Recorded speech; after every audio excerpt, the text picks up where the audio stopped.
Year 734 of the AI era on planet Vegeta, inside the nursery. Dabu, take a look at this one's battle power. A toad-headed alien recording data asked his companion, who wore a scouter on his ear.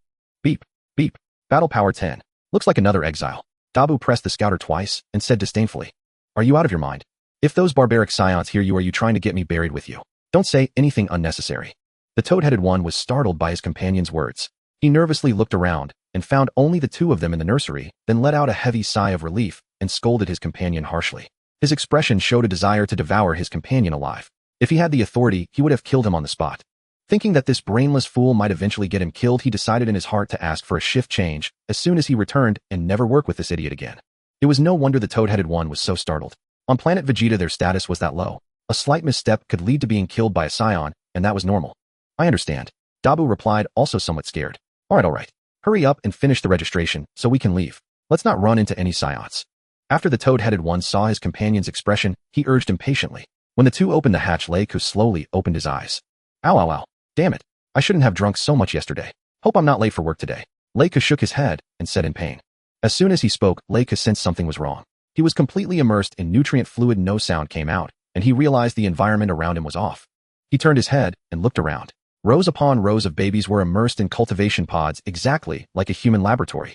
Leiku was completely stunned, his heart turning icy cold. "I just had a few drinks. How did I end up in a lab? Who the hell did this? I remember Xiaozhou sending me home, right?" One doubt after another flooded Leiku's mind. His brain hadn't recovered from yesterday's hangover.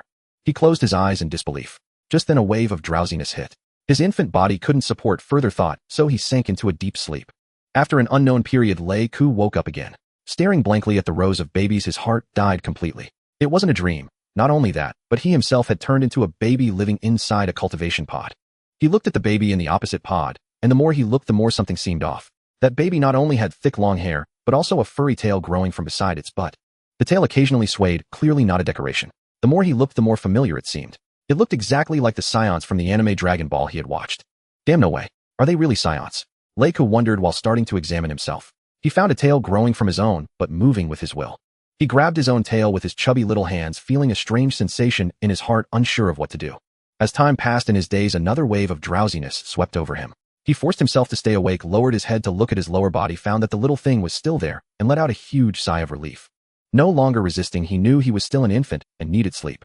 He would think about things when he woke up next time. Meanwhile, the toad-headed duo, after registering this batch of newborns, went to report to the Saiyan in charge. "Sir, this is the battle power data for this batch of newborns." The toad-headed one respectfully handed over an instrument to a burly Saiyan with a tail coiled around his waist, wearing a combat suit. The burly Saiyan took the instrument without even looking at it, staring directly at the toad-headed one and asking how many mid-class warriors are there in this batch. "Sir, none. The highest battle power doesn't exceed 30. TCH, another batch of trash. Send them all off in 2 years. The burly Saiyan stared at the toad-headed one, murder flickering in his eyes. He had just returned from a planet he was about to conquer, all for this batch of garbage. The more he thought about it, the more annoyed he became. Looking at the two in front of him, he was tempted to kill them just to get some satisfaction. Thinking that the two still had their uses later, he suppressed his murderous intent, gave a few brief instructions, and left without looking back. That was how Saiyans were. Their hearts only contained slaughter and battle, especially since they had come under Frisia. They were either in the middle of slaughter or on the road to slaughter. The entire race was immersed in the thrill of killing, with no one feeling anything wrong. To them, family and love were dispensable. For Saiyans, if you weren't a mid-class warrior, you were trash. Whether you could return after a mission was a total unknown, so they simply didn't care. Saiyan classification: battle power 130 are low-class warriors, 31,100 mid-class, 101,500 high-class. Low-class warriors couldn't even control themselves when transforming into great apes, so it was no wonder the burly Saiyan looked down on them. Mid-class warriors, after extensive training, could retain partial rationality while in great ape form, while high-class warriors maintained full rationality without any training. The footsteps of the burly Saiyan faded further and further until they disappeared. Only then did the toad-headed duo slowly raise their heads. They wiped the cold sweat from their foreheads, feeling a wave of relief. They didn't dare linger. They hurried back to the control panel and set the missions for this batch of newborns. During these 2 years, Leiku and the others would remain in the nursery. After 2 years, they would be sent to low-level planets for conquest missions. Leiku woke up once again. Realizing he had transmigrated into the world of Dragon Ball and become a Saiyan, he became excited, fantasizing about the scene of himself turning into a Super Saiyan. I think there's no one who wasn't thrilled when they saw Son Goku transform into a Super Saiyan. But when Leiku came back to reality from the fantasy, he began to feel fear. As far as he knew, the Saiyans would be destroyed by Frisia, and he was still an infant with no idea of the exact timeline. All he knew was that planet Vegeta was destroyed shortly after Kakarot was born. Damn, am I really this unlucky? Will I die not long after transmigrating? With this thought, Leica's Super Saiyan dream shattered. He urgently needed to know whether Kakarot had been born or how old Vegeta was. Unfortunately, a tiny nursery trapped him completely, and his infant body didn't allow him to do anything else. System. Cheat. Main God. Leica mentally called out every term he could think of, but nothing responded. Damn it, am I really this pathetic? Transmigrated with nothing. Leica's heart was filled with despair. Forget it. I'm tired. Let it all end. 2 years had passed, and Rake was on the verge of breaking down. 2 years ago, he had given up all hope, spending each day in dread waiting for annihilation. But every time he woke up, he was still in the nursery, which gave him a sliver of hope again. There was simply no spare time to think about future plans. He had naively believed he could be like those transmigrators in novels, getting whatever he wanted, becoming a Super Saiyan at 3, Super Saiyan 4 at 5. It was all nonsense, and novels had misled him. In his previous life, Rake was an ordinary person, mediocre grades in school, an ordinary job afterward. Having finally transmigrated, he now faced the constant risk of extinction. It was already a relief that he hadn't completely broken down. If he were a few years older, at least he could move around, but now he was just a baby, unable to go anywhere except the incubation pod. Every time he woke up, he soon fell asleep again. All he heard intermittently was that he was a low-class warrior, his battle power rising from 10 at birth to 30 now. He just wished he would be sent out early, even if it meant waiting for death. During these 2 years, aside from the knowledge, language, and combat skills transmitted to him while he slept in the incubation pod, he couldn't even understand what ki was, let alone control the power within his body. Sometimes Rake wondered, could any transmigrator who became a Saiyan baby really figure out how to control their ki through sheer exploration? He used to have doubts, but now he was certain it was all rubbish. If ki were that easy to master, there wouldn't be so few people in the universe who could control it. Don't say that just because Vegeta and Kakarot learned it after a single battle, it's simple. Look at who Vegeta is. Aside from Broly, he had the highest birth battle power in Saiyan history. And there's that supposed older brother Reg. Who knows if he even exists in this timeline? Don't look down on Vegeta just because he's always behind Kakarot. If Kakarot weren't the protagonist, he might not even be relevant. Look at how many masters Kakarot has studied under. Master Rashikoran, Mr. Popo, King Kai, Grand Kai. What did Vegeta have? Nothing. He figured everything out on his own, step by step. Even so, Kakarot couldn't leave him behind. Vegeta was always hot on his heels. And Vegeta cares more about family than Kakarot does. His mind is more on his family. Kakarot only cares about training. He fails as a husband and father, leaving Shishi to support the entire family alone. No wonder Shishi didn't want Gohan to learn martial arts and insisted he become a scholar to earn money.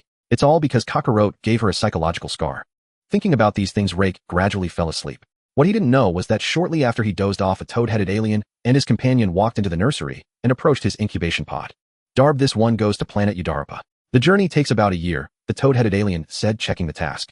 All right. Then the two worked together to lift Rake's incubation pod, carried it out of the nursery, and placed it into a small personal spaceship.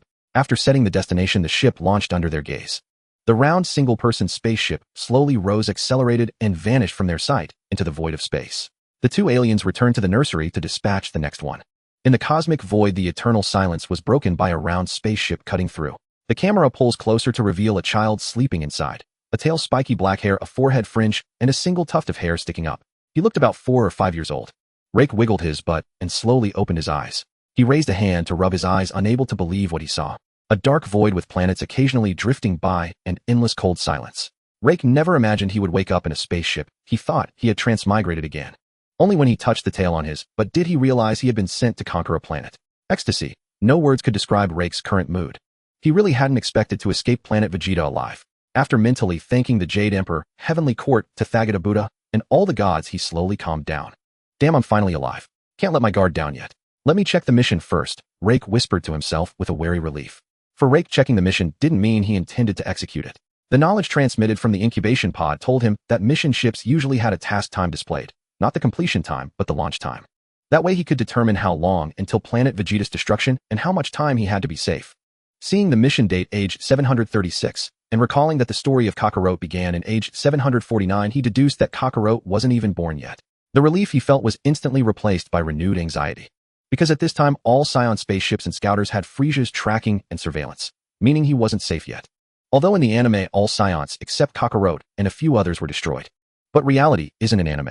Rake didn't know if Frisia would send people to hunt him down. He didn't believe Frisia could track every Saiyan across the entire vast universe just to kill a bunch of nobodies. After much deliberation, he came up with 2 possibilities. First, the recall order before planet Vegeta's destruction.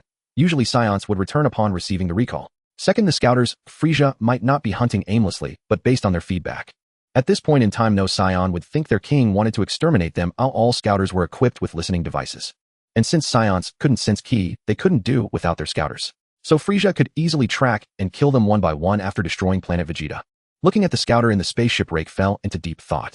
With his current battle power of 30, if he went to a new planet without a scouter and encountered a high-powered threat, he could be killed instantly. But not using it was also impossible. He had no idea what the mission planet was like, whether it had civilization its battle power level, or whether they could conceal their strength like Earth. He was completely in the dark. He had to use the scouter, but only for a maximum of 1 week. After that, it must be destroyed. He had to learn to distinguish strong from weak within a week of arriving on the planet. He still had a year until reaching the target planet. He needed to calm down and try to control the energy within his body. He couldn't just sleep through that year. He had to make full use of the time. With that thought, Rake closed his eyes and immersed his mind into his body, beginning to sense. Damn, why is it so difficult? Like opened his eyes with a bitter smile on his face. It had already been a month since he left the planet Vegeta. During this time, after awakening from the incubation chamber, Like focused on understanding the energy within his body. Yet it proved utterly useless. Aside from realizing that he was much stronger than in his past life, he felt nothing else. The more he tried to calm down, the more restless he became, his mind filled with random thoughts. He either thought of his past life, or of Frieza Kakarot, or the hidden folder on his phone. Any modern person can relate to this. It is quite difficult to empty one's mind, let alone comprehend the energy within. Damn it, are you waiting until you die to realize this? It's a life and death situation, so why are you still thinking about these nonsense things? Like cursed inwardly. Having died once, and still not cherishing life, this is a world where stars can explode at any moment. Can't you focus your thoughts on your combat power? Do you want to die without knowing why, just like in your past life? Like clenched his fists and hit his head hard a couple of times, a wave of pain surged, stopping his brain from functioning. Damn, he had underestimated the energy within him. While it may not compare to Frieza's first stage of 5-0, it was certainly far superior to the pathetic body he had in his past life. Thinking back to when Kakarot first appeared, he could withstand Bulma's handgun with a power level of just 10, while Like now had a power level of 30, and it was normal for him to feel pain when he didn't hold back. Damn it, don't let me encounter those who write about 3-year-old Super Saiyans in the future, or I will destroy them. A bunch of bullshit. Like felt overwhelmed with anger, he wanted to obliterate everything. There was no way around it, the pressure in his heart was too great. He had barely escaped planet Vegeta, evading one disaster, yet the pressure of death still loomed over him constantly. If he didn't vent his frustration, he feared he might go insane. After a bout of venting, Like forced himself to calm down. He stopped thinking about reaching the pinnacle and instead tried to empty his mind. Not thinking about random things was already a small victory. I hope to achieve my goal in the remaining 11 months. Like thought to himself as he closed his eyes. Time would not stop for his thoughts, and inadvertently time passed. On this day, a massive planet adorned in red, green, and yellow saw a meteor streak across the sky, disrupting the tranquility of the night. Boom. The spaceship crashed into countless towering trees, making intimate contact with the ground, and forming a deep pit spanning several meters. Hiss. In the depths of the pit, a circular spaceship slowly opened its hatch, releasing a thick, white gas. Like a small figure clad in a yellow and black Frieza Force battle suit stepped out of the spaceship, a detector almost covering half of his face attached to his right ear. Beep beep. Like pressed the detector twice, and the combat power of nearby life forms appeared on the screen. 50, 15, 300, 3,000. 3,000. What kind of idiot predicted this planet? Are they trying to kill me? Like's eyes widened as he stared at the numbers on the detector, hardly believing it. A chilling feeling gripped his heart, and he cursed loudly. Within a radius of several dozen kilometers, the highest combat power was only 50, with most below 20, yet the distant 3,000 still made him dizzy. For someone with a combat power of 3,000, crossing the 2,000 kilometers would take no more than an hour. This was akin to Like landing right at someone's doorstep. Damn, am I just waiting to die here? After 2 minutes, Like came to his senses and realized that now was not the time to be dazed. It was impossible for him to just wait to die here. He had to struggle a bit. What if that life form he detected wasn't an intelligent being? Like hurriedly jumped out of the spaceship, closed the hatch, quickly filled the deep pit, and ran off in the direction of a lower combat power reading. 2 hours later, Like had no idea how far he had run and stopped near a small hill. That almost scared me to death. Like panted, resting his hands on his knees, still shaken. Beep beep. 20, 60, 30, 8, 25. Seeing that there was no danger around, and the 3,000 combat power was still in place, Like sat down on the ground. It was at this moment that he had time to think. Damn, this is definitely not a low-level planet. Looks like I need to prepare for the long haul. For the next few days, I should use the detector to scout the surroundings, and then destroy this thing. With this determination, Like began to assess his environment.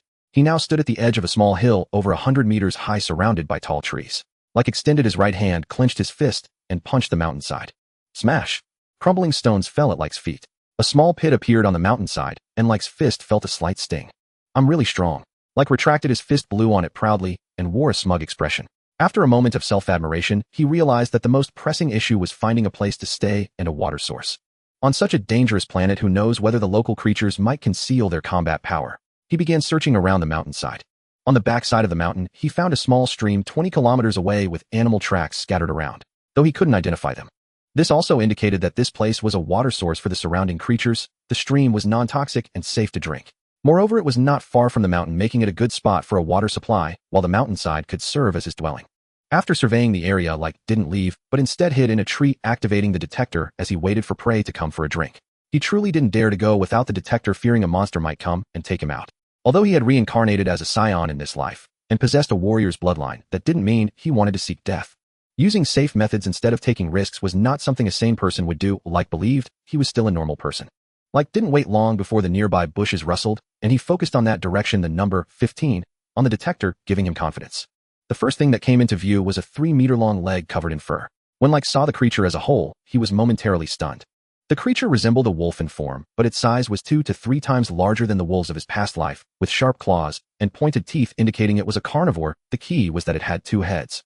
Glanced at the towering figure over 6 meters tall and more than 10 meters long, then looked at his own arm, which was less than a meter long, finally fixing his gaze on the 15 displayed on the detector. To strike or not to strike? That is the question. It must be said Rake was a coward. He was filled with doubt regarding the numbers on the detector, unable to believe that the creature before him possessed a mere 15 points of combat power, 30 points lower than his own. His face alternated between pale and flushed, and he stood frozen on the tree branch, not daring to move.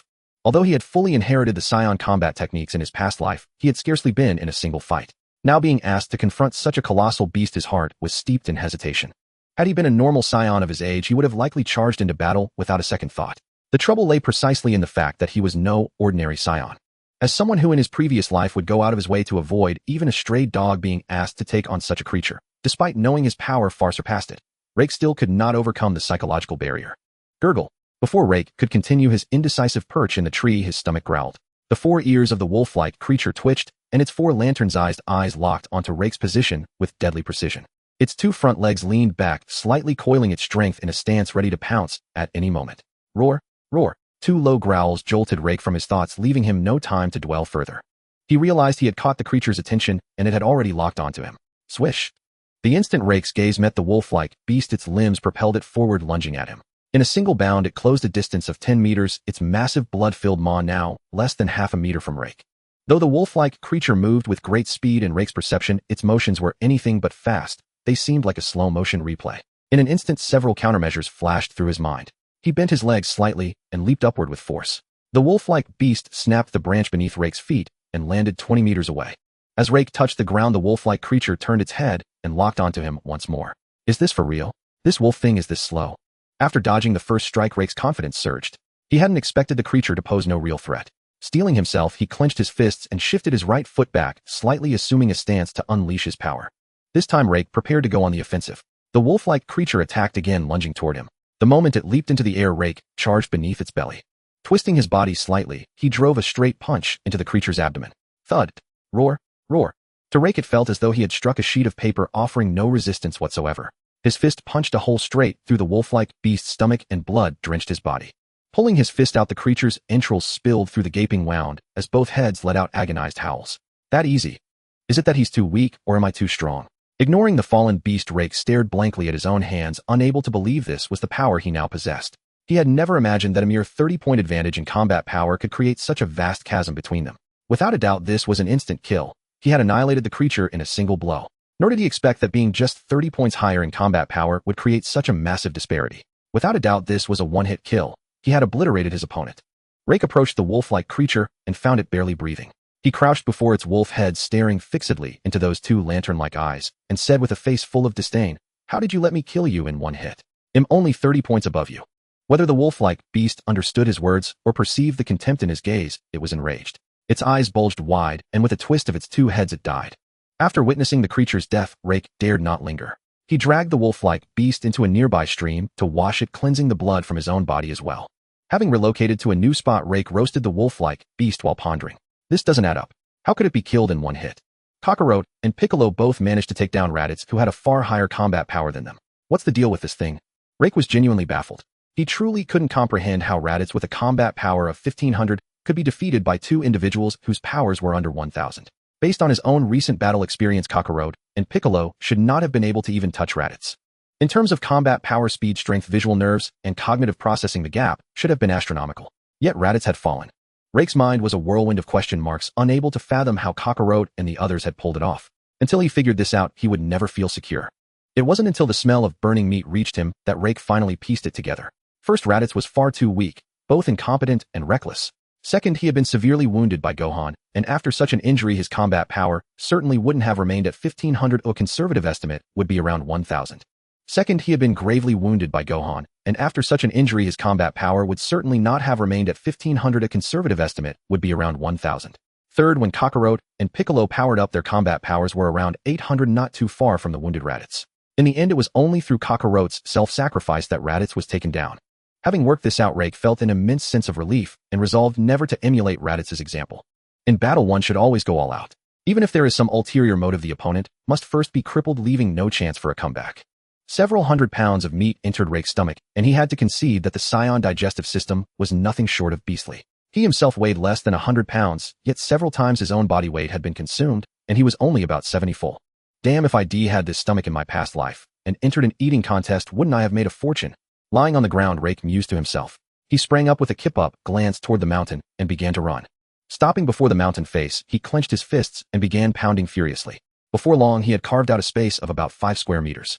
After clearing away the debris, he found a rock large enough to block the entrance, stood inside the cave, and sealed the opening. That's enough for today. He'll deal with the rest tomorrow.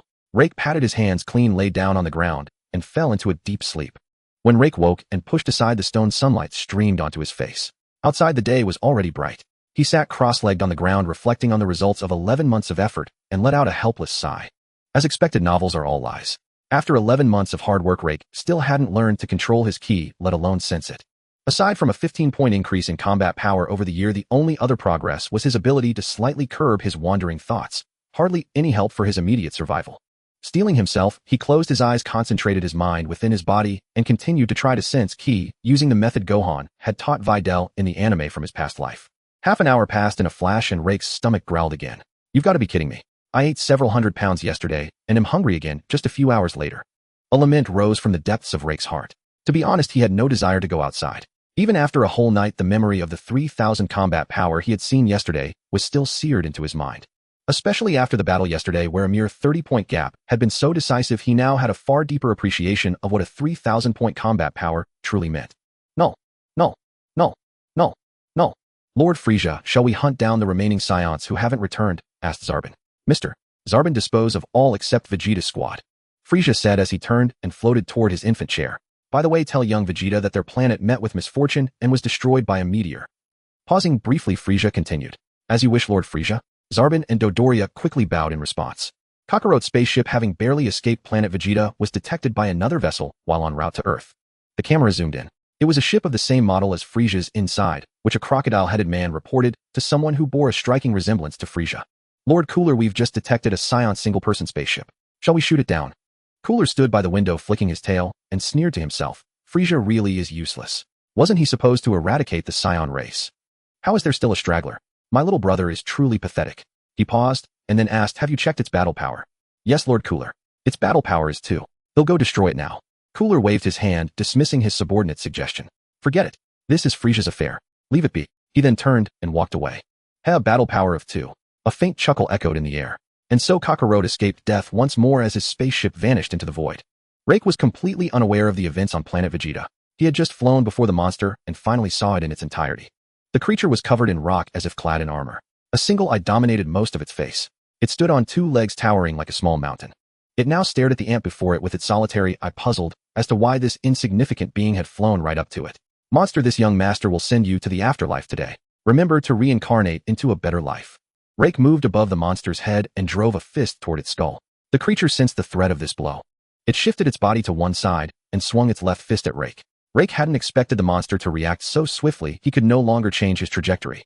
He could only twist his body, forcibly engaging his waist, and met the monster's left fist with his right foot. A deafening crash echoed from the point of their collision. After the exchange, Rake quickly retreated to create distance. Damn it. How is this bastard so tough? That rock armor isn't for nothing. Rake cursed under his breath, feeling the sting in his right foot. As Rake sought another opening, the monster's right palm swept toward him, its ki locking onto Rake. Simultaneously, an energy blast hurtled from its mouth. Rake dodged the palm, but the energy blast was already upon him. He had no choice but to channel his ki into his arms and cross them to block the shot. Boom, boom, boom. The energy blast propelled Rake through several small hills, embedding him into a mountainside. Dazed Rake realized he hadn't been injured, but it was clear he was on the defensive. He had been suppressed from the start, unable to fight back. Damn it. I refuse to believe this. This young master is going all out today. Rake's fury ignited and his blood began to burn. Abandoning all tactics, he charged headlong into a brute force clash with the monster. Crack, crack, crack. Rake didn't bother flanking. He exchanged left fist, then right, and kicked at the monster's left knee.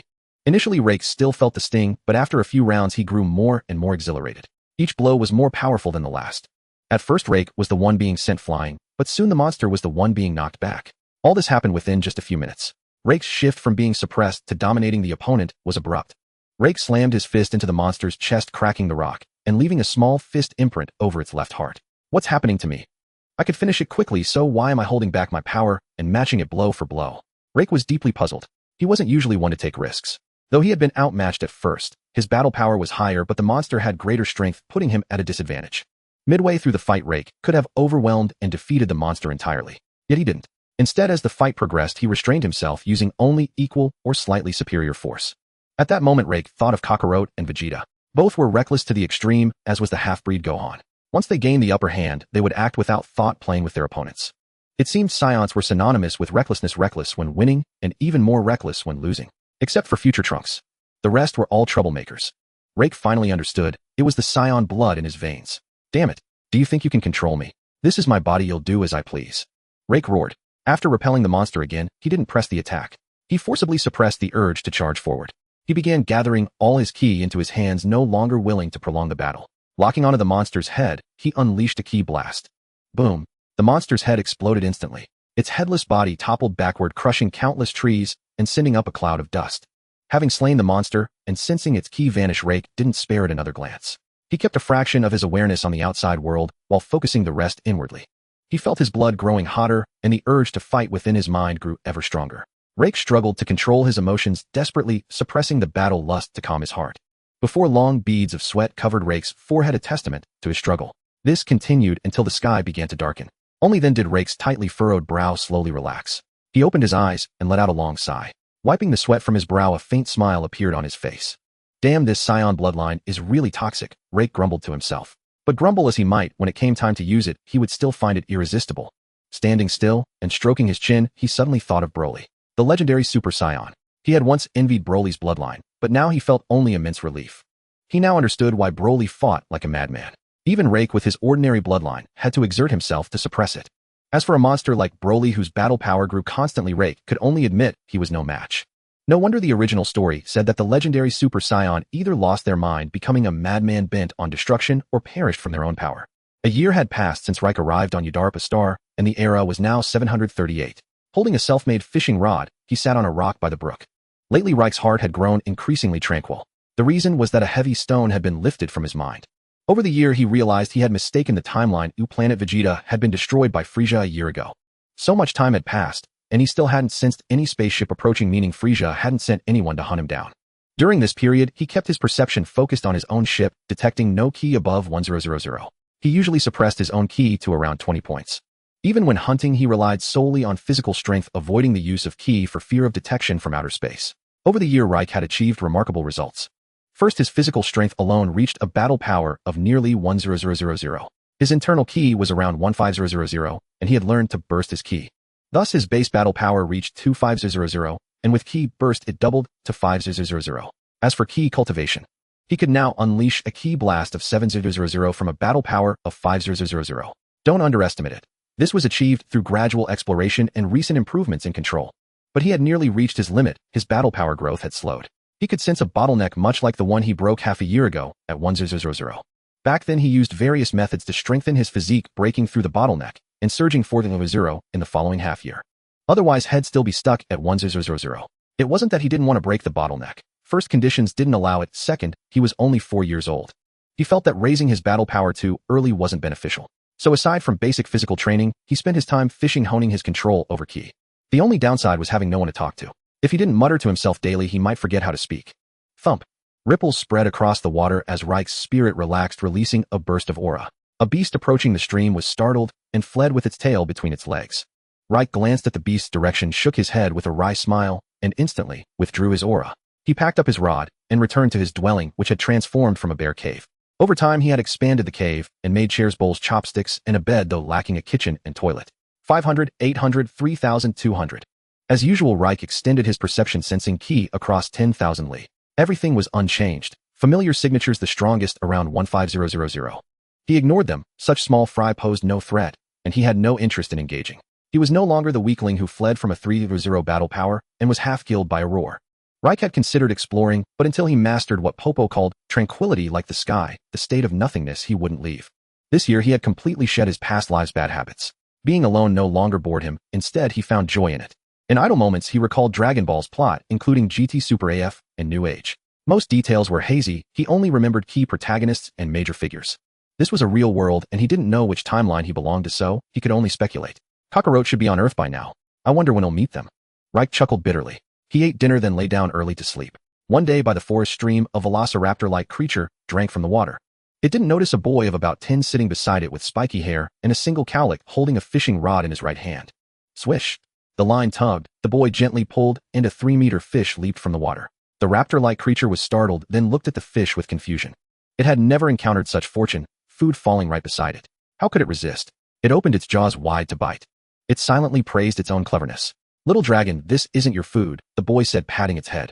Caught. The raptor-like creature recoiled in terror, its cry breaking with fear and bewilderment. When it realized it was just a small child, its mood soured. To be scared off by such a tiny thing. If it didn't kill him, how could it hold its territory? With that thought, it charged at the boy, jaws agape, exuding an aura of desperate determination.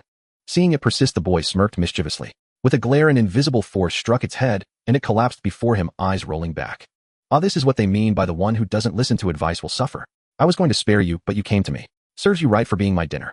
The boy stood up, barely 1.2 meters tall, utterly unremarkable. If not for the giant beast lying before him, no one would suspect his threat level. But the raptor-like creature revealed the immense power within his small frame. Another 4 years have passed. I'm 8 now. Tomorrow I'll pack up and leave. Let's see if this planet has any intelligent beings or civilization, the boy said with an air of maturity. I didn't expect the state of nothingness to be so difficult. He sighed, then began processing the food. Who else could he be but Reich? For more years had passed, and he had recently touched the edge of nothingness. Though he hadn't fully entered, there was no need to stay any longer. He had 1 foot in, and the rest was just a matter of time. His battle power had only doubled over 4 years, reaching about 100 with Ki Burst.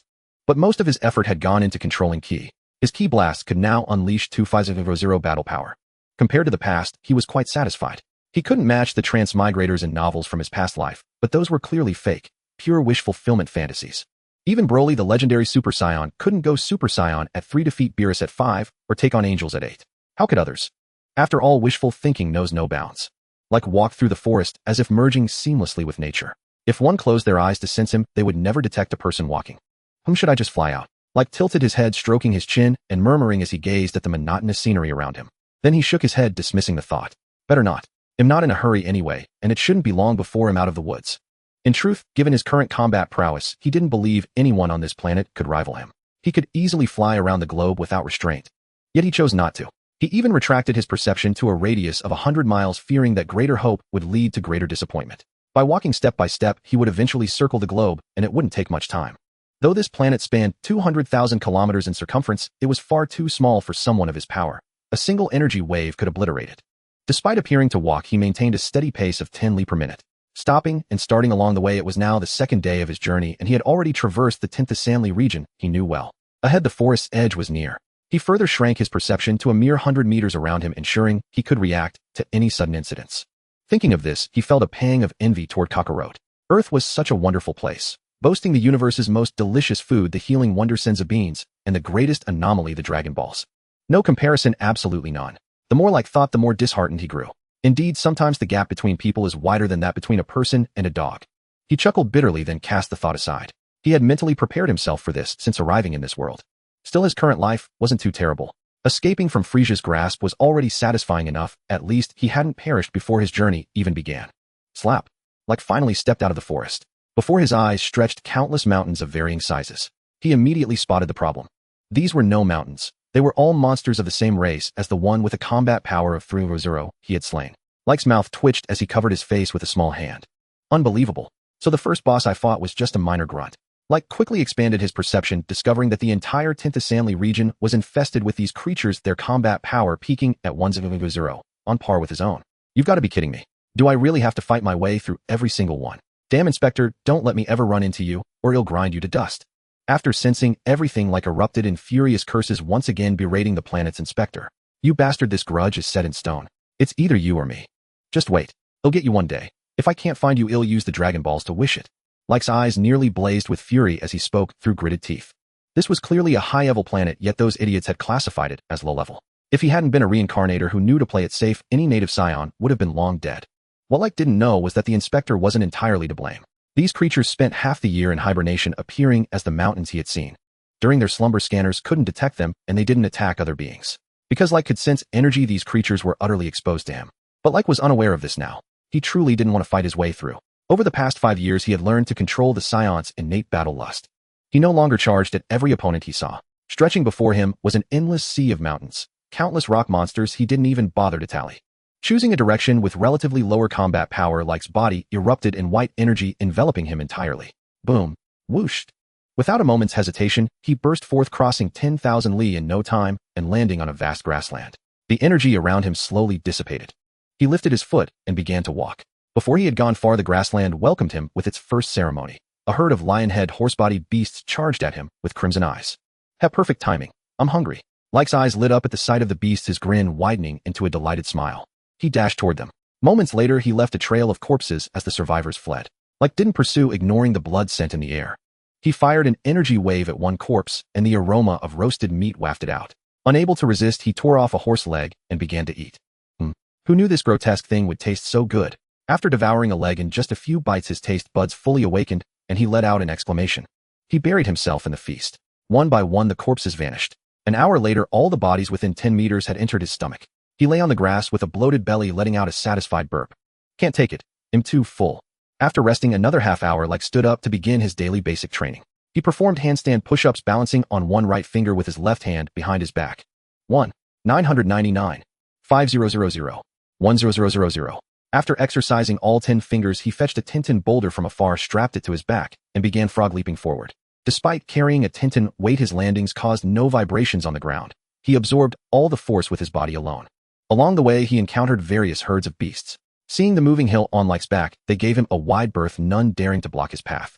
At night, Like lay on a rock, gazing at the sky of Utarapa. Countless stars twinkled, and he immersed himself in this naturally beautiful scene. This was in fact the first time in 5 years he had looked at the night sky. He had always slept in caves before. Like didn't notice that tonight was a full moon on Utarapa, hanging just 10 meters to his left. If he had turned his head slightly to the left, he would have seen the perfect round moon. Like remained still, but the moon kept moving. Gradually, the moon drifted into his view. What's this? It was his first thought. Damn, trouble was his second. There was no third thought. His heartbeat quickened uncontrollably. Rake's tail stiffened as his consciousness gradually faded. His boda's fur grew longer and longer, his eyes consumed by crimson. His form expanded relentlessly. In no time, he transformed from a diminutive figure of 1 meter 20 into a colossal brown ape 100 meters tall. Roar! The giant ape beat its chest with both fists, unleashing a thunderous bellow. Unconscious destruction began. The ape spotted beasts resting in the distance. Before they could react, it leaped before them and hurled a fist. The group of beasts vanished instantly, leaving not even a trace of flesh. After the slaughter, the ape sought its next target. The moment it locked on the kill was complete. The ape's roar shook the entire grassland, including the rock monsters on its periphery and creatures beyond. On the other side of the grassland, there were no monsters or beasts, but a group of intelligent beings. This was an exploration party traversing the grassland. They resembled normal humans in stature, though some had 4 ears, others a pair of wings, and still others 2 sets of eyes. They were resting by a lake 100 li away on the grassland. Rake's roar jolted them all awake. Boss, what was that sound? A slender woman with a pair of wings about 1 meter 70 tall asked a burly man with 2 sets of eyes who stood around 1 meter 80. Before the team leader could reply, a gaunt man with 4 ears screamed in agony. His eardrums were instantly ruptured and fresh blood streamed from all 4 ears as he writhed on the ground, clutching them. Fifth, what's wrong? Fifth brother, don't scare me. Third sister, hurry and get the medicine. A cacophony of voices erupted. The scene descended into utter chaos, a jumble of voices making it impossible to know whom to listen to. The leader, unable to bear it, scowled and bellowed, "Stop. Everyone quiet down." Silence fell, instantly broken only by Fifth's wails. All eyes turned to the leader, awaiting his command. It was clear the leader commanded great authority and trust within the team. He looked at Fifth and immediately discerned his condition. His hearing was too acute, and he had been injured by that roar. Third sister, fetch the medicine. Second brother, activate the sound barrier. Fourth, sixth, after third sister applies the medicine, help fifth into the tent to rest. Everyone else clear the way. With the leader issuing orders one by one, order was restored. Those with tasks set to work while those without stood at a distance. Only after giving his commands did the leader answer the winged woman's question. Eighth sister, am still not sure what happened. Here, bring the energy detector over first. All right. Eighth sister acted without hesitation. By the time she set up the device in the center of the group, second brother had already opened the sound barrier, third sister had finished applying the medicine, fourth had returned, and sixth remained to watch over fifth. Boss, should we turn on the energy detector now? Eighth sister asked, standing before the 2-meter tall instrument. Turn it on. Let's see the energy reactions within 1,000 li. Beep. The group gathered around, staring at the energy readings in confusion. Don't you notice anything wrong? The burly man said gravely. They all shook their heads. Finally, eighth sister, scrutinizing the instrument, noticed the anomaly. Boss, are you saying that all creatures within 1,000 li are on the move and they're fleeing the grassland? Eighth sister's observation is sharp. That's exactly what I mean. There's no massive energy reaction within 1,000 li, yet all other creatures are escaping. That means a terrifying being lies in that direction. The leader pointed toward Rake's location. Unfortunately, this instrument can only detect within 1,000 li. We have no idea how far away that roar originated. Boss, fifth is awake. He's asking for you. Sixth, who had been tending to fifth in the tent, ran out and shouted. The leader wasted no time and strode into the tent. He found fifth with his wound healed, but his face ashen and his spirit utterly drained. Fifth, is there something you need to say? The leader asked, sitting by the bed. Boss, were you trying to locate the source of that roar? Fifth countered instead of answering. Yes, but we couldn't detect it. Otherwise, I'd definitely go see what thing hurt you like this. The leader said, his tone full of regret. No, don't. Never go. Fifth trembled all over upon hearing this. He had known the leader would want to pursue the roar, and he was grateful he had summoned the leader in time after recovering slightly. Immense relief flooded him. Thankful he hadn't been unconscious too long and had woken up in time. What's the big deal? Isn't this how we always do things? Exploring unknown creatures. As he spoke, the leader's 2 sets of eyes gleamed with fervor, burning with a passion for the unknown. No, this time is different. Truly different. Fifth said with a bitter smile. Seeing the leader about to speak again, he raised a hand to stop him and continued, Boss, do you know how far away that roar was? At least 10,000 li from us. Think about it. A roar from 10,000 li away crippled me. I'm certain that with my current energy level of 500, I couldn't even get within 1,000 li of it. Entering that range means death. 100%. No luck, no chance. Certain death. Do you know what I disowned from that roar? You can't comprehend the terror I feel right now. Honestly, I count myself lucky to be alive. Fifth grew more agitated, his body trembling uncontrollably, his pupils dilated as if he had seen a monster. Finally forcing himself, Fifth extended a trembling finger and said in utter despair, one strike. That creature could destroy this entire planet with a single blow. With those words, he could no longer hold himself up and collapsed limply onto the bed. The leader's eyes widened in disbelief. Meanwhile, on Rake's side, all creatures within 1,000 li had been annihilated. He was charging an energy cannon in his mouth, aimed directly at the ground. Rake's subconscious sensed the crisis and began to struggle. Affected by his resistance, the giant ape slowly dispersed the energy cannon. It stood motionless. Rake, however, was still lost and unconscious. Time ticked by and all creatures within 20,000 li felt the night drag on unbearably. None dared to make a sound, all stared toward the giant ape's location as if awaiting judgment. Even the rock monsters which should have been sleeping were awakened by Rake's roar. Sensing the immense threat, they yearned to resist, but dared not. They waited until the moon vanished and sunlight appeared. Only then did the oppressive atmosphere dissipate, leaving countless creatures sprawled on the ground, too weak to move. As the moon faded, Rake's body gradually shrank, his fur receding into his pores, and his consciousness slowly returned. Gazing at the countless massive craters around him, he felt immense relief that he hadn't fired that energy cannon at the ground during his rampage. Otherwise, he would have been done for. Little did he know he had saved himself. Rake floated in the air, utterly exhausted, retracting his perception that had just swept across 10,000 miles. A bitter smile crept across his face. This is truly terrifying. Everything within 1,000 miles has been annihilated. I was careless, I didn't dodge. The lingering stench of blood in the air relentlessly assaulted Rake's sense of smell and his nerves. As expected, you can't cling to wishful thinking. The idea that any transmigrator can keep their sanity is utter nonsense. Should I? As he spoke, his gaze slowly drifted to the tail behind him, his expression wavering with indecision. Yes, unlike other Saiyans who coiled their tails around their waists, Rake let his tail sway freely in the wind, just like Kakarot. Over 5 years, he had overcome the weakness of his tail, even turning it into a weapon. He truly couldn't bear to give up. The form of Super Saiyan 4 held a place in his heart equal to that of Super Saiyan. Though he didn't know if this world possessed the so-called primal Super Saiyan, he was willing to try. Unfortunately, his current bloodline as a low-class warrior deeply constrained him. The fact that transforming into a great ape caused him to lose consciousness was a profound torment. He wavered, unsure whether to persist. In the end, he couldn't bring himself to sever his tail. Yet he had made a decision in his heart from now on until he learned a method to maintain his consciousness he would never appear under a full moon again. Why don't I just destroy the moon? Soon another strange thought surfaced in Reich's mind. He felt that rather than avoiding the full moon, it would be simpler to make the moon vanish, entirely eliminating the root of the problem. Finally, he shook his head, dismissing the idea. He was not the tyrannical type. He wouldn't destroy something for his own convenience without reason. At that moment, Reich felt a wave of drowsiness wash over him. He casually found a large crater and lay down inside, unafraid of any beasts approaching. He knew that after the slaughter of the previous night, no creature would dare venture within 1,000 miles for days. The instincts of wild beasts were far sharper than those of intelligent beings. While Reich slept soundly, the repercussions of his actions continued to ferment. Thousands of miles away, an adventuring team, after a night of anxiety, gathered again with bloodshot eyes. The group sat in a circle staring at the meat roasting over the fire, yet none of them had any appetite. A suffocating tension hung in the air. Finally, the leader broke the eerie silence. Let's all speak our minds.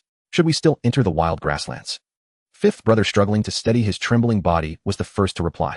Chief, I suggest we return immediately and report this to the nation. This isn't just about us, it's a matter of life and death for the entire planet. His words seemed to open the floodgates for the others. Fifth brother, aren't you exaggerating? Fifth, are you being serious, or is this a joke? Chief, I agree with Fifth. This is no time for adventure, we must report the situation. Fifth, you're too timid.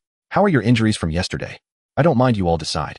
For a moment the scene erupted into chaos. Some mocked Fifth brother, others showed concern for his health, and a few sided with him. The leader pressed his hands down and said, all right, let's split into 2 groups. He'll start with myself. I plan to head toward the source of yesterday's roar. Anyone willing to join can stay. The rest of you will return with Fifth brother to report. As his words fell, no one made a choice. They all stared at the ground, as if something there had captivated their attention. Seeing this wouldn't work, the leader relaxed his furrowed brow, lightening his tone from its earlier heaviness. Don't feel burdened. Whichever side you choose, you're still members of the Badasso adventuring team. Moreover, those returning carry a heavier responsibility. You must ensure the message gets back. Ask the nation to bring a larger-scale energy detector and prepare for the possibility of the planet's destruction. Fifth brother was the first to act. He stood up, his voice no longer trembling, and replied with firm resolve, Chief, rest assured. I will deliver the message. With that, he didn't wait for his companion's decisions. He turned and went to his tent to pack his belongings. Chief will go with you. Eighth sister said, her heart brimming with curiosity about the roar from the previous night. Then ill accompany Fifth brother. I wish you all a smooth journey and a safe return. Sixth brother, concerned about Fifth brother's health, voiced his choice, while offering blessings to the leader's group. The rest began making their decisions. Those who chose to stay remained still, while those returning went to pack. In the end, Sixth decided to press on the leader, Fourth brother, Seventh brother, Eighth sister, and the younger 13th and 14th. They all looked to the leader, awaiting his command.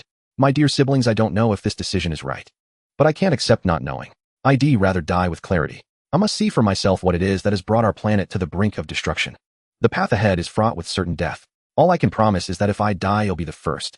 As long as I live, I won't let any of you come to harm. Let's pack our things. The leader said, his face heavy, his eyes filled with nothing but resolve. The group split into 2 factions, exchanged blessings, and then turned to go their separate ways. The 2 groups gradually drifted apart, each carrying their own purpose. Meanwhile, Reich slept for a full day and night. By the next morning, he stretched comfortably. With a flex of his waist, he straightened up. Rubbing his hollow stomach, he slowly levitated, scanned the surroundings, and flew toward the direction of a water source. Little did he know a group of intelligent beings was heading his way. If he had known, he would have leaped with joy. He flew leisurely, observing the destruction he had caused in his great ape form. The more he saw, the more appalled he became. It was indiscriminate devastation. Even the grass on the ground hadn't been spared, plowed over and over again. He couldn't understand why Saiyans had such an overwhelming urge to destroy when transformed into great apes, nor why he, with his current battle power of 100, could still lose consciousness. Whoosh! Reich accelerated swiftly, crossing 2,000 miles before finally spotting scattered signs of life. Without hesitation, he dove toward the beasts below. 10 days later, Lake had already traversed nearly 10,000 li, with less than a day's journey remaining to leave the grasslands. Meanwhile, the Dabsuo adventure group had only advanced less than 200 li since entering the desolate wilderness. The group faced peril at every step, their clothes tattered and torn, and even Old Eight's pristine white wings had suffered damage. It was their first time entering the wilderness plains, and from the energy detector, they realized the beasts here were formidable. None had a power level below 500. Yet they still underestimated this forbidden zone. Individually, these creatures were nothing special, but they always appeared in packs. After arduously shaking off one group of beasts, they barely fled a short distance before encountering another. When night fell, and they finally found a place to rest, they remained fraught with anxiety, dreading a beast attack. The leader looked at his weary siblings, his face filled with remorse. I've led you all astray. I was too arrogant, lording over a small town until I forgot my own limits. I dragged you all into this. Let's turn back now. As he spoke, the burly man's face was etched with desolation, his spirit rapidly waning, making him seem a decade older. "Boss, it's not that simple to leave now," said Old Four, his expression grim as he surveyed their surroundings. Old Four was a stout man with a pointed head. Despite his appearance, his clan was renowned for their psychic abilities. Each member possessed supernatural powers capable of sensing the life energy of creatures within 1,000 meters. Energy detectors were modeled after their clan's abilities, though they were more convenient to use while the detectors had a broader range. In his mind, he now sensed that their group was surrounded with life energy reactions converging from all directions. Old Four found the easiest direction to break through. The leader in his group never considered staying to fight to the death. Over this time, he had come to realize that the beasts here were endless. A direct confrontation would only lead to their demise. Armed with their weapons, they awaited Old Four's response, ready to break out. Coincidentally, Lake was heading in their direction with less than 50 li between them. As mentioned earlier, Lake's perception range was limited to a kilometer radius, so he remained unaware of the intelligent beings ahead. Carrying a Tintin boulder, he hopped along. As the distance between them shrank, Lake spotted a cluster of black dots in the distance during his leaps. Unfazed, he recognized it as a beast hunt. Without changing course, he bounded straight toward the dots, intending to make those beasts his lunch. "Boss, I can't go on. You all should leave." Little 13, a slightly plump woman about 1.6 meters tall, limped as her left leg had been injured by a beast during a failed dodge. Knowing full well she couldn't escape, she urged the others to flee while she clutched her twin blades, ready to make a last stand and carve an opening for her comrades with her life. 13, we won't abandon you. 8, take 13 to the sky, the leader commanded, rejecting her plea. Old 8 didn't hesitate, grabbing 13 and soaring into the air. Just as 13 was about to struggle free, urging 8 to let go, she spotted a massive boulder moving toward them in the distance. It bounced along as if it had sprouted legs. This eerie sight left her speechless, her eyes wide and mouth agape, as she stared in disbelief. As it drew closer, she shuddered and snapped out of her trance. "Over there! Look over there!" Her shrill cry drew the attention of all creatures who turned to look. The beasts scattered in terror at the sight, abandoning their prey, even as distant roars of their king echoed. The Dabsuo adventure group was dumbfounded, mirroring 13's expression, except for their leader. He rubbed his eyes in disbelief as if seeing an illusion, then stared again. Good heavens, their eyes nearly bulged out.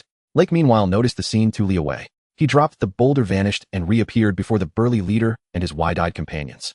The leader, seeing Lake disappear, turned his head frantically, completely missing the figure at his waist. Lake sighed helplessly and greeted them. "Hello there." Startled, the group stumbled back, only spotting Lake after creating some distance.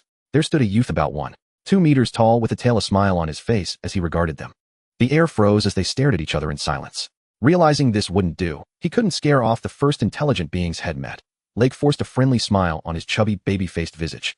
He raised his right hand and waved, wondering if their languages differed. "Hello, can you understand me?" Oh, we understand," the leader replied, snapping back first. Lake breathed a sigh of relief, thinking gleefully, what luck. Not only are there intelligent beings on this planet, but we share a common language. Their attire suggested a developed civilization. Only the leader, having witnessed Lake training with the boulder, understood the immense power hidden in that small frame. The others remained oblivious. "Kid, what are you doing alone here? How did you appear just now?" asked Old Four. In his psychic perception, the boy's energy signature was no different from an ordinary child's, so he felt no tension and spoke casually. He trusted his abilities too much, unaware of the chasm between him and Lake. He couldn't gauge Lake's true power, only detecting a mere 10 combat points of life energy. Lake, finding him approachable, replied, "I've always been a lone imp from another planet." He paused, pointing at the boulder 2 li away. "As for how I appeared, I just ran over from there." He never considered hiding his origins. He hoped to leverage the planet's technology to build a gravity chamber and a new ship based on his own craft. "Stop joking. Lying isn't a good habit, kid." Old Four didn't believe him, chuckling at what he thought was a funny remark. Lake was speechless, staring at him as if he were a fool, and let out a deep sigh. "Alas." Rake extended his right hand, ready to demonstrate. The leader, startled by Rake's movement, turned to scold the fourth member before bowing respectfully to Rake and asking, "May I ask what you require of us, sir?" "We will fully cooperate." He could sense that Rake was not lying, and given his power, there was no need for deceit. Rake swept his gaze over them, finally looking directly at the leader. A twitch tugged at the corner of his mouth. What a motley crew, some with 4 eyes, others with long legs and short arms, and still more with wings like birdmen. He failed to consider that he himself sported a monkey's tail, which by his own reckoning placed him among the misfits. "It's nothing serious. I just want to know where your city is. Can you take me there? Don't call me sir. My name is Rake. Just call me that." Rake waved his hand casually, his tone light and easy. "Rake, perhaps we should find a place to stay first, and then we can talk slowly," the leader inquired cautiously. Rake glanced at their injuries and nodded indifferently, following behind him. The others exchanged puzzled glances, unable to understand why their leader showed such deference to a child. They looked at the leader, their eyes full of questions. The leader gave them a slight shake of his head, not daring to say more. Rake noticed their subtle gestures, but chose to ignore them. The group ran for over half an hour before returning to their dwelling. It was a cave carved into a cliff face at the corner of a canyon containing a few tents and an energy detector. This place was near the edge of the grassland, meaning they had sprinted back over 100 li without encountering a single beast. Everyone found it incredible. The only difference from before was the presence of Rake. Now they understood the leader's intent. He must have recognized Rake's uniqueness. While the others prepared dinner, Rake wandered around the energy detector. Four Eyes, what's this? Rake asked, tilting his head. The leader paused, then realized Rake was addressing him. He walked over to the device and began explaining. Rake, this is an energy detector. It can sense energy reactions within 1,000 li. Damn, isn't that just like a battle power detector? Rake exclaimed with delight. Rake, I don't know what a battle power detector looks like, so I can't answer that, Four Eyes replied honestly. Let me ask you this, does the energy it detects have a numerical value? What's yours? Such a simple question. Four Eyes answered without hesitation, it can detect values. Mine is 900. Hearing this, Rake quietly sensed the device and found it quite similar to a battle power detector. He calculated that Four Eyes' battle power was also around 900. He asked urgently, does this thing have a value limit? What's the highest it can detect? This was a question Four Eyes had never considered. They had never needed such information. He turned his gaze to 14, a man who was the exact opposite of 13. 13 had long legs and short arms, while 14 had short legs and long arms. His arms hung down to his shins, his body no taller than 1.55 m, neither fat nor thin. 14, you know more about this. Explain it to Rake. 14 set down his work and approached the device. The upper limit of this thing is 20000. Rake's face fell. A mere 20000 was useless to him. He pressed on, why only 200? Can the limit be adjusted higher? 14 thought for a moment before replying. It's set at 200 because energy at that level can already destroy a planet. There's no need to go higher. The highest value we've ever detected is 1000. As for raising the limit, it's possible, but since we've never tested it, we can't be sure of the instrument's maximum capacity. Rake's emotions fluctuated with 14's words. He suggested, remove the limit and tell me how to operate it. They'll test its maximum capacity. This? 14 hesitated. The device was expensive and their team had spent most of their funds to acquire 2 units. If Rake broke it, 14 would be devastated. What's wrong? Is there a problem? Rake noticed his reluctance and asked gently. No problem at all. 14, just do as Rake says. The leader, Four Eyes, cut in, guessing 14's thoughts and making the decision. All right. With the leader's order, 14 no longer hesitated. He picked up his tools and began adjusting the device, then explained the operation to Rake before returning to prepare dinner. Rake carried the detector to a distance, switched it on, and stared at the display as he began to release his chi. 800, 100, 400, 500, bang. The detector in front of Rake exploded. When he used half his chi, the instrument couldn't withstand it. Fortunately, Rake caught a glimpse of the 5000 figure before the blast. Meanwhile, the members of the Badasso adventure team, understanding what Rake was about to do, had scrambled to the cave entrance. They watched from afar as he tested the device. Except for the leader and Four Eyes, the others were just there for the spectacle. The moment the detector exploded, everyone jumped, worried that Rake might be injured. But Four Eyes had seen the number 5000. His legs gave way instantly, and he collapsed to the ground, a stream of liquid soaking his pants. He was completely dazed. Leader, what happened? Did you see the number? Leader, are you okay? Leader, is your injury acting up? Huh. Leader, you wet your pants. Damn, so this is what it means to be scared shitless. Only the 7th member remained silent, quietly walking over to help the leader to his feet. The leader, Four Eyes, finally snapped out of it, ignoring his companion's teasing. Glancing at his pants, he smiled bitterly. Damn, I've made a huge fool of myself this time. The 7th member's hoarse voice broke the silence. Leader, what number did you see exactly? Four Eyes held up 5 fingers, his face a mask of terror. 5000. And that's not even his limit. It was the device's limit. Even the 7th member lost his composure. Their eyes widened as they stared at the leader, wondering if they were hallucinating. Now they understood why their bold leader had been scared into wetting himself. All traces of humor vanished, replaced by mental chaos. It wasn't until Rake flew back to the cave, patting his stomach, that he asked, why are you all standing here? Is dinner ready? If it's ready, let's eat. I'm starving. We're sorry. The moment Rake's voice rang out, the group bowed in unison, apologizing. Rake was utterly bewildered, having no idea what they were up to. What are you doing? Like asked, puzzled. We apologize for letting you go hungry. We'll prepare a meal right away. The group quickly sprang into action, leaving no trace of their earlier rowdy atmosphere. Make more? I have quite an appetite, like instructed. While the Badasso adventure team cooked like bored began observing them. Soon he noticed that whoever he stared at stiffened, all over, cold sweat beading on their foreheads. Realizing this, like understood their tension, someone must have seen the numbers earlier. The mental pressure it brought was immense. Having experienced this feeling himself, like stopped watching them, sat on a stool, and toyed with his tail. Half an hour later, the meal was ready. Without a word, like buried his head in the food, and the dishes on the table vanished at a visible speed. Awesome. It's been ages since I've had such delicious food. After clearing every last bite, like lay on the ground, sighing in satisfaction. Didn't you guys eat? Seeing them still frozen in the act of starting their meal, even like thick-skinned as he was, felt a twinge of embarrassment. Sorry, I lost control for a moment. No, it's fine. Yeah, we're not hungry yet. Are you full? Should we make more? The group waved their hands repeatedly, all the while muttering inwardly, where did this starving ghost come from devouring enough for 20 people, all alone? Like missed the earlier remarks, but the last sentence caught his attention. He leaped up instantly, eyes gleaming as he stared at fourth brother who had asked the question. Really? I'm only about half full. I could eat a bit more with you guys. Thud. The group collapsed in unison, their mouths twitching, rendered speechless by like they couldn't fathom how such a small frame could hold so much. They also realized he wasn't so hard to get along with, and the weight lifted from their hearts, leaving them relaxed. After dinner they sat in a circle, and like asked curiously, with your combat power, why did you head into the grasslands? Striking where it hurts, like aimed straight at their pride, yet they couldn't deny his words. Is what you call combat power.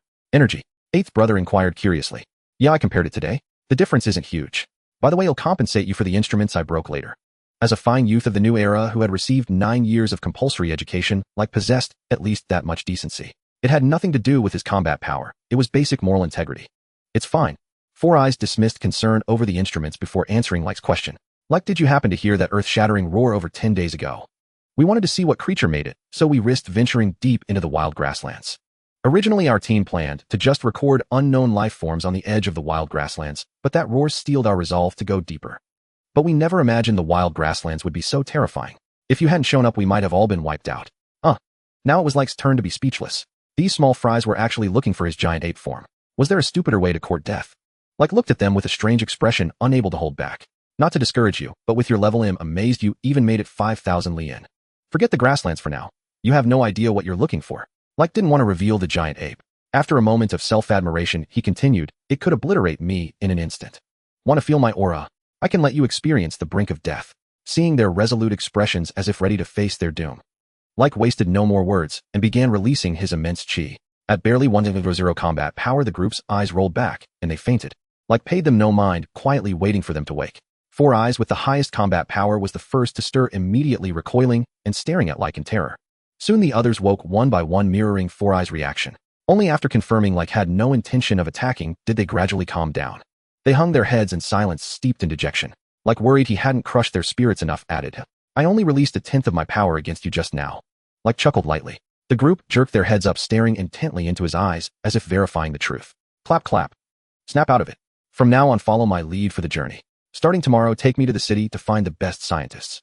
They nodded silently, no one daring to argue. Do you have an aircraft? We'll travel by aircraft tomorrow. Like we do have one, but it's not here. Our companion flew it away. Four Eyes replied, forcing himself to stay alert. Like then realized the trouble. This place wasn't like Earth, where capsule technology made everything convenient. Can any of you fly? Except for her. Like asked, rubbing his chin. The group shook their heads in unison. Sighed. Why can't you even fly at your combat level? You're so pathetic. Like was at a loss. Do I have to teach them to fly first? He mused. Damn, guess I'm stuck with it. The group, mortified by his words, dared not retort. In their country, no one, except those with wings, had ever flown, not even the nation's top powerhouse with 800 combat power. How could they possibly fly? At that moment they felt Like was being unreasonable. Like unaware of their thoughts, didn't care. He straightforwardly taught them the sky dance technique. He'll give you 2 days. If you can't learn it by then, he'll set off with this lady first. Like pointed at eighth brother. Why had it taken him so long to sense chi, succeeding only under life or death threat, yet he gave them only 2 days? After all, Like had groped his way forward step by step with only the anime pointing him in a direction. Besides, his combat power when he first sensed chi was pitifully low, just over 100. Four Eyes and the others were different. Their lowest combat power was over 500, and they had Like's teaching method, though he only gave them 2 days. Even if they failed to learn it, didn't matter. He considered this chi cultivation method as their reward. Was the method precious? Undoubtedly, but Like didn't care. Having the method didn't mean they could surpass him. If it were that simple, Earth's warriors wouldn't have fallen so far behind Saiyan like Kakarot. Rek and Lao Ba flew through the air. The ease and grace of Rek stood in stark contrast to Lao Ba's flushed cheeks. It was already the 3rd day since they had set out together, during which Rek also learned Lao Ba's name, Lola. The group of Four Eyes still did not meet Rek's expectations and were left behind in the cave. He could hardly wait to enjoy a life of modern technology. As they departed, the one with the best cultivation was not the strongest fighter among the Four Eyes, but rather the woman with long legs and short arms named Shirsan. She was already able to hover off the ground, though she could not yet fly very high or control her direction. Feeling utterly bored, Rek asked Lola how much further. Can't you pick up the pace? This is slower than my walking. Lola shot him a sideways glance, flapping her wings vigorously, having no energy left to respond. These 3 days had been unbearable for her. She had to travel all day from dawn until dusk. Furthermore, she had to endure Rek's incessant jabs. This had taken a toll on both her body and mind. Rek noticed Lola's silent reproach, placing his hands behind his head, leaning back comfortably. He also realized they were moving too slowly. Stop, stop, stop, he called out, halting Lola. First answer my question. At our current speed it will take about another month. Lola calculated silently in her mind and replied, what? Why didn't you say so earlier? Rek was taken aback. He had no intention of leisurely flying for a month with this woman. Just point me in the direction and tell me the distance, and he'll carry you, Rek said helplessly. In this direction, it's about 20,000 miles. Rek glanced at the direction she pointed, flew in front of her, and grabbed her by the waistband. Buzz. Rek's energy enveloped Lola. Whoosh. The two vanished from sight. Their speed increased dramatically. Rek was lifting Lola, who was still in a daze. Now their flying speed was more than 100 times her usual pace, and it continued to accelerate. She could hardly catch a glimpse of the scenery around her as they sped past. She curled up obediently, not daring to move. An hour later, a black appeared ahead. Out of the corner of Lola's eye, she saw a flying vehicle that seemed to be similar to theirs. Without thinking of anything else, she hurriedly said, wait. Rek stopped and looked at her in confusion. Rek, did we just pass a flying vehicle? Red and black. Lola was unsure, afraid she had misseen, and cautiously asked. Rek nodded, confirming her suspicion. That's our adventure group's vehicle. Let's go over it while say hello to them. Alright, we should be arriving soon and we can take the vehicle for the rest of the journey. Really? So we just crossed 20,000 miles. Lola covered her mouth once again, astonished by Rek. Rek intended to fly back, stopping at the window of the vehicle to wave and greet the occupants inside. This was a saucer-shaped craft, and the driver was startled by Rek. Lola, who was still in Rek's grasp, raised her hand and smiled at them. The flying vehicle slowly hovered in place, and the door gradually opened. Rek swayed and stepped inside the craft. After setting Lola down, he looked around and noticed the kitchen stepping over to it. Meanwhile, Lola began explaining the situation to her companions. Lola, can I eat these? Rek still didn't dive in immediately and asked the owner of the vehicle. Eat away, fill up, oh, just don't choke yourself. Lola replied weakly. After spending these days together, she was no longer as tense around Rek as she had been at first, and could even joke with him. As expected, Rek completely disregarded what Lola had said. He picked up a cake-like food and stuffed it into his mouth. Tears of happiness streamed down Rek's face. In no time, he devoured their week's worth of food and slumped back onto the sofa. Lola then began explaining the events to her companions. From time to time, she gasped in surprise. Lao Wu, however, was different. Ever since Rek entered the vehicle, he had been staring at him. He felt a sense of familiarity from Rek, but couldn't recall where he had seen him before. He furrowed his brows in thought, until he caught sight of the tail behind Rek. His entire body began to tremble uncontrollably. His unusual behavior caught Rek's attention. Turning his head slightly, he said to Lola, Lola, is your companion having a fit? Is he having epilepsy? Damn, I hope he doesn't have some infectious disease. Rek began to worry inside. To be honest, he was not afraid of getting injured. He feared these strange illnesses. He knew well that even the world's protagonist, his fellow Saiyan Kakarot, had been taken down by a virus, and that was even after transforming into a Super Saiyan. If someone with a combat power of several million couldn't withstand it, he didn't think he could either. With this thought, he could no longer sit still and stood up. He shouted to the driver, open the door, I need to get out. Rek, what's wrong with you? Lola asked in confusion as she walked toward him. Stop, don't come closer, damn, it don't transmit the virus to me. Rek noticed the driver ignoring him, and his expression gradually grew serious. Forgetting everything else, he held his breath and shattered the window, flying out. Only outside did he begin to breathe deeply the fresh air. Lola saw Rek break the window and followed him out, wanting to figure out what was going on. Rek, what's wrong? Damn it, are you asking me what's wrong? Does your four-eared companion have an infectious disease? Do they want to infect me too? Rek cursed loudly, the energy within him beginning to surge. Are you misunderstanding something? My fifth brother is not sick. Damn it, do you still want to lie to me now? If he's not sick, then why is he shaking all over? Ever since I entered the vehicle, he's been staring at me. I didn't want to pay him any attention, but who knew he'd start trembling? Isn't this clearly a sign of illness? Rek's reasoning was sound. While braving the pressure from Rek, Lola said, wait a moment, I'll go ask what's going on. A moment later, Lola flew out from the vehicle, looking both amused and exasperated. She slowly said, my fifth brother is not sick, he was just frightened by you, so he's trembling out of fear. Your explanation didn't convince Rek even a little. Nonsense, I haven't let out even a hint of my energy. How could that four-eared little Kalami feel anything? Rek retorted. Wasn't this questioning his self-control? Nonsense, had he practiced for 5 years for nothing? If it were someone of similar level with one's zero combat power, he would believe they could sense a threat from him, but what was that thing just now?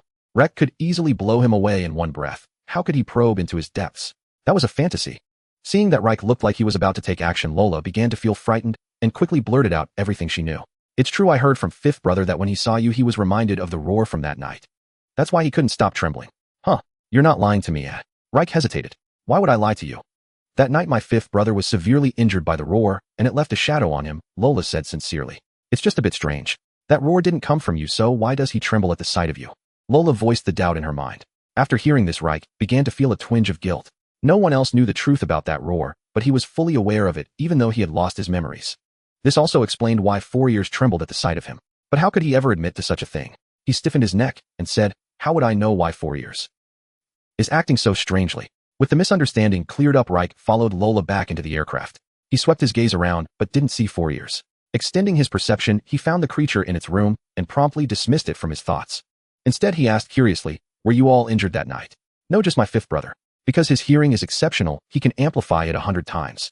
That night his eardrums were ruptured, and he was hurt. Your fifth brother is quite something. Does he always keep his hearing amplified 100 times? Hasn't he gone mad? He usually keeps it normal. I don't know why he activated the 100-fold hearing that day. Weirdo. After muttering a curse under his breath, Reich continued to lie on the sofa and rest. 2 days later, the aircraft entered Ponchi City and landed on the rooftop of a 3-story building. Reich and his group stepped out of the aircraft. Gazing at the towering skyscrapers around him, Reich's mood became even brighter. This not only meant he could enjoy modern life, but also that he could continue to grow stronger. It also gave him hope of leaving. Lola, where is the most famous scientist in these parts? Let's go find him now, Reich said impatiently. Lola slapped her forehead and asked, "Do you have any money?" "No," Reich replied with utter shamelessness. "I'm just an 80-year-old baby, or what would I need money for?" "If you have no money, he won't even bother with you," Lola said, her head starting to ache at Reich's attitude. "You a baby? Have some shame, will you?" Lola simply didn't believe him. Hey. Reich was annoyed by Lola's demeanor. Regardless of anything else, he was indeed 8 years old in this life, even if his strength was a bit excessive. But strength couldn't negate his age. He was about to argue with Lola. "Enough, let's rest for today. We'll deal with things tomorrow," Lola said, waving her hand impatiently. "TCH women." Reich turned his head, looking at Lola askance with a disdainful expression. Disdainful as he was, his body obediently followed behind Lola. The moment he entered the room, Reich's body automatically made a beeline for the kitchen. After Reich had eaten and drunk his fill, he saw Lola emerge from the bathroom, her slender figure wrapped only in a towel. A faint blush crept onto Reich's face as he scolded, "Have you no shame? Can't you see a grown man like me standing right here, running out without any clothes on? A man? Where?" Lola began to look around. Seeing her reaction, Reich clenched his fists until the veins stood out on his forehead.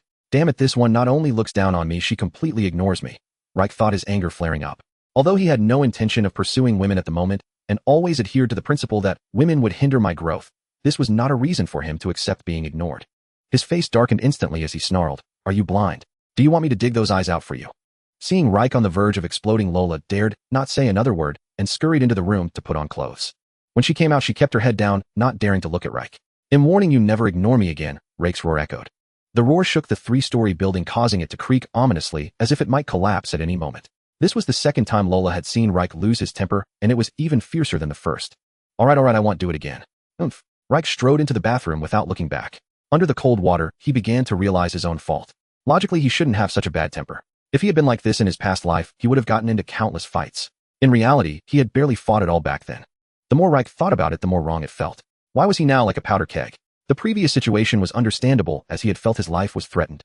But today's situation was clearly not good. She was in her own home, and it wasn't for an outsider to dictate how she should behave. With this thought, Reich quickly finished his shower.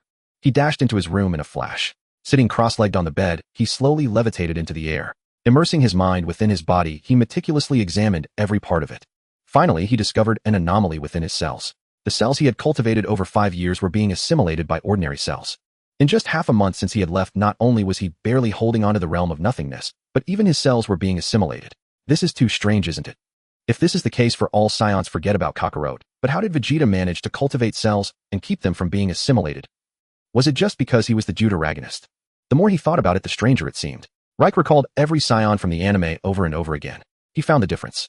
In the main timeline, Vegeta achieved Super Saiyan transformation within 3 years after learning of the android's impending attack. In the future timeline, Vegeta clearly did not transform, otherwise he wouldn't have been killed so helplessly. What was the difference between the two? Reich began to eliminate possibilities one by one. First, personality, there was definitely no difference. Both were equally proud. Second, lifestyle, no change there either. Both had lived on Earth for so long and fathered Trunks with Bulma. Finally, there was only one thing left. Pressure. The thrill of encountering a powerful enemy constantly stimulated his cells to divide, accelerating the Super Saiyan process. Having figured this out, Reich felt a sudden clarity and a smile spread across his face. Because he knew he was practically invincible on this planet and Frieza wasn't going to come looking for him. His personality was slowly becoming arrogant.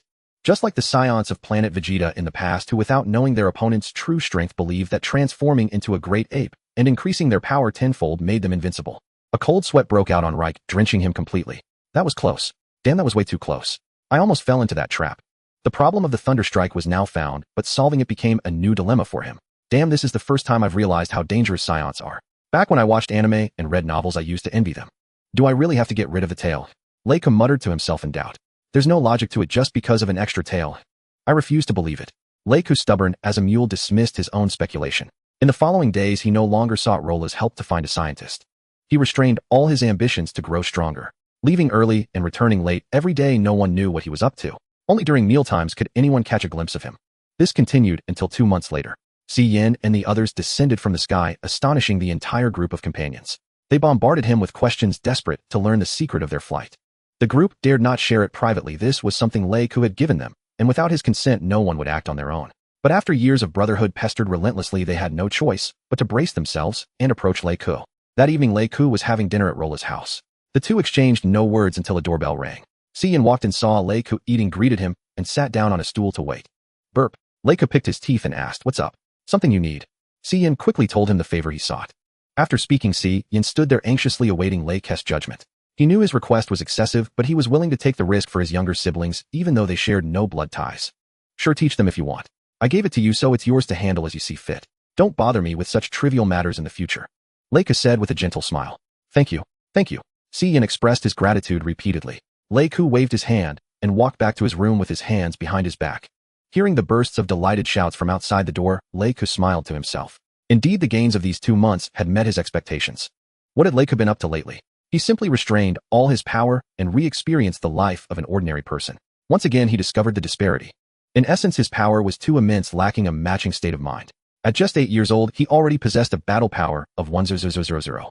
During the same period, what was Kakarot's battle power? Not even 10 points. Even the prodigy Vegeta couldn't compare.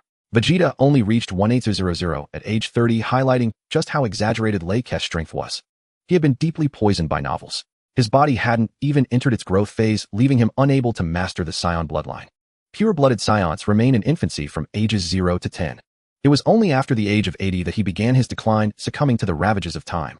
Unlike Son Gohan, his Saiyan heritage blended with Earthling blood caused him to mature earlier than a pure-blooded Saiyan. Let alone Son Gohan, who was universally acknowledged as the one with the greatest potential. Even the genius Vegeta conceded this point.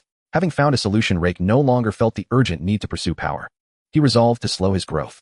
Of course, this did not mean he would abandon the search for scientists. The gravity chamber and spaceship remained his top priorities. Once constructed, the gravity chamber would help him maintain his physical condition. The next day, Reik had Laura take him to the most renowned scientist in the city, Plath. Throughout the journey, Laura dared not ask Reik why he still needed her to lead the way when he already knew the destination. "Reik, this is where Plath works." Laura pointed to a 30-story building. "Let's go." Reik nodded. Catching a glimpse of Laura's hesitant expression from the corner of his eye, Reik understood her worry that he might resort to force. "Don't worry, I won't use violence." He gave her a reassurance. "Excuse me, could you please inform Professor Plath that I need to see him?" Reik asked politely after being stopped. "Kid, this isn't a playground. Go play somewhere else," the guard said impatiently. Reik gave him a long, hard look, then walked to the side and sat down. Behind him, Laura was nearly frightened to death by the guard's rudeness. Seeing that Reik did not lose his temper, she hurried to his side. "Laura, do you know what Professor Plath looks like?" "Yes." "Good, then we'll wait. We'll approach him after he finishes work." With that, Reik closed his eyes, extending his perception throughout the building, placing the entire structure within his awareness. Time ticked by, and many people entered and exited the building. Each time someone came out, Reik would have Laura confirm their identity. After discovering it was not him, he would resume his repose. At one point, the guard, seeing Reik still there, attempted to drive him away again, but Laura intercepted him before he could reach them. As night gradually enveloped the city, Professor Plath still had not emerged, and Reik's perception indicated that only a few people remained in the building. Reik looked at Laura and asked, "Is tonight a full moon?" After receiving a negative answer, he continued to wait. At 10 o'clock in the evening, the remaining people in the building began moving toward the entrance. Reik stood up, his gaze fixed on the door. A group of 5 emerged, 1 elderly man, 2 middle-aged men, and 2 young men. After confirming with Laura that Plath was among them, Reik stepped forward and blocked their path. "Excuse me, who is Professor Plath?" To Reik's surprise, one of the young men replied, "I am Plath. What can I do for you, young friend?" Plath asked gently. "Professor, the thing is, I'm an alien. I'd like you to help me research and build a gravity chamber and a spaceship." Having identified his target, Reik spoke directly regardless of the others present. "Young friend, are you serious?" Plath's expression turned grave. He scrutinized Reik carefully before seeking confirmation. "Yes, and I want to ask for your help for nothing. I can let you study the spaceship I arrived in." Reik nodded in affirmation. Plath's face grew stern as he considered the offer. "All right, when can you hand over the spaceship?" "Tomorrow, during the day. Give me an address and he'll deliver it to you." "Fine. Come to my house with me now. You can deliver it directly to my home tomorrow." Plath extended the invitation. His colleagues were dumbfounded, initially thinking Plath was just playing along with a child. When they realized he was serious, one of the middle-aged men spoke up. "Professor Plath, there's no need to waste time on this kid, is there? My intuition tells me this child is telling the truth, and am willing to make this trip," Plath said, staring into the man's eyes. After getting out of the car and surveying the sprawling estate that covered 10 miles in radius, Rick nodded to Plath. Professor Plath, see you tomorrow. Laura, you can head back on your own. With that, Rick soared into the sky, oriented himself, and vanished into the air. Plath stared at the sky in shock, unable to speak for a long time. At that moment, Laura patted Plath on the shoulder with profound empathy. Without waiting for Plath to regain his senses, Laura turned and vanished from where he stood. On Rick's side, as he sped through the air, a smirk curled at the corner of his mouth as he murmured, "Has stunned, aren't you?" Whoosh. The reason Rick chose to fly back to retrieve the spaceship himself instead of using the controller. To put it bluntly, it was because of his lack of understanding of technology. He wasn't sure if starting the ship from his end would send a signal to Frisia, so he preferred to make the trip himself. He had no desire to shatter the hard-won peaceful life he had gained and end up being hunted down by Frisia. In this real world, Rick didn't know Goku or the others. If he died, everything would be over. There would be no Dragon Balls to revive him. When it came to his own life, no amount of caution was excessive. This time, as he passed through the Rock Monster mountain range, Rick assumed the creatures were still dormant. He chose not to take a detour and flew straight through. What he didn't know was that months ago these monsters had been awakened by his own roar as a giant ape. They had never returned to slumber and remained in a state of high alert. Thus, the moment he entered the mountain range, he was already detected by all the monsters. However, most of them couldn't keep up with his speed. By the time they began to react, he had already left them far behind.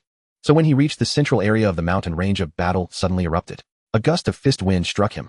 Rick only had time to channel the chi within his body to bolster his defense before a colossal fist slammed into him, sending him flying in an instant. A wave of excruciating pain surged through him. His bones creaked and cracked, and his internal organs churned within his body. Without a doubt, he was injured. Damn it, you bastard, no martial virtue at all. Rick gritted his teeth against the pain, struggling to stabilize himself.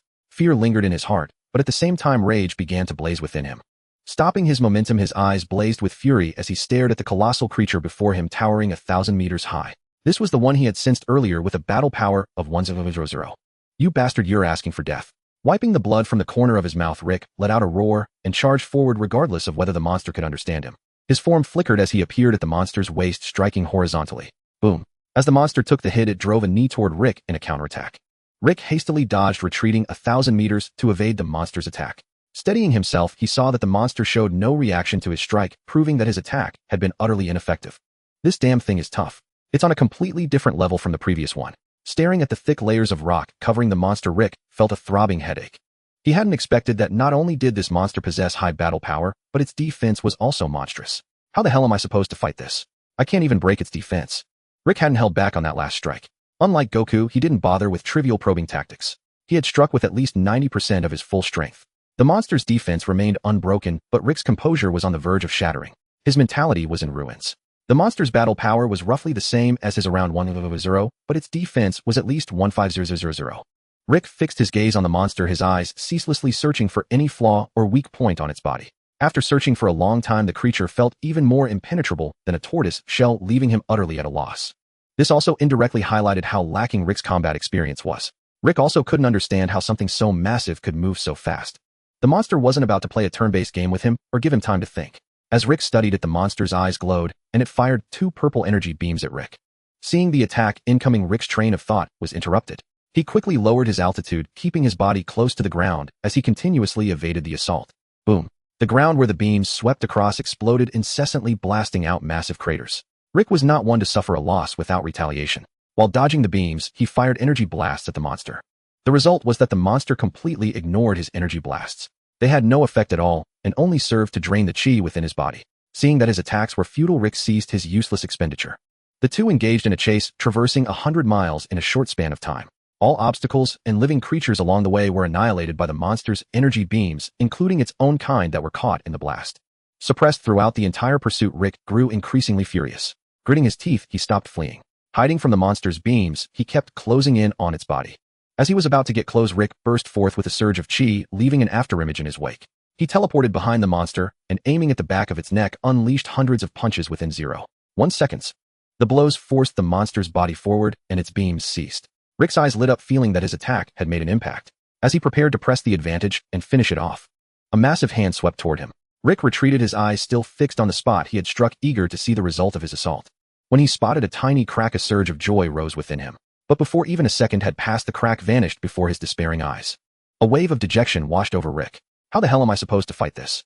Isn't this cheating? The monster seemed utterly devoid of weaknesses. Out of frustration, Rick unleashed a barrage of energy blasts at the monster's face in a kingly assault. But it was Rick himself who ended up exhausted while the monster remained unaffected. Watching the thick smoke rising from the monster's face, Rick didn't even expect it to have any effect. He had no intention of staying to fight this monster to the death. The flurry of attacks had already vented a portion of his anger. Now he was looking for an escape route, planning to return for revenge another day. Anyone familiar with Dragon Ball knows its greatest trope, the so-called smoke, no damage rule. As the smoke cleared true to form, Rick wasn't disappointed. He hadn't even chipped off a single piece of stone from the monster's face. But Rick was also fortunate. In the moment the smoke dissipated, he caught sight of the monster's eyes moving. It immediately occurred to him that the monster must have closed its eyes while under his attack. Relative to its massive body, the monster's eyes weren't large, but for Rick, who stood only 1.2 meters tall, they were several times bigger than his own. This gave him an opportunity to strike. Now that a weak point was found, getting close to the monster's eyes became a new problem. Rick didn't know the solar flare technique, so he couldn't blind the monster. Instead, he was firmly locked onto by it. Until his gaze fell upon the monster's feet. His eyes lit up as an idea struck him. Whether it would work, Rick didn't know yet, but he was ready to make one final attempt. If it failed, he would retreat.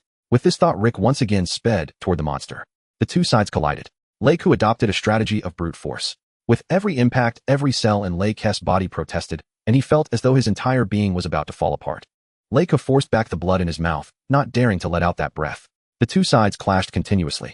What the monster failed to notice was Lei Ke's position kept descending, from initially exchanging blows with its fists and arms gradually shifting to engaging its feet. Lei Ke's position drew closer and closer to the monster's feet. Finally, when Lei Ku was 100 meters from the ground after his elbow collided with the monster's right calf, he braced against the pressure of being pushed back, continuously erupting with his inner energy.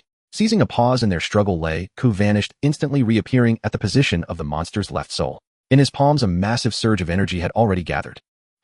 Lei Ku let out a mighty roar. The shockwave hurtled toward the ground beneath the monster's left foot. It struck the earth, instantly penetrating into the depths without any resistance. Boom! An abyss several thousand meters deep appeared beneath the monster's feet. Its left foot had no place to leverage, while its right leg still hung suspended in the air. Balance broken, the monster plummeted uncontrollably downward. Its arms flailed wildly in the air. Meanwhile, Lei Ku stood at the edge of the abyss the moment he blasted it open. Lei Ku positioned his hands one above the other before his chest, channeling his inner energy continuously toward the center of his palms, compressing it. A deep blue energy appeared, its light growing brighter and more abundant. Sweat dripped down Lei Ke's cheek. The instant the monster's head aligned with his own, Lei Ke's gaze sharpened, and he flickered, appearing right before the monster's eyes. Die? Monster, taste my dual-long destruction cannon. Lei Ku thrust the energy cannon from his chest with all his might. The blast, with a combat power of 250,000, made contact with the monster. The point of contact disintegrated continuously. The monster's defense offered no resistance. The energy cannon shattered, its skull flew off into the distance, and finally exploded as it shot into the cosmos. Lei Ku floated in the air, his arms dangling limply before him, his body drenched in blood, his expression weary. Yet his injuries did nothing to dampen his spirits. A smile curled at the corners of his mouth, and he burst into laughter. Cough. Lei Ku hadn't laughed long before he started coughing, blood spilling from his lips. Awesome. You wretched beast, trying to mess with me. Lei Ku paid no heed to his own body. After laughing for a while, he slowly ascended, flying up to 10,000 meters in altitude. In his current physical state, he could no longer recklessly fly over the Rocky Mountain range. He had to cross from high above. It would be a bitter death if, after barely defeating the big boss, he fell to some minor monster. Lei Ku wouldn't be able to close his eyes in peace. Passing through the Rocky Mountains and entering the forest, Lei Ku didn't rush to find the spaceship. His current condition desperately needed rest. If not for his appointment with Plath, what he should be doing now was recuperating. He hadn't expected this trip to be so perilous. He had nearly met his end. Returning to his previous dwelling, Lei Ku could no longer hold on. He closed his eyes and fell asleep. But due to his worries, he woke up less than 2 hours later. His condition had improved slightly, at least his arms could move now. He dug out the spaceship, carried it on his back with both hands, and flew toward Ponchi City. The return trip was much slower, taking about 4 hours. It was past 9 o'clock when Lei Ku finally landed at Plath's doorstep. As soon as Lei Ku touched down, he saw Plath standing at the door, eyes bloodshot, staring fixedly at the spaceship. From the look of it, he hadn't slept all night, and had likely been standing there the whole time. Is this the spaceship? Lei Ku, are you alright? Two voices rang out simultaneously. The first was from Plath, the second from Laura. Lei Ku first shook his head at Laura, then said to Plath, "Yes, this is the spaceship. This is what I arrived on." Seeing Plath about to touch it, Lei Ku continued, "Let me brief you first. First, this ship has a tracker. You must find it. Also check if there are any listening devices on the ship, or anything you deem unnecessary installed on it. Then look into the gravity chamber. The higher the multiplier, the better. That's all for today. Study it well, and he'll come back to see you in a while."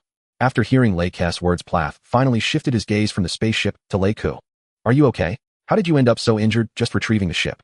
Should I arrange a hospital for you?" Seeing Lei Ku's battlesuit tattered and torn his body covered in wounds with some spots still oozing blood. Plath realized the young man before him was seriously injured. Leica thought for a moment, then shook his head in refusal. Just a minor incident. No need for the hospital. Remember what I told you. It's crucial related to this planet's fate. Watching Leica's retreating figure, confusion flickered in Plath's eyes. He simply couldn't comprehend such behavior. From what he had observed of Leica's injuries, logically Leica should be lying on the ground barely able to stand. He couldn't understand why Leica acted as if nothing was wrong. Even refusing to go to the hospital. With injuries of that severity, even hospitalized, it would take at least 3 months to recover. Shaking his head in bewilderment, Plath turned his attention back to the spaceship. He summoned robots to transport the ship to his workshop, eagerly beginning his inspection. As he examined it, he couldn't help but exclaim in awe.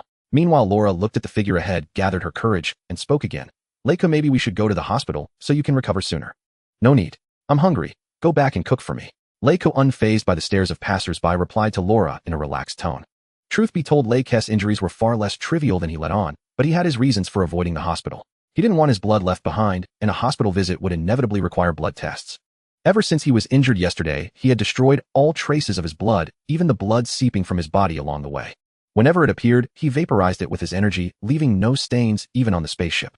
His extreme caution stemmed from fear inspired by the original work. Who would have thought that an Earth with a maximum combat power under 300 could produce androids with combat powers in the hundreds of millions or even billions? This didn't even include Super 17 from GT or Jaiko from the unofficial AF. Those two were bad enough, though they weren't recognized by Toriyama, and their combat powers were even more absurd. GT, on the other hand, while not part of Dragon Ball's main canon, had partial involvement from Toriyama, who acknowledged it as events in a parallel universe. Super 17 could go toe-to-toe with Super Saiyan 4. The thought sent chills down Leica's spine, as he still couldn't determine which timeline he had crossed into. Leica shuddered and quickly banished those images from his mind. The news of Reich returning to the Bedeso adventure group, building with injuries, spread among every member of the group in less than an hour. The reason it spread so quickly was that the entire group was in training, with everyone following Saiyan to sense chi. Just then, a member who had gone out on an errand returned and saw Reich's injuries. When he rushed to the training room and told them, chaos erupted. Those unaware of Reich's strength thought someone was challenging their group. They clamored to seek revenge, some claiming the group had never suffered such a loss, others insisting that teaching the offender a lesson was necessary, lest any stray cat or dog dare to bully them. But those who knew Reich's true strength were stunned, ignoring the others' outcry. They couldn't fathom how someone as powerful as Reich could be injured, or who could possibly harm him. Saiyan, as the leader, was the first to lose his composure. He stood up, pacing restlessly like a cat on a hot tin roof, wanting to go to Lola's room to ask Reich, but daring not. The others surrounded him, looking at him with anxious and desperate eyes. It was precisely because they knew Reich's strength that they understood the terror behind it. To Reich and his ilk, they were little better than ants. If the enemy came for them, they would be caught in the crossfire and annihilated in an instant. Fifth, come here. Saiyan, feeling the weight of their gazes, though they said nothing, was nearly crushed by the pressure. Spotting Fifth sitting in the corner, his eyes lit up as he called out. Fifth's face was unusually calm, showing neither the anxiety of the leaders nor the indignation and anger of the others. Boss, what do you need me to do? Fifth walked over to them and asked. Saiyan first pointed at Fifth's ear, then gestured upstairs. Fifth understood. He wanted him to eavesdrop on the sounds from Lola's room. Though he understood, Fifth shook his head and refused the leader's request, the first time he had ever done so. Saiyan stared wide-eyed in disbelief and asked why. Boss, you wouldn't understand. Fifth shook his head again, unwilling to explain. Seeing Saiyan's almost pleading gaze, Fifth felt uneasy and let out a deep sigh. Sigh. Boss, come over here, I'll tell you alone. Fifth hadn't wanted to share his suspicions with the others, but he couldn't bear the leader's eyes. The two stepped out of the training room alone. Fifth took a deep breath as if summoning courage. Seeing Fifth's behavior, Saiyan waited silently, bewildered by how much Fifth had changed. It felt like he was a different person. Fifth spoke. Boss, I suspect the roar we heard that night came from Reich. Bang! It hit Saiyan like a thunderbolt, throwing his mind into chaos. He couldn't understand why Fifth would link Reich to that roar. He had heard Reich himself describe the terror of the roar's owner, always believing they were two different people. Now Fifth offered another answer, one he was unwilling to accept. How could he accept this truth? As if in a last-ditch struggle, he asked hoarsely, why do you think that? They don't seem to have anything in common, do they? That roar was clearly that of a beast. How could it be human? I don't know, I can't explain it either, but I've had this feeling ever since I first saw him. To be honest, I don't want to meet him. The feeling he gives me is too terrifying, so I've been trying to avoid anything to do with him.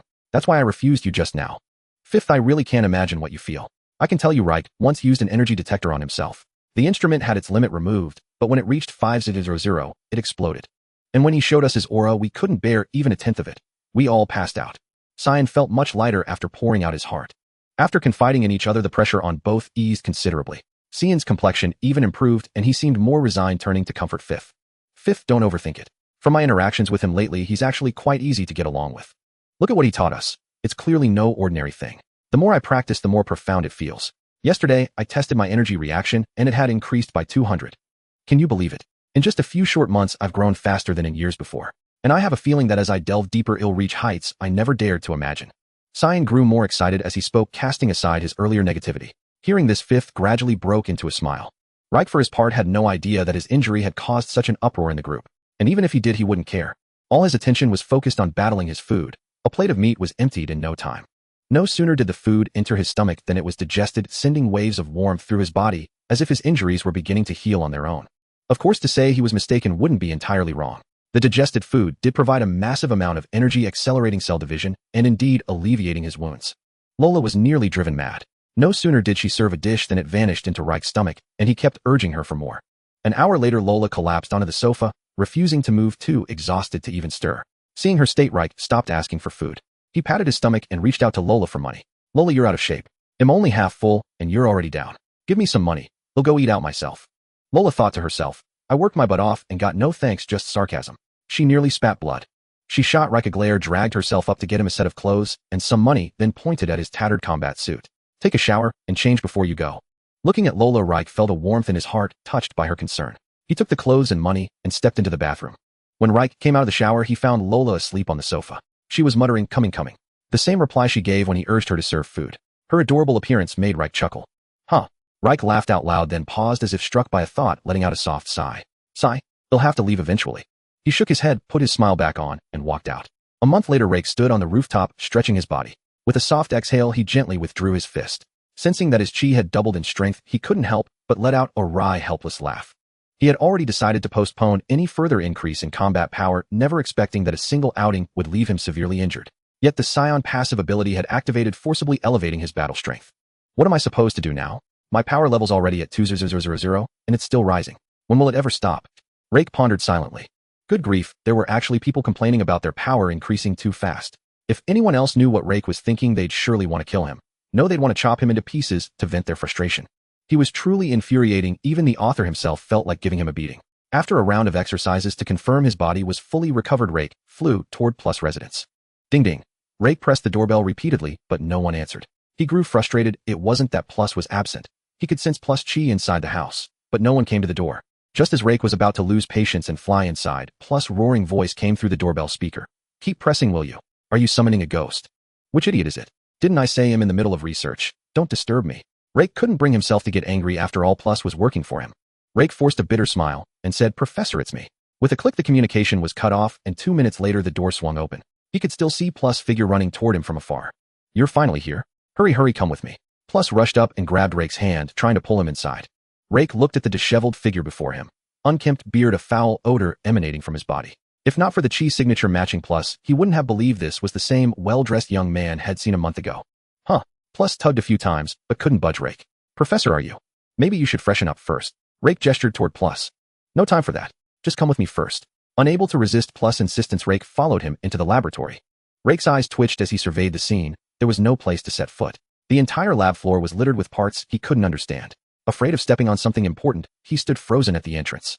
Come in, why are you still standing at the door? Somehow Plus had already made his way to the center. He turned around and called out when he saw Reich hadn't followed. With no other choice, Reich slowly levitated and floated behind Plus. Plus paused for a moment, then continued walking nonchalantly until they reached Reich's spaceship. What should I call you? Just as Plus was about to speak, he realized he didn't know the child's name. Awkwardly, he ran a hand through his messy hair and asked. Just call me Reich. Reich, this is the tracker you mentioned. As for the listening device, I didn't find one, and there's nothing else useless on the ship. Can you block the tracker? Reich glanced at the device and asked. Yes, give me 2 days, Plus replied confidently. So can this ship be reassembled and used again? Reich asked, looking at the empty shell that was once his spacecraft. Sorry, I can't put it back together right now. You'll need to fully master the other technologies first before I'm confident. What? Reich's heart sank, turning ice cold. He took a deep breath and asked, can you build a new spaceship from scratch? I could, but the speed would be terrible. Based on my current knowledge, the ship ID make probably wouldn't even reach 1/10th of your ship's speed. Bro, are you trying to make me die of old age on this ship? Reich was at a loss for words. Don't lose heart. Once I fully grasp the technology from your ship, I'm confident I can build one at half the speed. Reich felt a surge of joy and pressed on. How long will it take you to master it? Plus held up 2 fingers, his eyes fixed on the ceiling, as if something there fascinated him, too afraid to meet Reich's gaze. Reich only saw the fingers and didn't notice Plus' expression. 2 years. Not bad, you're pretty impressive. Reich praised. It's not 2 years. It's 20 years. Seeing that he couldn't bluff his way out plus steeled himself closed his eyes and blurted it out. Rake was petrified on the spot, his mind buzzing. The words, 20 years, echoed relentlessly in his head. 20 years. Rake trembled with rage. Rake, our technology is too backward. 20 years is the fastest I've calculated, Plus said with utter sincerity. Plus had completely given up on caution, saying whatever came to mind. It wasn't that he wasn't afraid of Rake or that he didn't know Rake's power. But he had truly done his best. What could Rake do? He felt utterly hopeless, but he couldn't just kill Plus. If it already took 20 years, losing Plus might mean he'd be stuck here for the rest of his life. Why do you think Rake sought out Plus?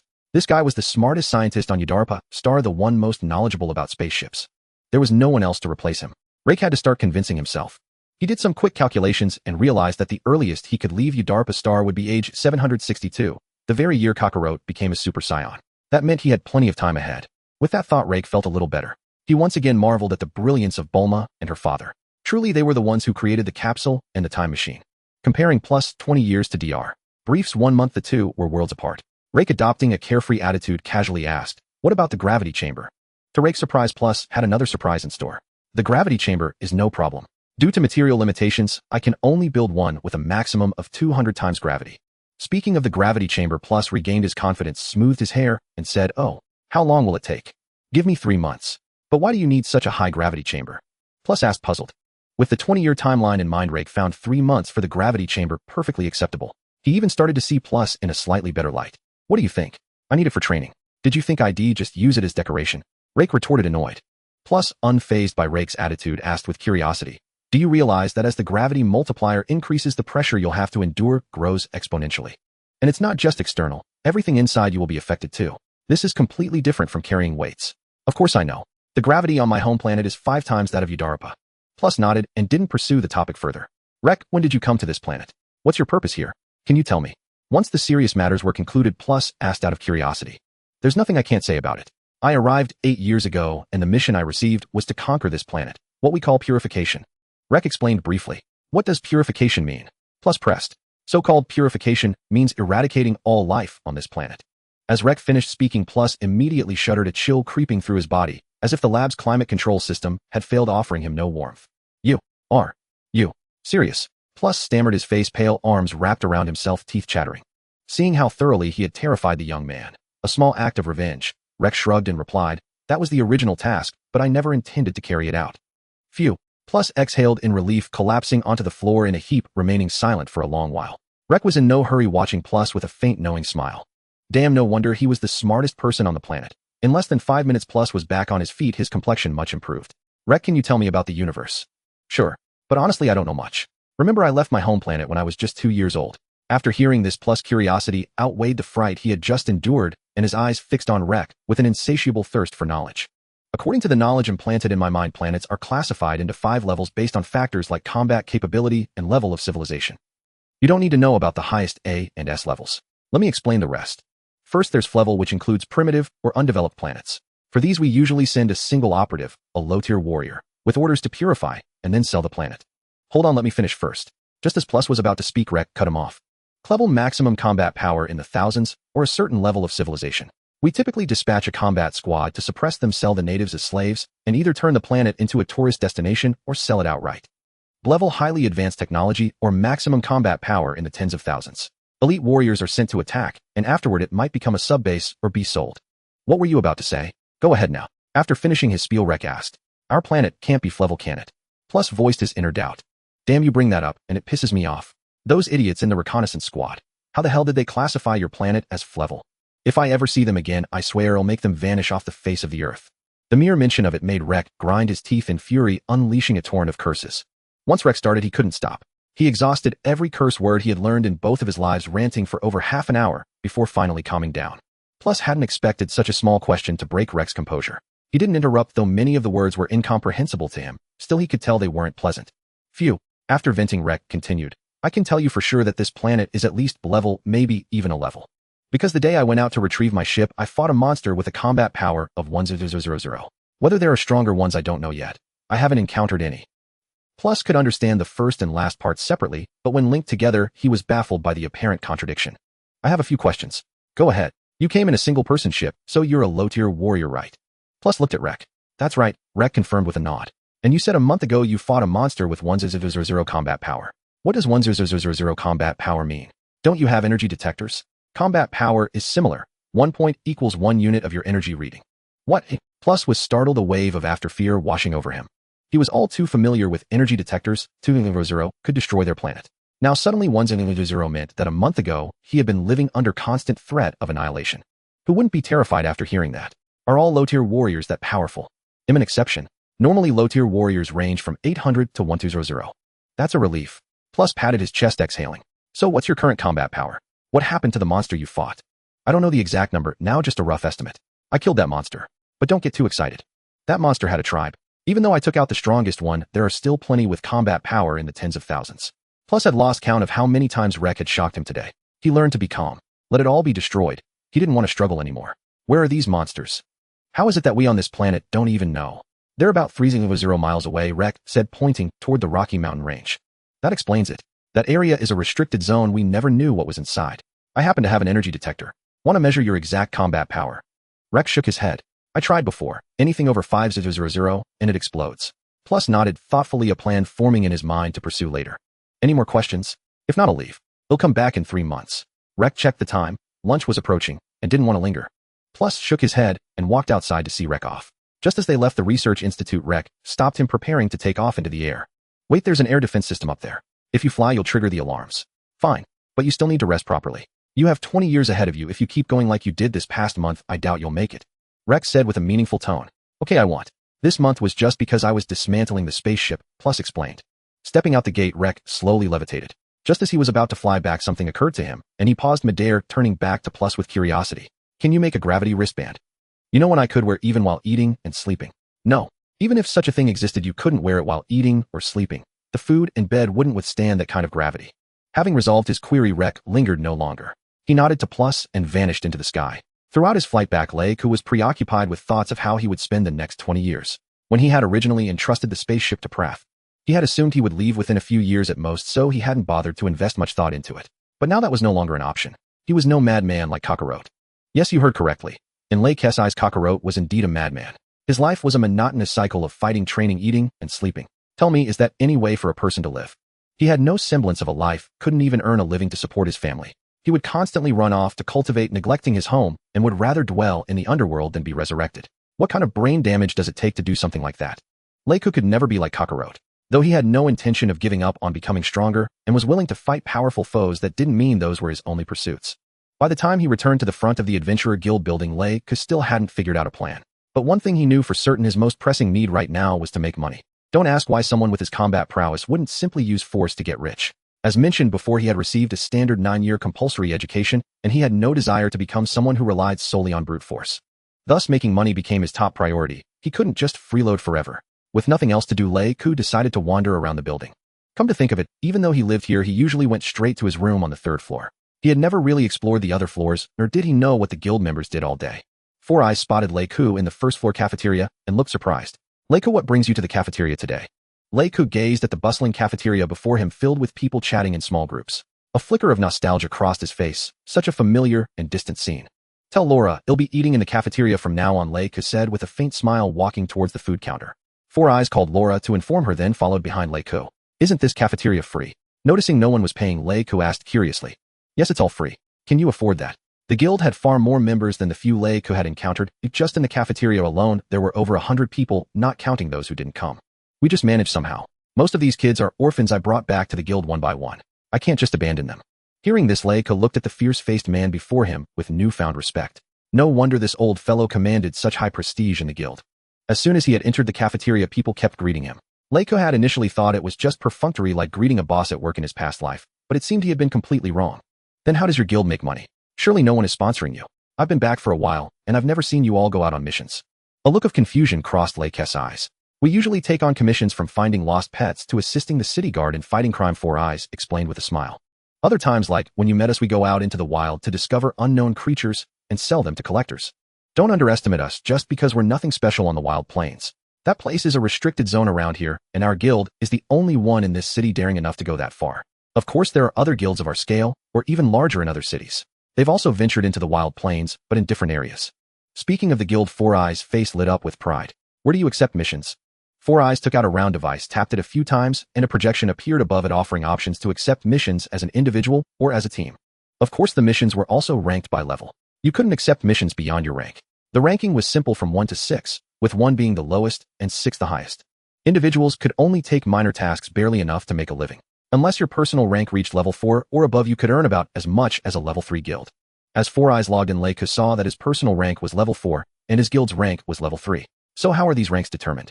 Based on combat power or the number of completed missions? Leiku grew interested. Since he needed to make money, wasn't this the perfect opportunity? It would let him earn money and pass the time. The requirements for individuals and guilds are different. For individuals, it focuses more on what you call combat power, while for guilds it emphasizes both combat power and the quantity and completion rate of missions. Four Eyes explained patiently. Hearing this, Leiku stopped eating, sat up straight, and asked, what do I need to do to become an adventurer? Huh. Leiku's question caught Four Eyes off guard. He hadn't expected Leiku to actually want to become an adventurer. With his combat power, it would be like using a cannon to kill a mosquito. On second thought, Four Eyes figured Leiku was just curious and wanted to experience life, probably a fleeting whim. He patted his chest and said, that's simple. They'll take you to the guild tomorrow. Will I have to do an energy reaction test at the guild tomorrow? Leiku asked. Yes. If you don't want to take the test, you'll be registered as a level 1 adventurer by default. Or would you like to be affiliated with our guild? Four Eyes asked tentatively. Tell me how much combat power is required for each level from 1 to 6. Leiku didn't answer his question and continued asking. Four Eyes began to sense something was off.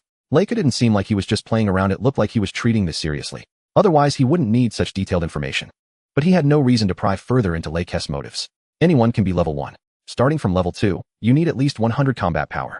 Level 3 requires 800, level 4 needs 2000, level 5 needs 4000, and level 6 needs 8000. After hearing this, Leiku made up his mind. Alright, take me to the guild tomorrow. As Leiku and Four Eyes talked, the people in the cafeteria kept casting glances their way. Those who knew Leiku were fine, but most people only knew of his existence. Since Leiku lived in Laura's house, they assumed he was her relative and knew nothing about his background. But today, seeing how their leader treated Leiku, they sensed something was off. The boss was being far too deferential to this kid. Some were seeing Leiku for the first time, and curiosity about him began to stir. In particular, a young girl kept her gaze fixed on Leiku. After he left the cafeteria, she secretly followed him all the way until he stopped in front of Laura's door. The girl called out to Leiku. Hey, who are you? A crisp voice rang out. Rake turned around to look. Standing before him was a lively girl of 13 or 14, slender with 2 cat ears atop her head and an aura brimming with vitality. Although he had sensed someone following him all along, he paid it no heed, for in his perception the pursuer was far too weak to warrant his attention. Who would have thought she would call out to him? A flicker of interest stirred within him. Shouldn't you introduce yourself before asking about others? Don't you even know basic manners? Rake retorted. The girl shot him a disdainful look. Listen up, you hick. I am the future leader of the Budeso Adventure Corps and your future boss, Bellies. Rake watched the girl, her neck stiff with pride like a peacock flaunting its plumage. Puffed. He couldn't hold it in and burst out laughing. Ha ha ha. Ignoring the girl's red-faced fury, Rake clutched his stomach, tears streaming from his eyes. He never imagined he'd encounter a scene straight out of a cheap novel. This dramatic farce was simply too amusing. Never thought someone this brainless existed in real life. Rake felt head truly broadened his horizons. What are you laughing at? Shut up. Belly snapped. Her clenched hands were visibly trembling, barely restraining her fury. Though she was a bit scatterbrained, her strength within the Budeso Adventure Corps was considerable. Apart from the dozen founders, she was the most powerful, surpassing even the seasoned veterans. Despite her sharp tongue, she wasn't malicious at heart. She always treated the Corps members like family. If she hadn't seen the leader grovel before Rake today, feeling that her leader had been humiliated, she wouldn't have followed Rake or spoken so harshly. What? They'll laugh if I want to. You gonna hit me? Rake wore a smug, irritating expression. You? Bellies pointed at him, trembling with rage, unable to get the words out. Silly girl, you what? Rake kept provoking her, relishing the sight of her wanting to strike, but holding back with all her might. Aya! Bellies screamed, clutching her hair in fury. I'll kill you. I swear I'll kill you, she said, her eyes red. Go ahead. If you don't, I'll think you're a coward. Rake continued to goad her. With a click, the door to Laura's house opened from within, their quarrel having disturbed her. The moment she opened the door, she saw Bellies charging at Rake with clenched fists. Laura quickly grabbed her. Eighth sister, let me go. They'll kill him today, I swear it. Bellies struggled in Laura's embrace. Laura was startled at first, fearing Rake might kill Bellies, and cautiously glanced at him. Seeing that he didn't seem angry, but rather amused watching Bellies with a relaxed expression, she breathed a sigh of relief. Bellies kept struggling to no avail. She turned her head, looking at Laura with pitiful eyes. Eighth sister, please let me go. I promise I won't fight. Remember your word. Laura slowly released her. But the moment she was free, Bellies charged at Rake again. Despite her fierce words, there was no murderous intent in her aura, as she simply wanted to beat Rake up. Rake, sensing no killing intent from her, decided to indulge her little game. Otherwise, he would have eliminated her the instant she showed any hostility. Laura moved to stop Bellies again, but Rake's gaze stopped her. Helpless, she could only look at him pleadingly, silently begging him not to be too rough. Belly's, unaware of their silent exchange, wondered why her eighth sister hadn't stopped her this time. She snapped back to reality, only to find herself right in front of Rake. Startled, she withdrew 90% of the force behind her punch. Rake noticed Bellis' small gesture and nodded slightly. He sidestepped to the left, dodging her fist. Whoa, whoa, whoa. Bellis couldn't stop and stumbled past Rake. Their positions were now reversed. It seems you've got some skills after all. Bellis' face grew serious. She praised him briefly before charging again. Straight punches, elbow strikes, hammer fists, knee thrusts, flying kicks. She threw everything at him. Seeing each move dodged, she increased her force. Bellis attacked relentlessly for half an hour, but the gap in their strength was too vast. Not only did she fail to land a single blow, but she also exhausted herself. Panting heavily, she stopped, hands on her knees, glaring at Rake. Hick, if you've got guts, stop dodging and face me, Hedon. Not bad stamina for a silly girl, but your skills are terrible. I'm getting bored. Bye. Rake yawned, gave his critique, and walked into Laura's house. Coward. Don't run if you've got the nerve. Bellis shouted defiantly at the closed door. Bellis, that's enough for today. Come down now. Seeing Rake had lost interest, but Bellis kept provoking, Laura grabbed her and dragged her toward the first floor. Rake smiled behind the door. He had thoroughly enjoyed this little farce and had memorized Bellis' name and face. Laura held on to Bellis until they found the leader. Bellis had stopped struggling, following Laura with a dejected expression. She had realized the gap between herself and Rake. Her outburst was nothing but a powerless roar, a final refusal to admit defeat. Four Eyes looked at the two, curiously waiting for Laura's explanation. Just as Laura opened her mouth, Bellis stepped forward, bowed to Four Eyes, and spoke first. Leader, please train me. I want to become stronger. Four Eyes was utterly confused, but seeing the determination blazing in Bellis' eyes, he didn't ask why. He nodded and said, all right, but be prepared to work hard. Leader, will show you my resolve. With that, she turned and walked away without looking back. Four Eyes shot Laura a questioning glance. Laura recounted what had happened outside her door and shared her conjectures. The two exchanged wry smiles. Leader, maybe you should talk her out of it, Laura suggested. Four Eyes pondered for a moment, recalling the fiery determination in Bellis' eyes, then shook his head, rejecting the idea. This is a good thing. Since Bellis surpassed the veterans in strength, she's been slacking off on training. This might be the perfect opportunity. Laura rolled her eyes at him. But not with Rake as her goal. You're pushing her into the abyss. Four Eyes stroked his chin. Relax, I know what I'm doing. Do as you please. Laura shook her head and left. The next day, after Saiyan and Lei Ku met up, Saiyan told Lei Ku about Bellis asking him for training. She probably still wants to cause you trouble, hoping you'll go easy on her. Saiyan pleaded. All right, I finally found some fun, I'll cherish it. Lei Ku said with a grin. Saiyan silently mourned for Bellis, only hoping Lei Ku would be gentle. With Lei Ku's assurance, at least Bellis' life wouldn't be in danger. Soon the two arrived at the Adventurers Guild. Entering the hall, aside from the staff, only a few scattered people were present. Saiyan still had some clout in this small city. As soon as he entered the hall, someone came forward to receive him. Captain Pat, long time no see. Please follow me to the reception room on the second floor. Lead the way. Lei Ku and the other followed the receptionist upstairs. But as soon as they reached the second floor, they were met by a burly man with a full beard, one eye, and towering over 2 meters tall. Behind him followed a slick-haired, spectacled, refined young man. The big man saw Pat and sneered. Oh, if it isn't our illustrious Captain Pat. Heard you slunk back from the wild plains a while ago. Not hiding at home, still daring to show your face. Pat's eyes narrowed. He ignored the big man and fixed his gaze on the refined young man, saying in a low voice, Harton, keep your dog on a leash. Don't let it bite randomly, or it might get its teeth pulled. You're asking for death, the big man roared, ready to strike. Ahem. Harton cleared his throat, softly stopping him. Adjusting his glasses, he said with a smile, Pat, my little brother didn't say anything wrong. Isn't it the truth? Didn't you escape from the wild plains? Why haven't you submitted your quest yet? What does it have to do with you when I submit my quest? Meddling like a dog catching a mouse. Huh. I heard your adventuring group is short on funds lately. If you can't keep going, just say the word, and it'll take over. Don't worry about our group situation. Better watch your own neck, or you might get yourself killed. A glint of ferocity flashed in Pat's eyes. Harton spread his hands nonchalantly. Plenty want my life, but I'm still alive and kicking. Annoying, isn't it, boss? Don't call me boss. I don't have a brother who stabs me in the back.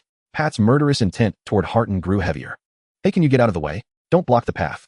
Lei Ku's words drew everyone's attention. Kid, didn't your mom tell you not to interrupt when adults are talking? Pat, you've really gone downhill. When did you become a babysitter?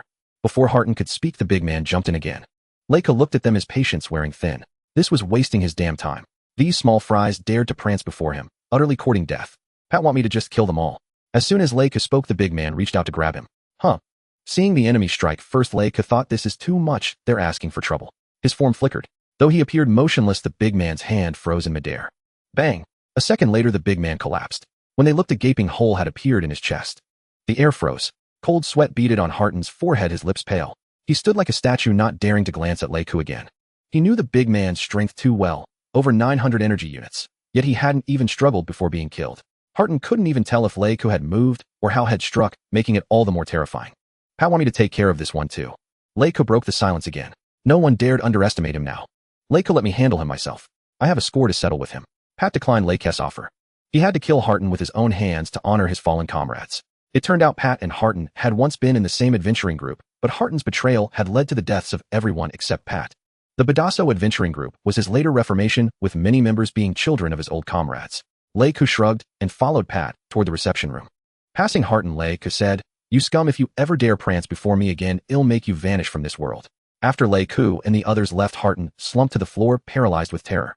Leiko had truly frightened him. Taking a few deep breaths, Harton didn't even bother with the big man's corpse. He scrambled away without a second's delay. Only when he returned to his residence did his emotions calm slightly. "No, I can't stay in this city.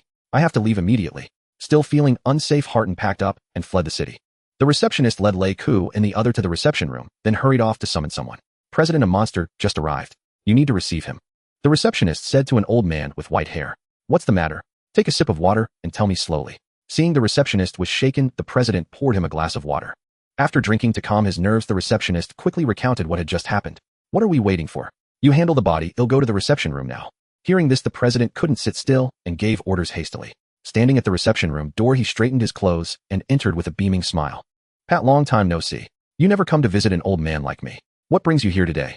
Truly with age came cunning. The president first expressed closeness to Pat before asking business. "My fault, President, but you know I have over 100 mouths to feed. I simply have no time. As for today, I'm here to accompany Leiko in getting his adventurer's license." Pat No Greenhorn understood the president's intent. He first apologized to smooth things over, then gestured to Leiko to state their purpose. "Such a trivial matter, and you troubled yourself to come personally. A simple phone call would have sufficed, though I could have arranged someone to handle it at your place." The president glanced reproachfully at Pat, then turned to Leiko. Leiko's baby-faced visage imprinted itself in his mind. Had he not just heard the receptionist's account, the president would never have imagined that this innocent-looking child possessed such power. He dared not waste words and cut to the chase. "Young friend Leiko, come with me. They'll conduct the test now." Leiko hopped off the sofa, crossed his hands behind his head like cockroach, and followed the president. Standing before the energy detector, the guildmaster said, "Rek, we shall begin now." "Hurry up, this is already wasting far too much of my time." Rek had already suppressed his combat power to precisely 800, hence his impatience. Beep, beep. Seeing the figure 800 flash on the instrument's display, the guild master showed little surprise. Having heard the receptionist's description earlier, he already knew Rek's energy signature would be exceptionally high. Upon entering the reception chamber, he had even discreetly probed it himself. Though unassuming in appearance, the guild master possessed a combat power of 200 and decades of seasoned experience. Though he lacked the ability to sense chi, he had cultivated his own reliable method for discerning danger. Rek evoked in him the same visceral unease he'd felt decades ago confronting others whose energy signatures registered at 800. His very body now screamed warnings, urging him to keep his distance. After handing Rek his level 6 adventurer's license and communication device, the guild master respectfully escorted him to the entrance. Watching Rek vanish into the distance, he breathed an inward sigh of quiet relief. "Damn it, I'm not this old just to endure such shocks. I'm quitting this wretched job tomorrow and going home to raise my grandson." Rek remained blissfully unaware that his mere presence had driven a guild master to resignation. He was instead idly fiddling with his newly issued adventurer's comlink. Scrolling through mission listings, his enthusiasm visibly rose, until one particular assignment caught his eye, a research lab posting authored by none other than his longtime acquaintance Professor Plass. The task required capturing a rock golem with no stipulation regarding its energy output. At once Rek grasped Plass's intent, he sought to uncover the creature's vulnerabilities, paving the way for future countermeasures. Without hesitation, Rek tapped to accept the mission. He felt no urgency to complete it immediately, nor any concern that another might beat him to it, and returned with Pat to their lodgings. Rek spent the entire day indoors immersed in reviewing assignments. Several genuinely piqued his interest, such as one requesting a substitute instructor for 1 month requiring only a minimum energy output of 500.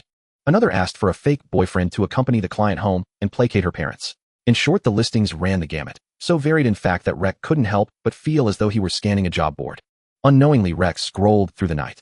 "Rolla, I'm heading out on a mission. No need to prepare food for me." At first light, he soared toward the rock mountains. Rek's method of capturing the rock golem was brutally straightforward. He shattered its limbs, then lifted the stunned behemoth aloft and flew back, completing the entire operation in under 2 hours. "Plass, open up. I've come to deliver the mission." Rek hovered above Plass's laboratory, calling down. The professor rushed outside, stared up at Rek and the colossal creature, and hastily deactivated the anti-air alarm. "All right, you may descend." Plass shouted upward. "Do you have secure containment space for this?" Rek asked, holding aloft the 200-meter Titan. Plass's lips twitched. "Is it always this large? What did you expect? I deliberately chose a smaller one." These abominations grow larger the higher their combat power. I once eliminated one over 1,000 meters tall. Plas nearly wept, recalling his modest 10-meter containment chamber, and glancing again at the 200-meter Leviathan in Rex's grip. He felt utterly undone. No suitable containment space. I vastly underestimated its scale. Rex studied the flustered professor, equally stymied. Surely, he couldn't hold this monstrosity aloft indefinitely. Then perhaps I should simply destroy it, and return to capture another once you're properly prepared. Wait, let me think. Plas paced frantically, then suddenly snapped his fingers. I've got it. A former research institute where I worked has adequate containment facilities. I'll contact them now, just give me a moment. Fine, hurry. I have another mission awaiting me. Contact established. You may proceed directly. Professor, Rex added, shaking the rock golem lightly in his hand. I trust this incident won't interfere with your starship construction schedule. This time I'll let it slide. He spoke with quiet, unmistakable gravity. Indeed, the true motive behind Rex's acceptance of this mission was not the reward, however generous, but rather a stark warning to Plas. To Rex, nothing, not even credits, outweighed the timely completion of his starship. He had already invested 1/3 of his life in this project. For Plas to waver now was unforgivable, tantamount to courting death. Plas understood the warning instantly, and with chilling clarity grasped his own diminished standing in Rex's eyes. Their relationship had irrevocably shifted from equal collaborators to master and subordinate, a transformation rooted entirely in Plas's earlier decision to dismantle Rex's original vessel, leaving a 20-year reconstruction horizon.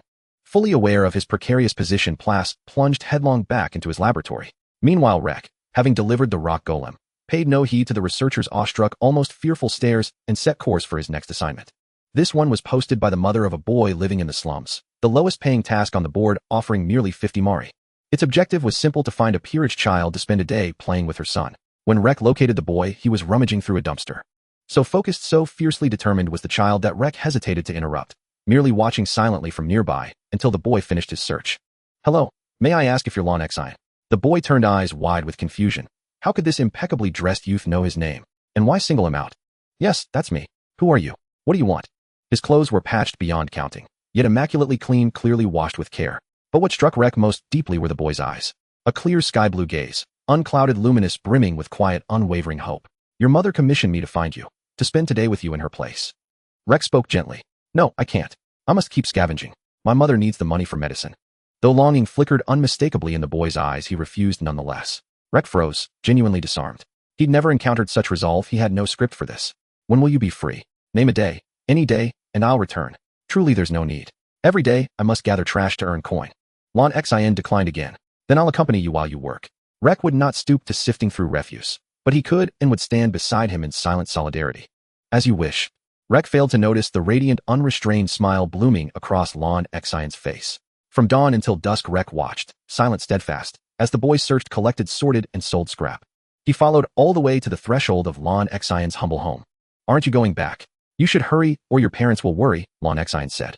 Rex shook his head, gazing at what was supposed to be his dwelling. It was even worse than the cave he had lived in. Just a few wooden planks patched together, covered with a plastic sheet, and surrounded by piles of trash. Such an environment would make even a healthy person ill, let alone a patient. I have no parents. Let's go in and see your mother. Lon Exine bowed repeatedly to Reich in apology. I'm sorry, I didn't mean to. It's fine. Lead the way. Mom, I'm back, and I brought a friend, Lon Exine called out as he lifted the plastic sheet. Cough. Then treat your friend. Well, don't worry about me. Reich looked at the woman lying in the haystack. Nothing but skin and bones with deeply sunken eyes. He sensed her condition and furrowed his brow. Her body was in a dire state, worn down by prolonged illness and lack of medicine, teetering on the brink of collapse. He called out to Lon Exine, deciding to give him a chance. Lon Exine, would you like to train with me? I'll arrange for your mother to be sent to the hospital. Your mother's body is failing. If she doesn't receive treatment, soon she has less than a month. Please save my mother. He'll do anything. Hearing about his mother's condition, Lon Exine knelt before Reich, kowtowing incessantly. Without another word, Reich pulled out his communicator and sent a message to Pat, then turned to Lon Exine. Stand up. I've already contacted someone. Thank you. Thank you. Stay with your mother at the hospital. Come find me when she's better. Soon Pat arrived with a doctor. Reich pulled Pat aside. Go with them to the hospital. Arrange for their care and bring them to me once she's healed. What's this about? Reich pointed at Lon Exine. This child will train with me from now on. Find me a new place. I'm moving out of your building.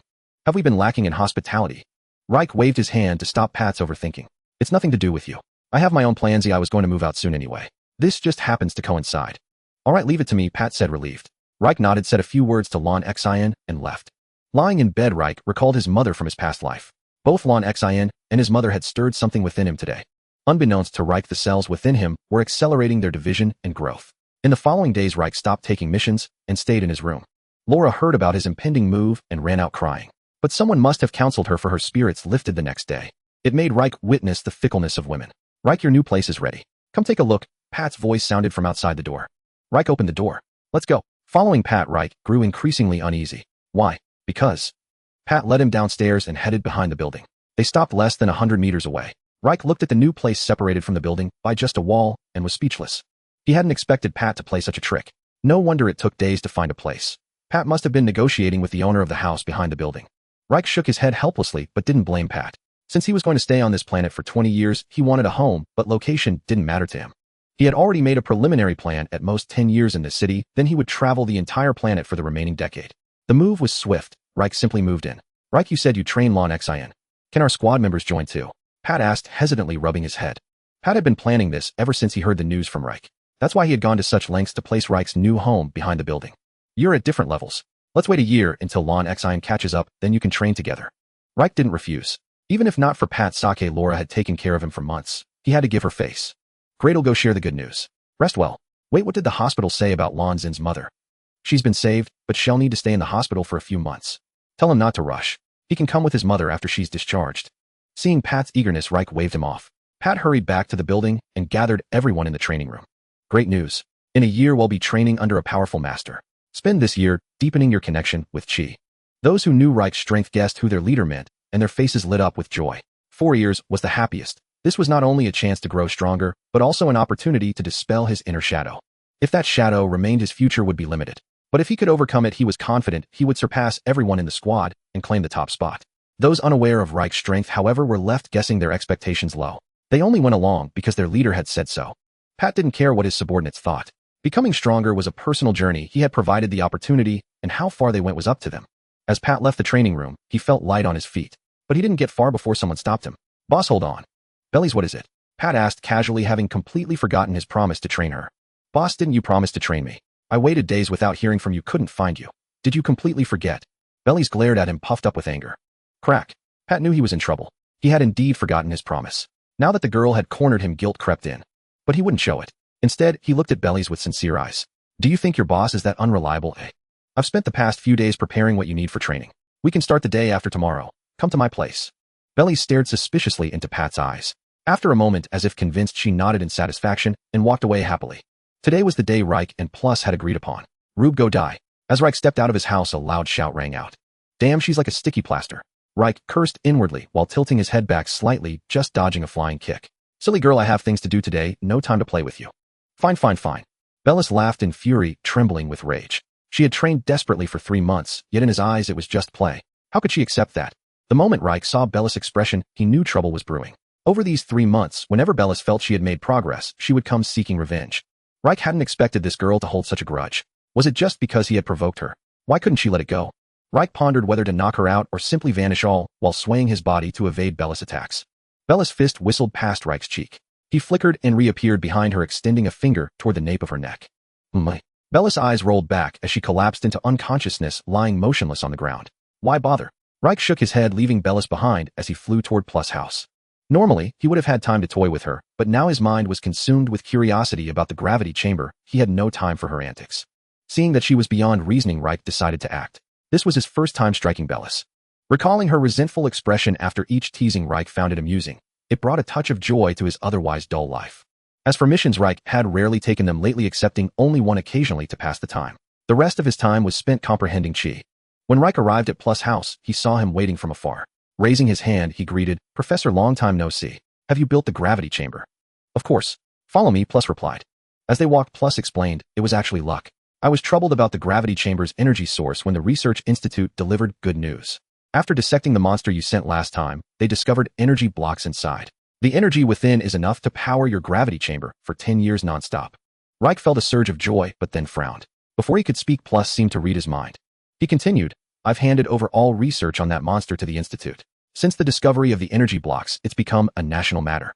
They're now fully engaged in capturing and studying those monsters. If it weren't for the fact that I provided it, we wouldn't have obtained these energy blocks. And today I have another question for you. Standing before the gravity chamber, Plus didn't rush to introduce it, waiting for Reich's response. What is it? Go ahead. Reich's eyes sparkled as he gazed at the cube-shaped gravity chamber, replying absently. Can the nation send personnel to participate in the development of your spaceship? Plus asked, looking into Reich's eyes. Reich shifted his gaze from the gravity chamber to Plus. After a moment he asked, can it speed up development? Can you guarantee the spaceship won't be tampered with?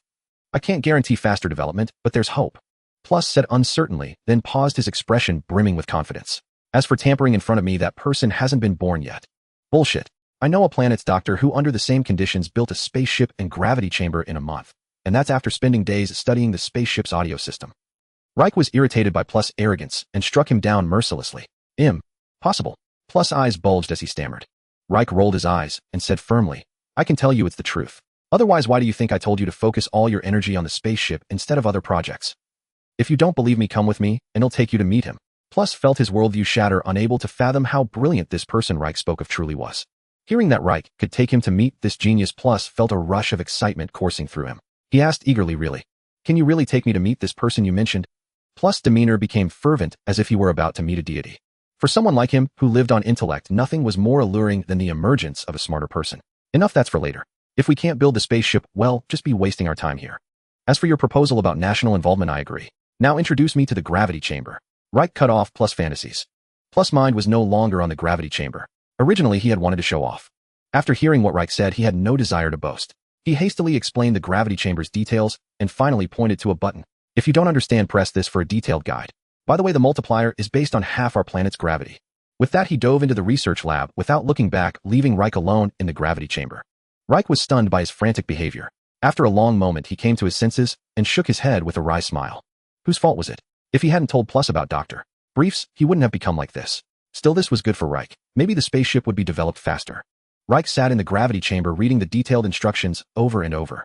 He wasn't Kakarot or Vegeta, backed by two genius scientists who could rebuild a gravity chamber instantly if it broke. Reich treasured this gravity chamber. If it were destroyed due to his operational error, not only would he have to rebuild it, but it would also delay the spaceship's development. That would drive Reich to despair. Shortly after Reich left, Bellis woke up. She lay on the ground, unable to snap out of her daze for a long time. She hadn't expected that after all her desperate training, the gap between her and Reich remained so vast. But what she didn't know was that after his last severe injury healed, Reich's combat power had gradually risen to 27000. Bella's eyes were filled with confusion. She didn't know what she was persisting for.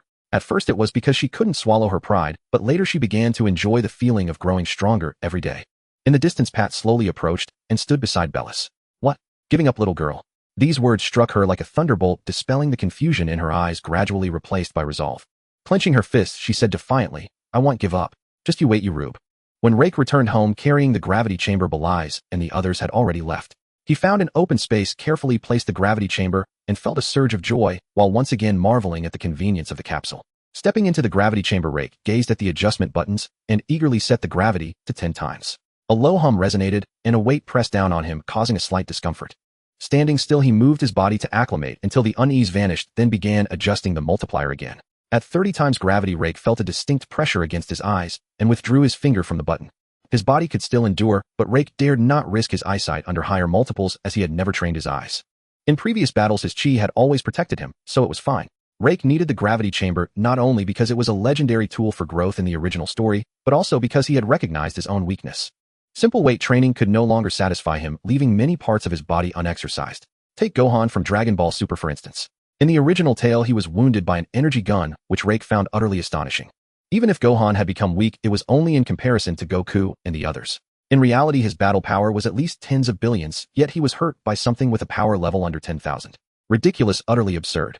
From his understanding of the anime and his own experience, Reich could only surmise that Gohan's body was too fragile. Gohan had never undergone gravity training. All his combat strength relied on the chi within his body. Without chi for protection, his physique was barely stronger than an ordinary person's. Reich wondered how such a frail body could contain his immense chi. He could only attribute it to the differing rules of that world. This also explained how Goku could go from enduring 10 times gravity to 100 times in just a week. He must have trained using both his body and chi. It also highlighted a truth in the Dragon Ball world: a stronger physique could boost chi growth, but merely increasing chi did not strengthen the body. With Gohan as a living example, how could Reich not seek to remedy this? He had no desire to be killed without understanding why. Young and unable to leave Ydarpa Star, he could gradually adapt to higher gravity through physical strength, forging a more powerful body to propel his chi growth. Reich spent the entire day on basic training, slowly adapting to the gravity and strengthening his physique. When he exited the gravity chamber, Pat and Laura were waiting outside.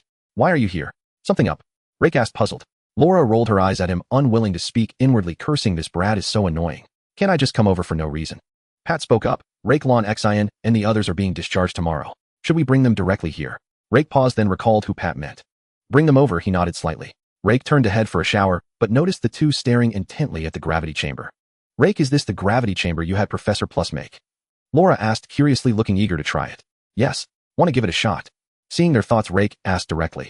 They nodded vigorously as if their heads might fall off. Tomorrow find some people to guard this place. No one is allowed near it, Rake instructed Pat as he stood by the gravity chamber. He feared someone might sneak in, either damaging the chamber or getting hurt, especially given the danger it posed to members of the desolate adventure group. The same goes for you too. This device is too unfamiliar and perilous. One misstep could crush you flat. Pat took Rake's words seriously, but Laura seemed nonchalant. Rake noticed their expressions, but said nothing, simply adjusting the gravity to 10 times. 2 thuds echoed as they hit the floor. The sudden weight, equivalent to 5 times Utarapa's gravity, caught Pat and Laura off guard, pressing them to the ground. Dazed and confused, they felt a heavy pressure envelop them, every cell in their bodies protesting. Gritting their teeth, they mustered their strength and slowly pushed themselves up, legs trembling and faces flushed crimson. Rake watched silently, knowing their battle prowess shouldn't have made them so pathetic.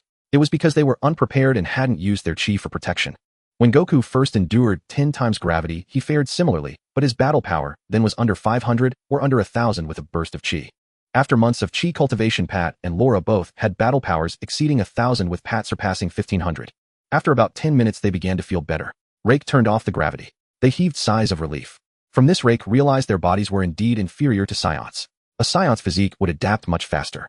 He had noticed that prolonged exposure to 10 times gravity might cause them minor injuries which would heal over time, but it was still a risk. A Saiyan's body, however, wouldn't suffer such damage so easily. They would only feel fatigued and recover after a good meal. How was it? Refreshing. Rake smirked, a mischievous grin on his face. Pat, still in disbelief, asked, Did you train in this environment all day, eh? No, I trained at 30 times gravity. You were at 10. Pat chuckled wryly, filled with silent admiration. Laura, however, couldn't stand Rake's smugness. She said sarcastically, So you're not that much better than us. Only 3 times more. No. You don't understand, Rake replied mysteriously, refusing to argue. Though Laura didn't know what no meant, she guessed from his tone it wasn't complimentary. 30 times gravity would crush you into a pancake in an instant, Rake said, turning off the power and walking out. Tomorrow he would teach Lon Xian cultivation and continue strengthening his own body. The days ahead would be fulfilling. Whistling, Rake entered his house, leaving Pat and Laura exchanging bewildered glances. Rake had already formulated a plan for training Lon Xian. In the world of Dragon Balls, no training philosophy was more suitable for laying a foundation than that of the Turtle Hermit. Even Rake himself had been cultivating according to the Turtle Hermit's methods. Rest well, eat well, study well, and train well. These 4 maxims had turned Kakarot into the strongest warrior in the universe. Rake couldn't possibly abandon such an effective approach to grope in the dark alone. Although Rake had no intention of studying books in this life, he hadn't been idle. He had gathered numerous cultivation philosophies and methods from this planet, constantly learning, absorbing, and transforming the knowledge of others into his own. The next day, as Rake was sensing chi in the courtyard, Pat arrived with Lon Xian and his mother. The moment they met, Lon Zin's mother pulled him to kneel before Rake. Benefactor, thank you. We will repay your kindness for the rest of our lives. Rake flickered and appeared beside them, supporting their bodies. He still couldn't get used to others kneeling to him. It felt too awkward. Don't kneel. From now on, you'll handle our meals and daily life, while Lon Xian trains with me. I dislike people kneeling to me. This? Lon Zin's mother stood there at a loss. Her only way to express gratitude was through kneeling and kowtowing, but Rake stopped her, leaving her unsure how to proceed. Rake noticed her unease and said with a smile, I have a huge appetite. I eat about 50 portions per meal. If you truly want to thank me, just cook me more delicious food. Alright, I will definitely work hard. I don't know your name yet. My name is Udi. Rake finally took a good look at Udi and nodded inwardly. At least she no longer looked like she did 3 months ago. Then go tidy up your quarters today. Lon Xian starts training with me tomorrow. Be mentally prepared. Yes, master. Lon Xian said respectfully. Don't call me master, just call me Brother Lei from now on. Go on. No more useless words. From now on, what I say goes. No arguments. Rake saw that Lon Xian was about to speak, but he gave them no chance and sent them off. 4 Eyes helped me hire a tutor tomorrow. Huh. Pat nodded instinctively, then doubted his own ears and stared at Rake in shock. A tutor? Is learning that stuff even useful? Pat asked in confusion. Good heavens. Don't tell me your entire adventurer team is illiterate. Rake covered his forehead, looking speechless.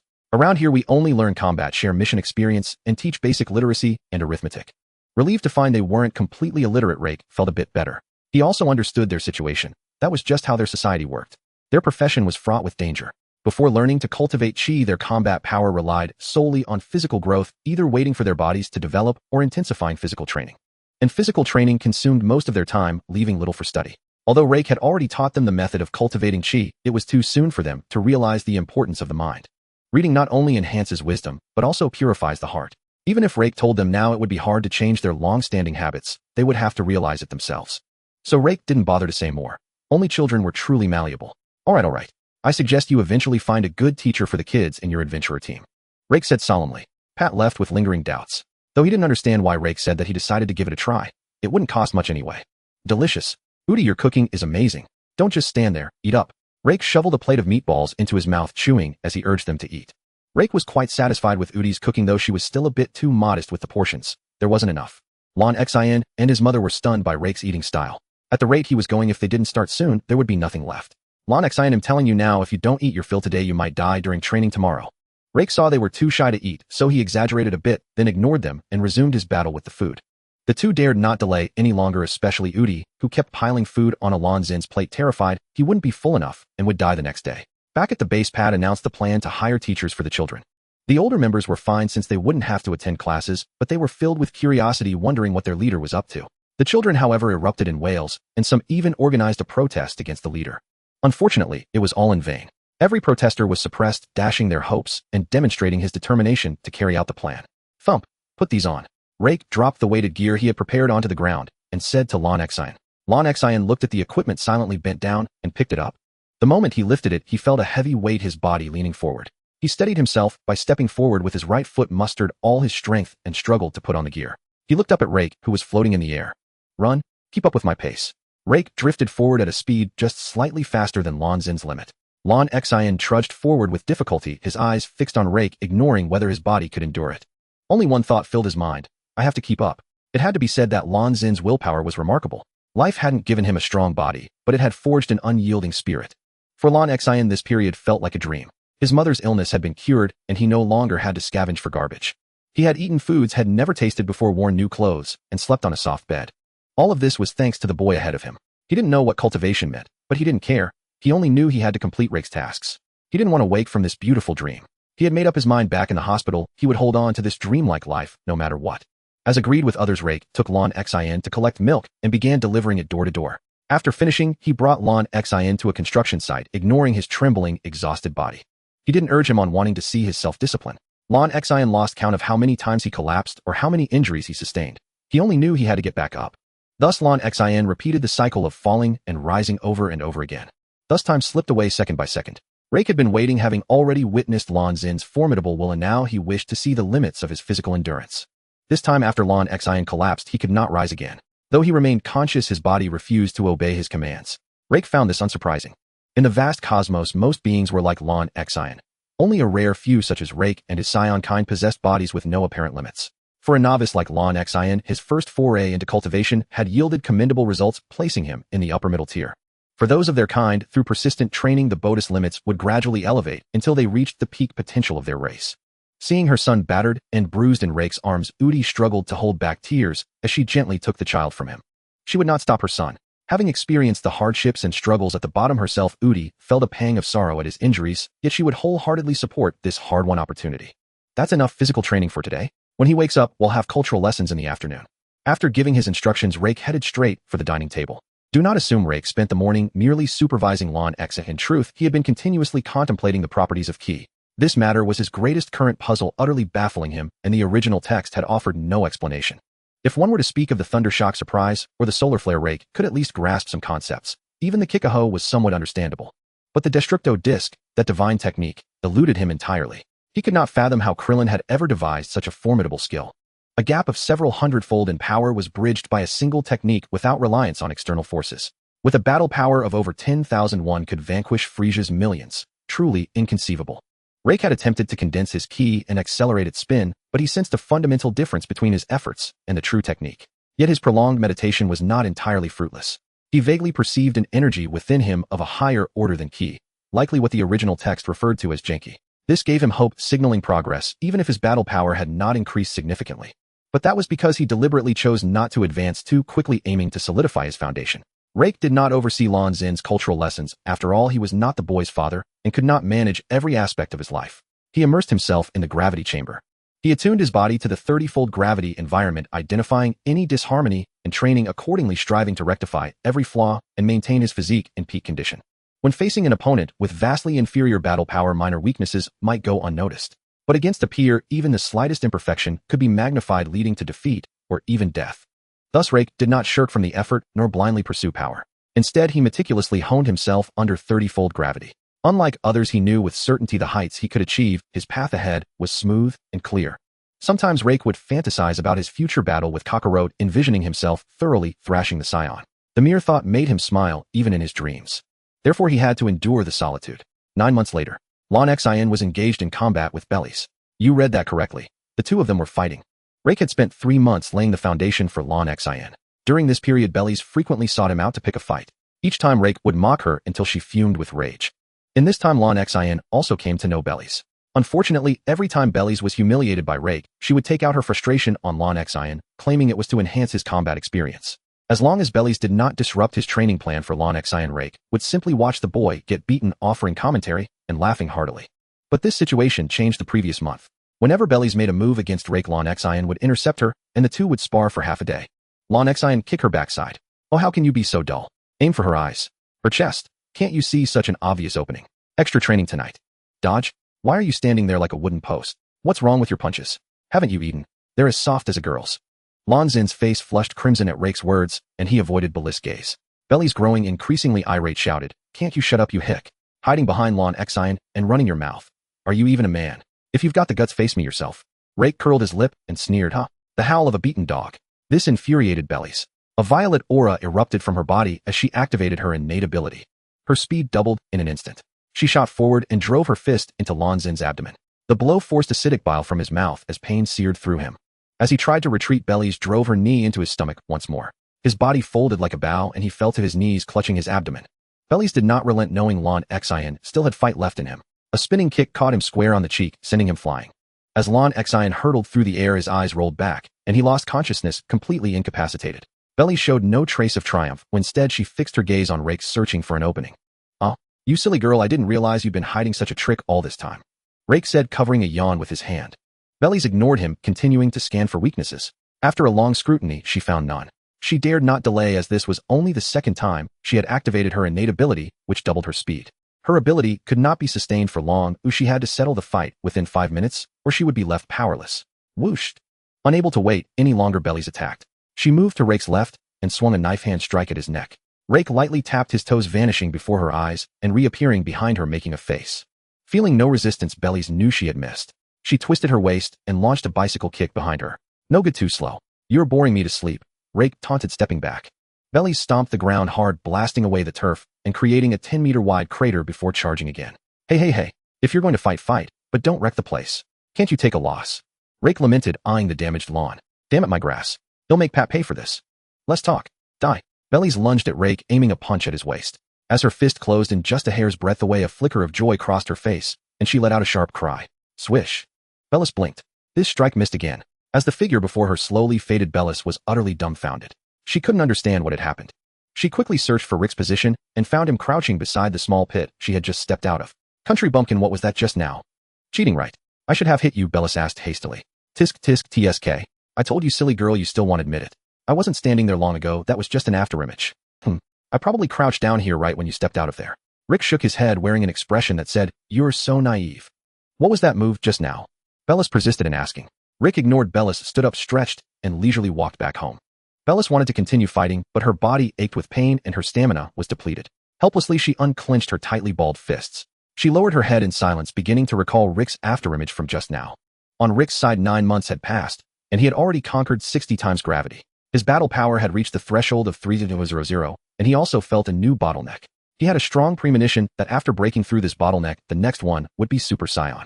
As for his physical training, he was very satisfied.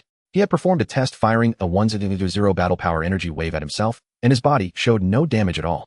It was worth noting that he hadn't used any ki throughout the process. He had relied solely on his body to withstand it. As for the cultivation of ki, it had also reached a bottleneck. Once he crossed it, he would be able to successfully replicate the spirit sword. He had already replicated the solar flare, but he wasn't interested in the thundershock surprise. The energy bullet was too weak, and the Kikaho consumed too much life force. As for the afterimage technique he used, it was merely a skill in manipulating ki that didn't require teaching.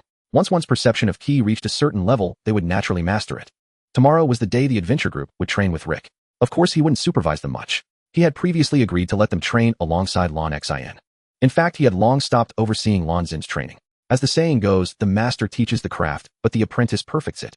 Rick had only laid the foundation for Lon Xian. Instead, tomorrow Rick would send Lon Xian out. The location had already been chosen. It was in the wild grasslands. Rick lay comfortably on the sofa, watching Lon Xian walk in while covering her face. He glanced sideways at her and said, Lon Xian, the Dabsu adventure group will come to you tomorrow. Brother Rick, aren't I supposed to set out for the wild grasslands tomorrow? Lon Xian asked in confusion. Exactly. A year ago I promised them they could train with you. You're going to the wild grasslands, so they'll follow you there. This? Lon Xian could tell from Rick's expression that the adventure group had been tricked. They must have wanted to train under Rick. What? Do you have a problem? Seeing Lon Xian hesitate, Rick snorted and asked. No, but the adventure group probably wants to train under you, Brother Rick, right? Will they agree if you just leave them to me? Lon Xian voiced her doubts. Once Lon Xian said this, Rick also felt a bit embarrassed. But compared to his own life, that bit of embarrassment was nothing. Call Four Eyes over now. He'll talk to him. If he doesn't agree, then forget it. Rick stuck to his statement. Pat received Lon Xin's call and flew over in a fluster. He also guessed what it was about, looking at Rick with full expectation. Ahem. Rick turned his head away, ignoring Pat's gaze. He said, Four Eyes, tomorrow is the agreed time. Lon Xian is heading to the wild grasslands. You all go together. Huh. Pat was momentarily stunned. What was all this? It wasn't what he had expected. Aren't you training us? Rick rolled his eyes. Why would you think that? My exact words were, once Lon Xian catches up, you can train together. By the way, didn't you almost get done in at the wild grasslands last time? This time you can test the results of your training. You're not scared, are you? Pat couldn't argue with Rick, and he did recall that Rick had never said he would train them. It was his own mistaken assumption. He hadn't expected Rick to send Lon Xian out for independent training so soon. The wild grasslands had indeed left a knot in his heart. Over the past year, their battle power had grown rapidly, and with the entire group heading out this time, there was really nothing to fear. They could treat it as a large-scale exercise. All right, I'll go prepare now, Pat said with confidence. Wait, go to the grasslands by all means, but don't cross over. The monsters inside are not something you can handle. Rick thought for a moment, and then gave them a warning. I can't go even with over 3,000 battle power.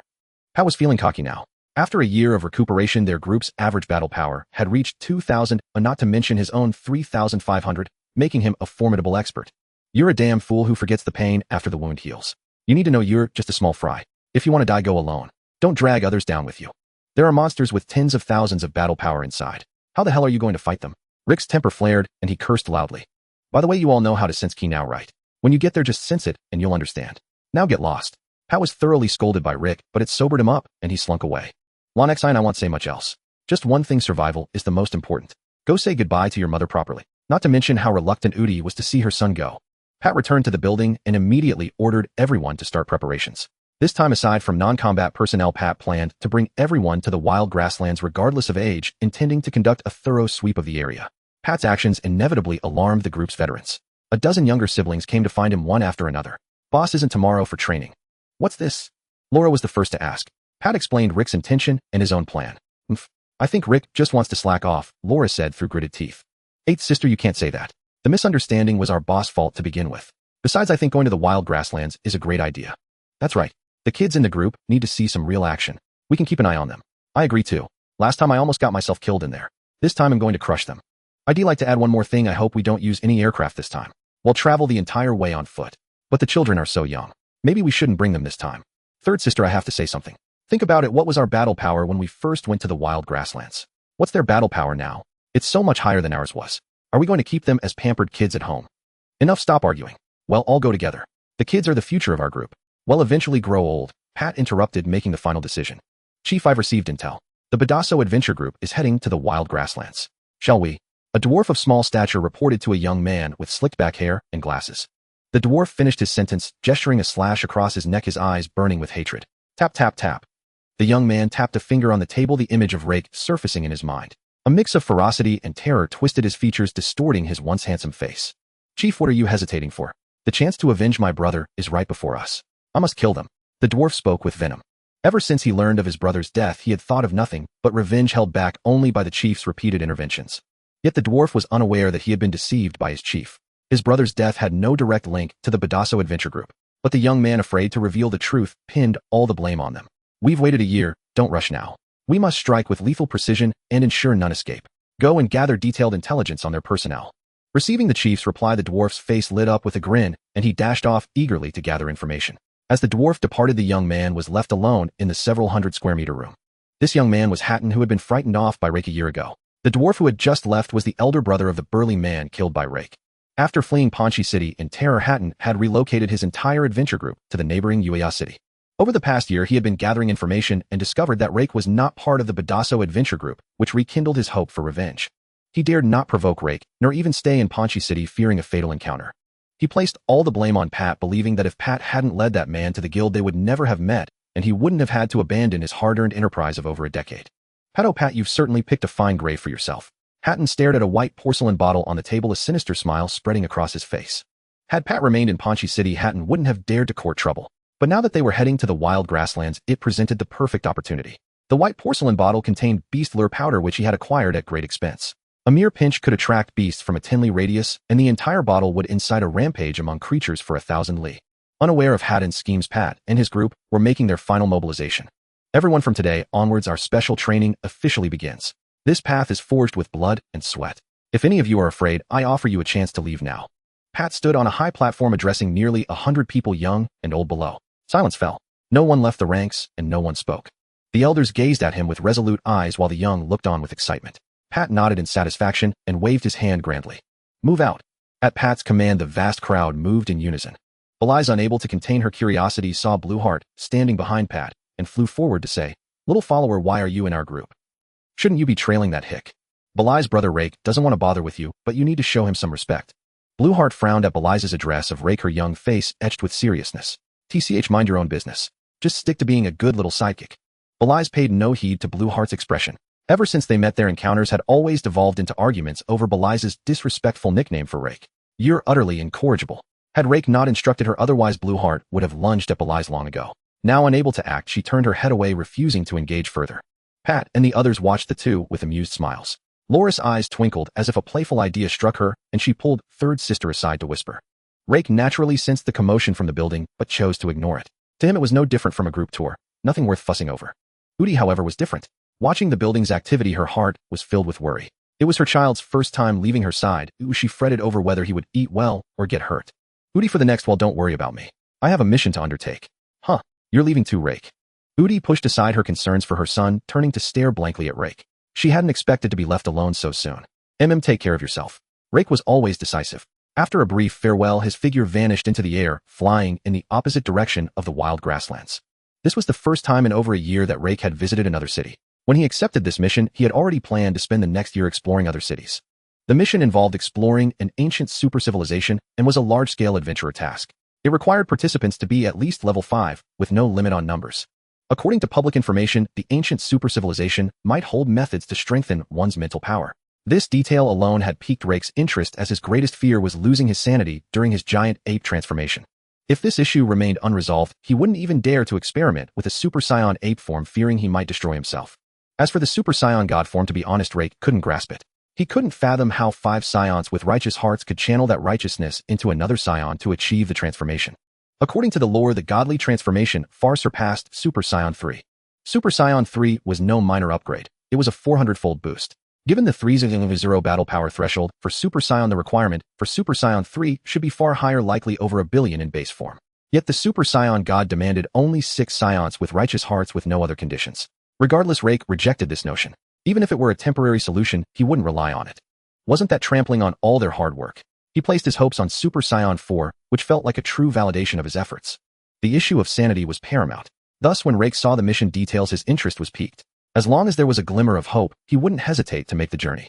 With ample time before the mission's departure, Rake took his leisure. He would descend at every city along the way, savoring local delicacies and immersing himself in the culture.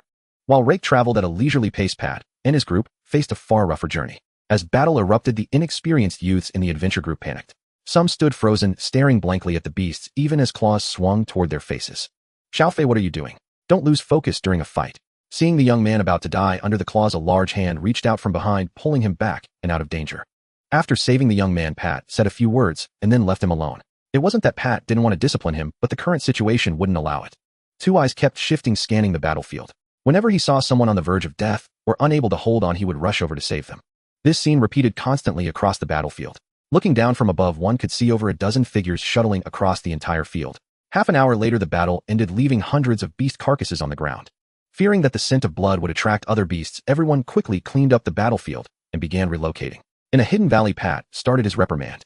To be honest, you've disappointed me. I never thought I'd raised a bunch of useless people. Each of you has far higher combat power than the beasts. Yet when a fight breaks out, you just stand there waiting to die, not even putting up a fight. Is this how I taught you?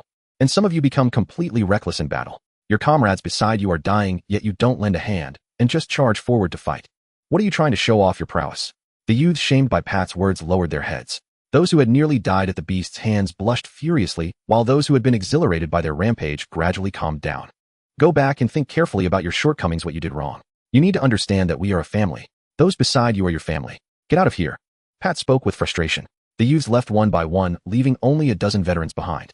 Boss, coming to the wild prairie this time was absolutely right, the second-in-command remarked emotionally. Indeed. Usually we never noticed they had so many issues, the fourth-in-command echoed. I've observed carefully. They still have merits. At least no one fled or used their comrades as shields, the third-in-command shared her view. It seems they still have a long way to go before they can stand on their own. We'll need to put in more effort and take this chance to train them all, Pat concluded. Everyone rest early. The days ahead are long. I plan to stay here for a year. No one objected, and they all left except for the fifth-in-command who remained. Fifth, what's wrong? Pat looked at him puzzled. Boss, I feel something's off about this incident, but my ears didn't catch anything. Did you notice anything? The fifth-in-command voiced his doubts. Pat shook his head. Today, all his energy had been focused on the young members of the group, and he hadn't noticed anything else. However, since the fifth had mentioned it, he didn't take it lightly and made a mental note. Fifth, they'll keep an eye out from now on. If you find anything, let me know. The fifth-in-command's instincts were correct. About 500 Liyue, a group was following them. The incident their team encountered today was orchestrated by this group. Chief, this. How is this possible? The dwarf stared incredulously at the numbers on the energy detector, his voice trembling. Damn it, what's going on? How did their energy values get so high? Harton was also stunned, completely shocked by the numbers on the device. It wasn't just the two of them, everyone else was equally astonished. They all had some idea of the Budeso Adventure Group's situation a year ago. Silence fell over the air as they exchanged glances, unsure whether to proceed with their plan. Harton hesitated as well. With their energy levels, if they were discovered, just one person from the other group could wipe them out. Chief, maybe we should retreat. A dark-skinned strongman broke the silence. Harton's face shifted between indecision, and he delayed his response. We can't leave, Chief, the dwarf blurted out, jolting awake. If they gave up now, he would never have a chance to avenge his brother. The thought made him speak out. Everyone's eyes turned to the dwarf, silently blaming him for speaking out of turn. But since the chief hadn't spoken, they dared not make any rash moves. Pike, what do you have in mind? Speak up. Chief, their energy values are high, but we don't have to act personally or even meet them face to face. We just need to follow them from afar and wait for an opportunity. I don't believe the wild prairie has no monster that can take them down. Harton looked at Pike meaningfully and said, how can you guarantee that? Pike knew that if he couldn't prove this, the chief might back out. Gritting his teeth, he made up his mind and said, Chief, I'll venture deep into the wild prairie to scout, but you need to give me the latest energy detector. Pike, you're dreaming. Your life isn't even worth a fraction of the detector's price. Who knows if you're just planning to run away? Before Harton could speak, the dark-skinned strongman couldn't hold back any longer and jumped out to scold him. Pike ignored the strongman and stared firmly at Harton, waiting for his final decision. Harton knew what Pike meant. The guy was unremarkable, but his innate skill was quite useful. He could lower his presence, making monsters and people overlook him. Even energy detectors could be fooled unless they scanned him directly. Alternatively, the energy difference between the two had to be over 100 times. But that was impossible. Pike himself had 300 energy units. To detect him, the minimum energy would have to be above 300. As far as Harton knew, he had never seen a person or monster with energy values exceeding 15000. Harton weighed the pros and cons. He wasn't worried about Pike running away. He knew how much Pike cared for his brother. But the price of the latest energy detector made him hesitate. The latest detector was not only portable, but could also measure energy up to 100. Chief, are you really going to give up this opportunity? This is our last chance. Do you want to spend the rest of your life being overshadowed by Pat, living in hiding? Pike, driven by revenge for his brother, didn't care about offending Harton and pressed harder, targeting the chief's deepest wound. Pike's words made Harton decide. There was no room for compromise between him and Pat. One of them had to fall. He gave Pike a cold glare, turned, and entered the tent. When he emerged, he carried a half-meter-long briefcase. Then he'll wait for your good news. Don't disappoint me. Pike knew he wouldn't survive this. His eyes locked onto the briefcase, his mind consumed with nothing but revenge. Reich halted before the gates of an enormous castle complex. This is no place for a child, kid, a burly man 2 meters tall said, shooing him away. Reich didn't bother to argue with him. After all, what could he do? He was just a little tyke over 9 years old, so it was only natural for others to look down on him. He couldn't very well kill everyone who underestimated him, could he? He wasn't a murderer. Reich pulled his adventurer's license from his pocket and handed it over. I'm here for a mission. Please notify them. The guard eyed Reich suspiciously, recalling that many experts had indeed arrived recently. Suppressing his discomfort, he took the document and examined it. Huh. The guard's hand trembled, nearly dropping the license. Daring not to offend, he respectfully returned it and relayed a message to the castle. I deeply apologize for my rudeness just now. Please follow me, they'll first show you to your quarters. Reich wagged his tail as he followed the guard into the castle. The castle steward, upon receiving the news, immediately reported it to the castle's master Parsena, who had issued the mission. Is that him? A level 6 adventurer. Parsena gazed out the window, instantly spotting Reich trailing behind the guard. Heh. Reich glanced toward the top of the castle, then nonchalantly continued following the guard. So sharp, no wonder he's a level 6 adventurer. Parsena marveled that he had been detected from such a distance. Master, since departure time is near, shall we gather everyone tonight for introductions? The steward asked, bowing. All right, let's do it tonight. Make proper preparations. Yes, sir. Reich withdrew his perception, a faint smile curling on his lips. I knew it. Four Eyes was too trash, too low level. He said there was no one with combat power over 10,000. From the moment Reich discovered the rock monster and later interacted with Pat and the others, he sensed something was off. If this planet lacked the power to suppress the rock monsters, it would have been overrun long ago. How could civilization still exist? Interesting. It seems the answers lie in this so-called ancient civilization, Reich mused. Knock knock. Reich was roused by a knock at the door. Esteemed adventurer, the master has arranged a banquet tonight. I'm here to escort you. Reich opened the door to find a slender beautiful maid with 2 foxtails standing outside. Reich followed the maid through a maze of corridors, nearly dizzy, until they reached the banquet hall. He sniffed the air, then stepped past the maid and entered. The hall, spanning thousands of square meters, was filled with an array of food and drinks. Several dozen adventurers had already arrived, clustered in small groups chatting. As Reich entered, most eyes turned to him. Some glanced away after a moment, while others kept staring. Reich noticed it all, but couldn't care less. They were all nobodies, far less appealing than the food. He walked to the table, tore off a leg from some unknown creature, and devoured it. Soon he cleared one table and moved to the next. Unfortunately, Reich just wanted a quiet meal, but there were always fools seeking attention. A man with a busty woman on his arm blocked his path. Kid, didn't your parents teach you manners? The host hasn't even arrived, and you've already started. The man pointed at the clean table. Slap. A small booklet hit his face. Enraged, he was about to strike when he heard Reich's voice. Look, then get lost. The man knew exactly what had hit him. Suppressing his fury, he opened it. One glance, and the man's face turned pale. He dared not say another word, abandoning the busty woman, returning the license, and fleeing the castle mission forgotten. The busty woman seemed unfazed by her companion's departure, instead eyeing Reich with interest. She had seen the license too. A level 6 adventurer was no joke. There were few in the entire country, and here was one so young. Her gaze made Reich frown. He tilted his head and said flatly, "Do you want to die?" His tone was as casual as asking if someone had eaten. The woman was taken aback by his bluntness. Raising an eyebrow, she suppressed her displeasure and forced a smile. "I won't disturb your meal then." With the annoying fly gone, Reich refocused on the food. The woman left the dining hall and knocked on a door. Knock knock knock. Scorpion, weren't you hustling in the dining hall? What brings you back? A 6-armed youth opened the door, surprised. The woman swayed her slender waist into the room and addressed a middle-aged man with graying temples. Boss, our plan might be a bust. The man paused his work, his eyes narrowing with a glint of menace. What happened? I ran into a level 6 adventurer in the dining hall. He might ruin our plan. I almost didn't make it out. The woman shuddered, recalling Reich's murderous aura. Huh. Scorpion scared. It's just a level 6 adventurer. We've taken down one before, and the boss is level 6 too. What's the big deal? The 6-armed man sneered, brimming with confidence. Brainless fool. What did you say? Want me to kill you right now? If you can, try it. Let's see who dies first, the woman taunted, beckoning with her finger. The 6-armed man's eyes bulged, but he didn't step forward. He knew how sinister the woman was, all talk, no action. He wasn't sure he could win. Coward, the woman spat, then turned to the middle-aged man and recounted the events in the dining hall. After listening, he asked, is there no chance at all? I don't know. The woman shook her head blankly. That kid gave me a strange feeling. Before he targeted me, I thought he was just an ordinary child. But when he did, every fiber of my being resisted getting close to him, as if approaching would bring destruction. So I'm backing out of this plan. She shared her impression of Reich. That eerie. Tough call. Let's just treat this as a regular mission and adapt on the fly. Trusting her judgment, the middle-aged man made his decision. It's about time. Let's head to the dining hall together. Parzona was the first to learn of the incident at the restaurant, but he paid it no mind. He had his own cards to play for this mission. He simply sought cannon fodder. He had ventured into the ruins of the ancient civilization several times before, each time falling just short of his goal. Cultivating his own forces would demand a heavy price, so it was far more convenient to issue a public mission. No matter what others might gain inside, it would all eventually become his. Reich was utterly oblivious to the schemes swirling around him. Confident in his own strength, he had no interest in meddling unless someone crossed him. Reich had paid no attention to anything Parzona said that day. His mind was wholly absorbed by the food. The cuisine here truly suited Reich's taste. Creatures from the sky, the land, and the sea. If you could imagine it, he could procure it. During his days in the castle, Reich feasted to his heart's content so much so that he almost didn't want to leave. In the end, he had to suppress his gluttony with sheer willpower. Before departure, Rake flew over to Persona, patted him on the shoulder, and said, "Fatty, you've treated me well these past days. If anyone tries anything against you, leave them to me." Persona shot a glance at an unremarkable youth behind him, halting his advance, and simply watched as Rake flew before him. Hearing Rake's words, a flicker of anger passed through Persona's eyes, but a smile spread across his plump face as he said in a slightly flattering tone, "Then I thank you, young friend."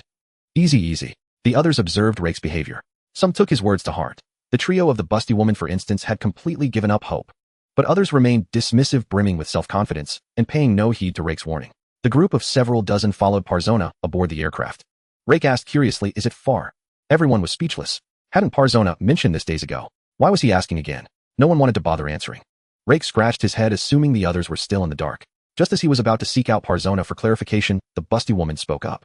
"Little brother, it's 50,000 miles away. We'll be half a month getting there." "All right, thanks." Rake nodded at her, his impression of her improving slightly. After leaving Haddon, Pike had kept his talent skill active, roaming the wild grasslands. But months had passed, and he had nearly crossed the prairie without finding anything with an energy reading above 300. Anything below 300 served only to sharpen the combat skills of the Badasso Adventure Group, offering no real benefit. Unwilling to give up, Pike gritted his teeth and ventured beyond the grasslands into the Rocky Mountain region. After traveling about 100 li, he stopped, opened his briefcase, and activated the energy detector. Beep, beep, beep. Pike was stunned. Dense streams of numbers appeared on the detector. Within 1,000 li, there was nothing below 300. The highest was over 200. Even the small hill he stood on emitted an energy reaction. He couldn't understand why this was happening. Why hadn't these readings shown up when he was on the wild grasslands? First came joy. He had finally found the monsters he needed.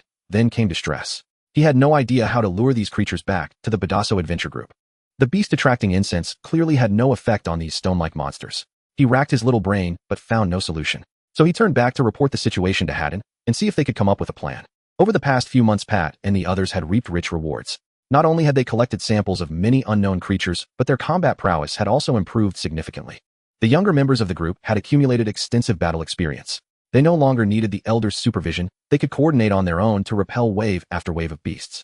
Among them, Lon, Xian, and Bellies had made the most progress. Their combat strength had not only far surpassed their peers, but also eclipsed that of veterans like Pat, nearing the 500 mark. "Captain, don't you think we should head back? We're almost across the prairie," Lon, Xian asked after finishing off the latest wave of beasts. He firmly remembered Rake's warning, "Do not cross the grasslands. Go back. We've come this far." "Let's take a look over there," said Bellies, pointing toward the Rocky Mountain range before Pat could respond. "No, brother Rake," said the monsters there are beyond us, Lon, Xian retorted firmly. Bellies, seeing Lon, Xian bring up Rake again, grew irritated. Only a fool would take that bumpkin's words to heart. "I won't listen. These beasts here are too weak for my taste." Lon, Xian knew he couldn't convince Bellies. He turned his gaze to Pat, trusting that Pat would make the right call. Pat hesitated. On one hand, Rake's warning echoed in his mind. On the other, curiosity urged him forward. Seeing this, Rora spoke up. "I side with Lon, Xian this time. We can't take this risk, not with the children with us. If it were just us, death would be one thing. But those kids have so much life ahead of them. They can't gamble with us. If nothing goes wrong, fine. But if it does, the Badasso Adventure Group is finished, wiped out, boss." Rora's words were the final straw. The scales in Pat's heart tipped. Looking down at the children cleaning up the battlefield, Pat made his decision. "All right, after we finish here, we head back. We've conquered the wild grasslands. This training journey is mostly complete." Everyone else broke into joyful smiles, except Bellies, whose face fell with dejection. She could argue against Rake, but she had to listen to the captain. Seeing that even the other senior members agreed, she had no choice but to set aside her own wishes. Thanks to Pat and the others clearing the path, Haddon's group followed the Badasso Adventure Group deep into the wild grasslands without encountering major danger. Yet as he followed, his despair grew. He couldn't understand why the energy levels of the Badasso Adventure Group kept rising. He had given up on Pat and planned to find some remote place to live out his remaining days. Captain, look who's back." A voice rang out as Haddon was making his decision. Soon the dwarf Pike came into view, lifting Haddon's spirits. Having lost hope for revenge and preparing to go into hiding, Haddon needed money. And now Pike had returned with the latest energy detector, which meant a substantial income was on the horizon. It was hard not to be pleased. "Captain, I found it," Parker said excitedly. Hutton was momentarily stunned, taking a while to recall what Parker meant. "You really found it?" Hutton also became excited, not expecting Parker to bring him hope when he was on the verge of despair. "I found it. We have a chance for revenge," Parker affirmed, then relayed the situation he had detected to Hutton. To convince him, Parker even activated the energy detector and showed Hutton the data he had gathered. Hutton looked at the records on the energy detector with joy, seeing the hope of defeating the Badasso Adventure Group. Good. You did well." After a while, Hutton's mood calmed down a bit, and his mind began to ponder, giving rise to new doubts. "Parker, you discovered over 20,000 energy reactions from beasts. Why didn't you lead them to the Badasso Adventure Group?" Parker sighed. "Captain, it's not that I didn't try, I simply couldn't attract them. A group of rock-like beings the beast lured didn't work. I came back to see if you had any solutions. Hutton's mind raced considering why he couldn't call others to brainstorm together. That was because Hutton knew all too well what kind of people were in their group. Getting them to fight was one thing, but getting them to think was even harder than killing them. The two hid in the tent thinking of one solution after another only to reject them all. Captain, those monsters are a bit strange, as if their actions are being restricted by something, and I didn't get any reaction when I stood among them. Parker shared his findings. Hutton was stuck in a dead end. The aircraft hovered over a hidden valley, and Rake landed behind the others. Scorpion Six-Armed, let's go last. Especially you Six-Armed, don't be foolish and rush ahead. The middle-aged man with graying temples reminded his two companions as they approached the cave leading into the ruins. Don't worry boss, I'm not some fool. The busty woman tossed her long hair and said. Six-Armed shot a fierce glance at her and nodded in acknowledgement. Everyone, this cave leads underground. Every 500 meters down there will be a barrier, and passing through each barrier will trigger a group of monsters to attack us. The deeper we go, the higher the energy reaction values of the monsters. We have already breached 4 barriers. So far, the highest energy reaction value encountered is 3,000, but I don't know how many barriers remain. The only thing I can confirm is that below is undoubtedly the remnants of an ancient civilization, and the information we posted on the mission was also discovered from the 4 breach barriers. Parsoner gathered everyone together, smiling as he pointed at the cave. The others exchanged glances, but none expressed a desire to withdraw. Everyone was waiting for the first to take the lead. Rake moved slowly, walking into the cave while wagging his tail. As soon as Rake moved, the others couldn't stay back, fearing Rake might take all the benefits, and they followed him into the cave. Rake could feel that this cave indeed led underground, and soon he encountered the first barrier. He reached out and pressed against it, passing through without any resistance. Rake fully entered the barrier, revealing a vast space, empty, but showing signs of battle around. What is this? Why is there such a large space underground? Look up. Is that a passage leading to the next barrier? The quiet space was disrupted as the others following Rake also appeared in this area. Boss, Parsoner hasn't come down. Understood, the middle-aged man replied, withdrawing his gaze from above. Rake had already looked at the murals above after entering and found nothing of value to him. He was now heading towards the second barrier. Some noticed Rake's actions and hurried to follow him, while others continued to examine the murals above. Rake ignored everyone and quickly passed through the 4th barrier, standing before the 5th barrier. Without waiting for the others to gather behind him, he walked in without hesitation. Hundreds of statues appeared before Rake. As if detecting intruders, the statues' eyes lit up with red light, and stones began to fall from their bodies, revealing the metal beneath. Intruder detected, initiating destruction now. Hundreds of mechanical beings turned their gaze towards Rake. Whoosh! The machines launched an attack on Rake with hundreds of beams firing at him. Buzz, summoning the immense chi within him, a white aura surged around him. Such an extent of attack was something Rake couldn't be bothered to dodge. If not for the fear of damaging his clothes, he wouldn't even want to use his energy. The beams from the machines made contact with Rake's aura, extinguishing silently. Massive energy detected, initiating self-destruct program. Rake was stunned. These machines with combat power around 5,000 were not to be trifled with. Just after one wave of attacks, they were ready to self-destruct. Seeing their flickering figures, Rake immediately thought that these machines were about to explode. Whether they lived or died didn't concern Rake. The key was the murals above and this space. If these machines destroyed them all, wouldn't Rake's time here be wasted? Without time to think further, Rake's figure vanished, reappearing slowly a second later. Bang, bang, bang. Hundreds of machines were instantly smashed, and the self-destruct program was forcibly terminated. Although he dealt with the machines, Rake was still puzzled. If it was going to be like this, why hadn't the previous spaces been destroyed? Why hadn't he heard Parsoner mention such a situation, and why didn't they self-destruct the moment they detected him, but rather after the attack occurred? Rake recalled and discovered the issue. It was precisely when he released chi that the machines began to initiate their self-destruct program. Damn, what a pain. As Rake pondered, other figures gradually appeared in this space. Looking at the debris on the ground, they dared not move recklessly after entering. They had entered one after another in less than a minute, and the other side had already taken down hundreds of machines. Although they didn't know the exact energy reaction values of the machines, they could guess they weren't low, as Parsoner had mentioned that the 4th area had a value of 3,000. Isn't that frightening? This also indicated that the other side could solve them in an instant, and even the most unruly among them dared not act up at that moment. Fearing that Rake would eliminate them, Rake glanced at the crowd slowly rising into the air, looking at the murals that appeared after he had just destroyed the machines. Like shook his head in disappointment, finding nothing he needed within the murals.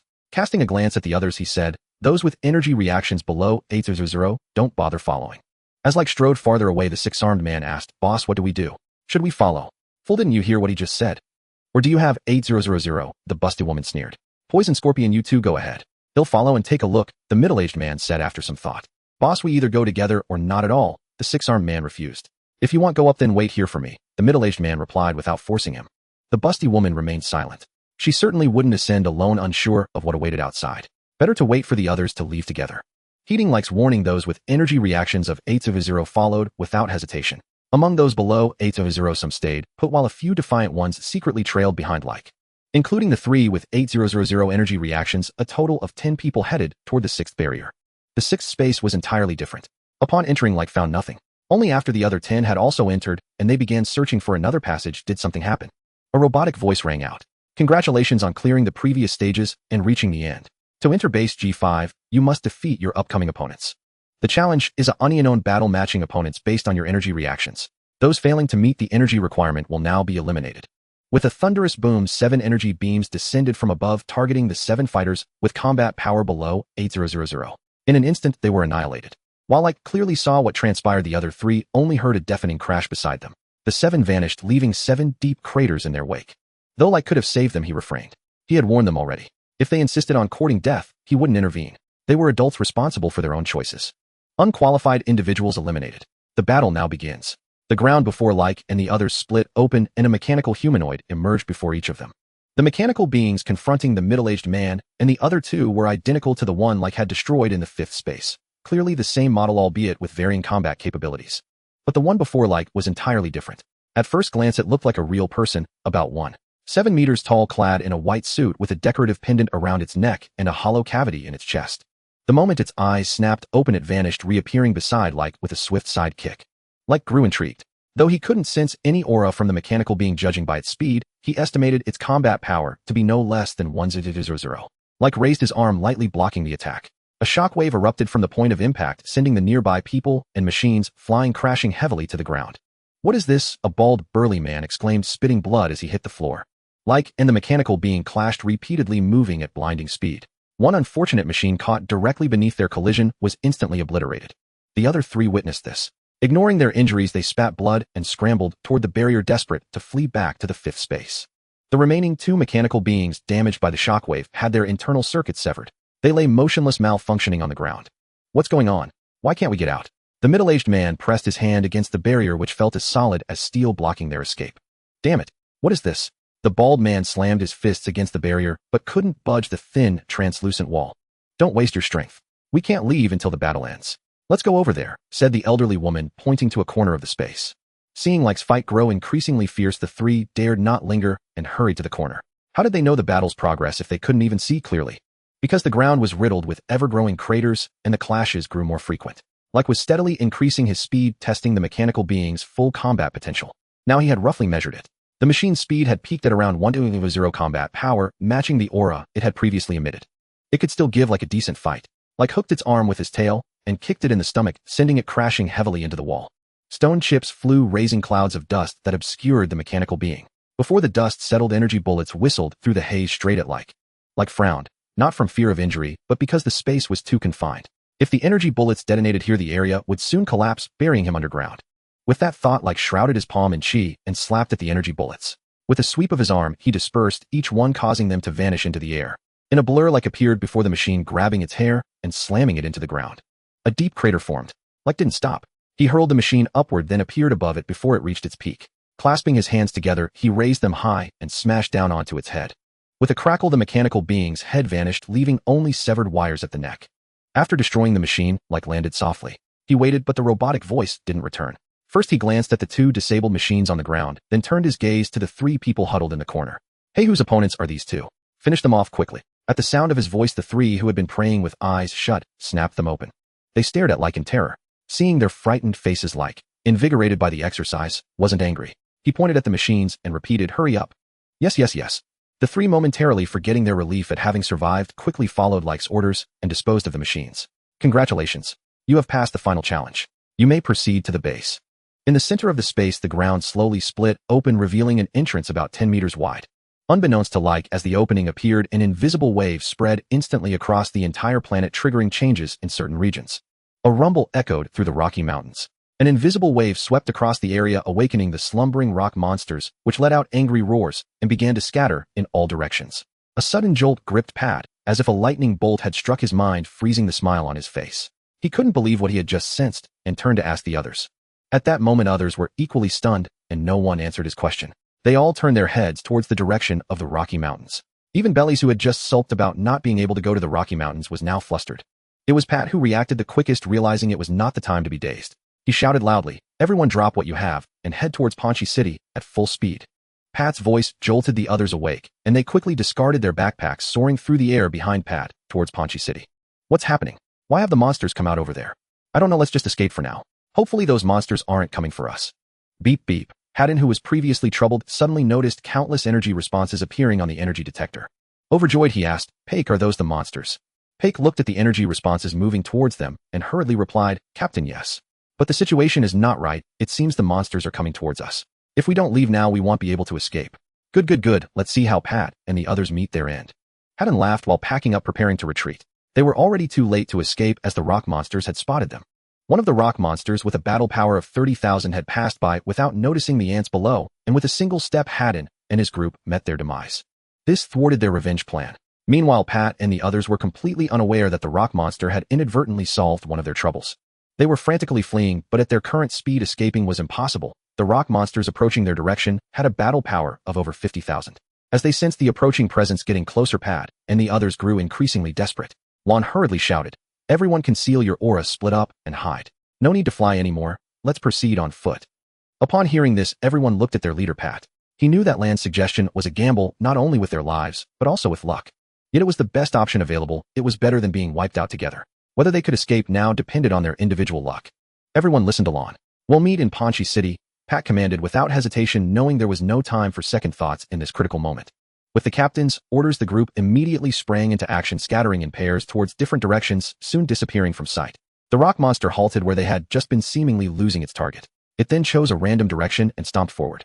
In the vicinity of the Rocky Mountains, countless creatures perished, and in no time, they had advanced 1,000 miles, with that number continuing to rise. No one knew how long they would act, or how far they would expand before finally stopping.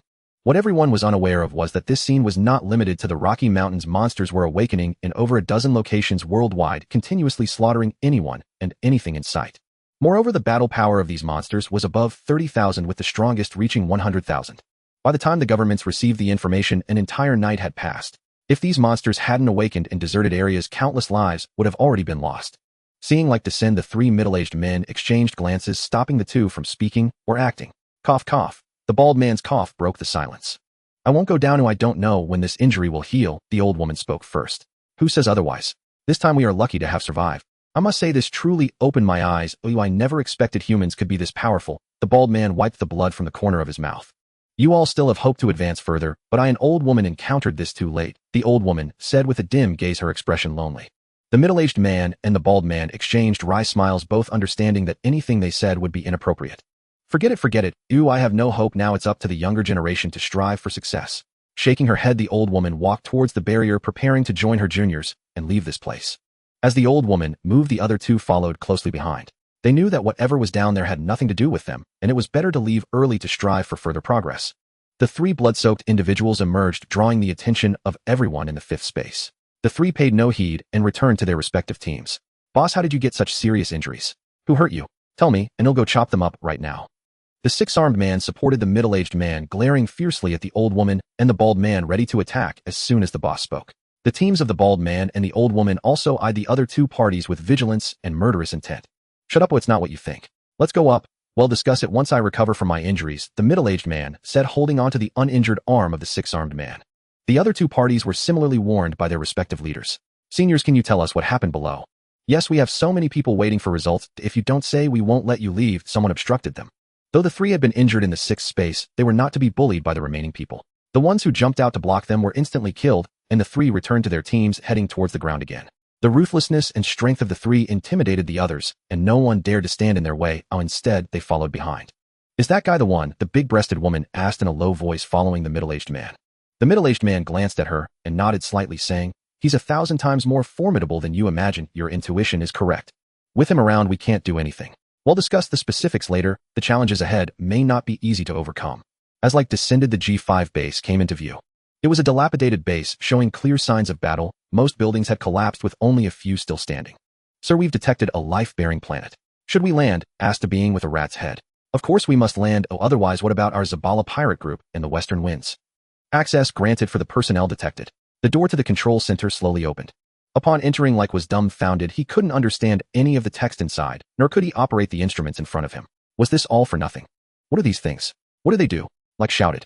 Unfortunately, there was no response, not even the electronic voice from earlier. Like stood still, repeatedly flipping through the knowledge in his mind, searching for any information the Scions might have imparted regarding this technology. He should have realized that the Scions were not a race known for their mechanical expertise. The only relevant information was about spaceships. Damn, no wonder their race was exterminated. Their lifeblood is firmly controlled by others. Like filled with anger, punched an instrument beside him. ZZZZ. Warning, the control center is damaged. An explosion will occur in 60 seconds. Please evacuate immediately. The electronic voice reappeared, but this was not what Like had hoped for. With no other choice, he quickly scanned the control center and grabbed an object resembling a storage device before running. Like hovered in midair, feeling both amused and helpless. The only valuable item in the entire base had been destroyed by him. Damn it seems I still need to watch Dragon Ball. Like was disheartened and no longer hoped to find any way on this planet that would allow him to retain his sanity after transforming into a giant ape. In a bad mood, he quickened his pace and exited the cave after a minute. Upon exiting, Like saw two groups facing off. One side was the task issuer Persina, while the other was a group of adventurers accepting the task. Both sides focused their gaze on Like. Like first looked at the middle-aged man and said, "Didn't I say I would protect him? What do you want?" The three people who knew Like's strength immediately shivered. The middle-aged man stammered, "Sir, we just want to leave, but they won't let us." Like tilted his head, directing his gaze at Persina, waiting for his response. "Kid, if you want to leave, let us search you to see what you obtained down there." At this moment, Persina dropped his pretense and spoke sinisterly. "Oh." Like clapped his right fist against his left palm, feigning sudden realization. "So you're looking for death?" Persina sneered. "Kid, don't think being a level 6 adventurer makes you invincible. Your life will end here today." With that, the bald man and the others looked at Persina, as if he were a fool no longer worried about leaving. "Is your confidence really just him?" Like glanced at an ordinary young man beside Persina, sensing that he had over 10,000 battle power. Seeing Like reveal his trump card, Persina felt something was off. Oh, after all, inheriting such a large castle indicated he had some brains. Like's confident demeanor immediately intimidated him, leaving him uncertain. Not believing that Like was stronger than his own trump card, and thinking that Like as the last to emerge wouldn't have gained anything, he gritted his teeth and said, "Xiaojio, take him out." Bang! The sound of someone falling echoed. Persina felt a surge of joy, knowing that his gamble had paid off and victory was within reach, just like when he fought for inheritance. Looking around, Like stood unharmed, one hand on his ear. Persina rubbed his eyes in disbelief. Just as he was about to scold Xiaojio, he saw Xiaojio lying on the ground with an empty space where his heart should be. Persina was frightened and collapsed to the ground. Zheng. A powerful aura surged into Like's mind without concealment. Like retracted his playful expression, spreading his perception rapidly, enveloping the entire planet, and he also detected the changes in the Rocky Mountains. However, none of these auras caught Like's attention. All of his focus was on the sky. Die. Like had no time to play with Persina. Without looking back, he released a wave of energy towards Persina's direction, causing them to all vanish. Here it comes. A spaceship appeared in his line of sight. He had already sensed the combat power of the other side. Like could not ignore the 3-1-0 battle power. This would be his first battle against someone with higher combat power than his own. Why did Like feel that they would fight? The unmasked malice from the other party constantly stimulated Like's perception. However, he was not anxious. He was relieved it wasn't the 5-3-0 battle power. He sensed otherwise he would definitely not face it. They were still quite far apart, and Like's blood began to boil.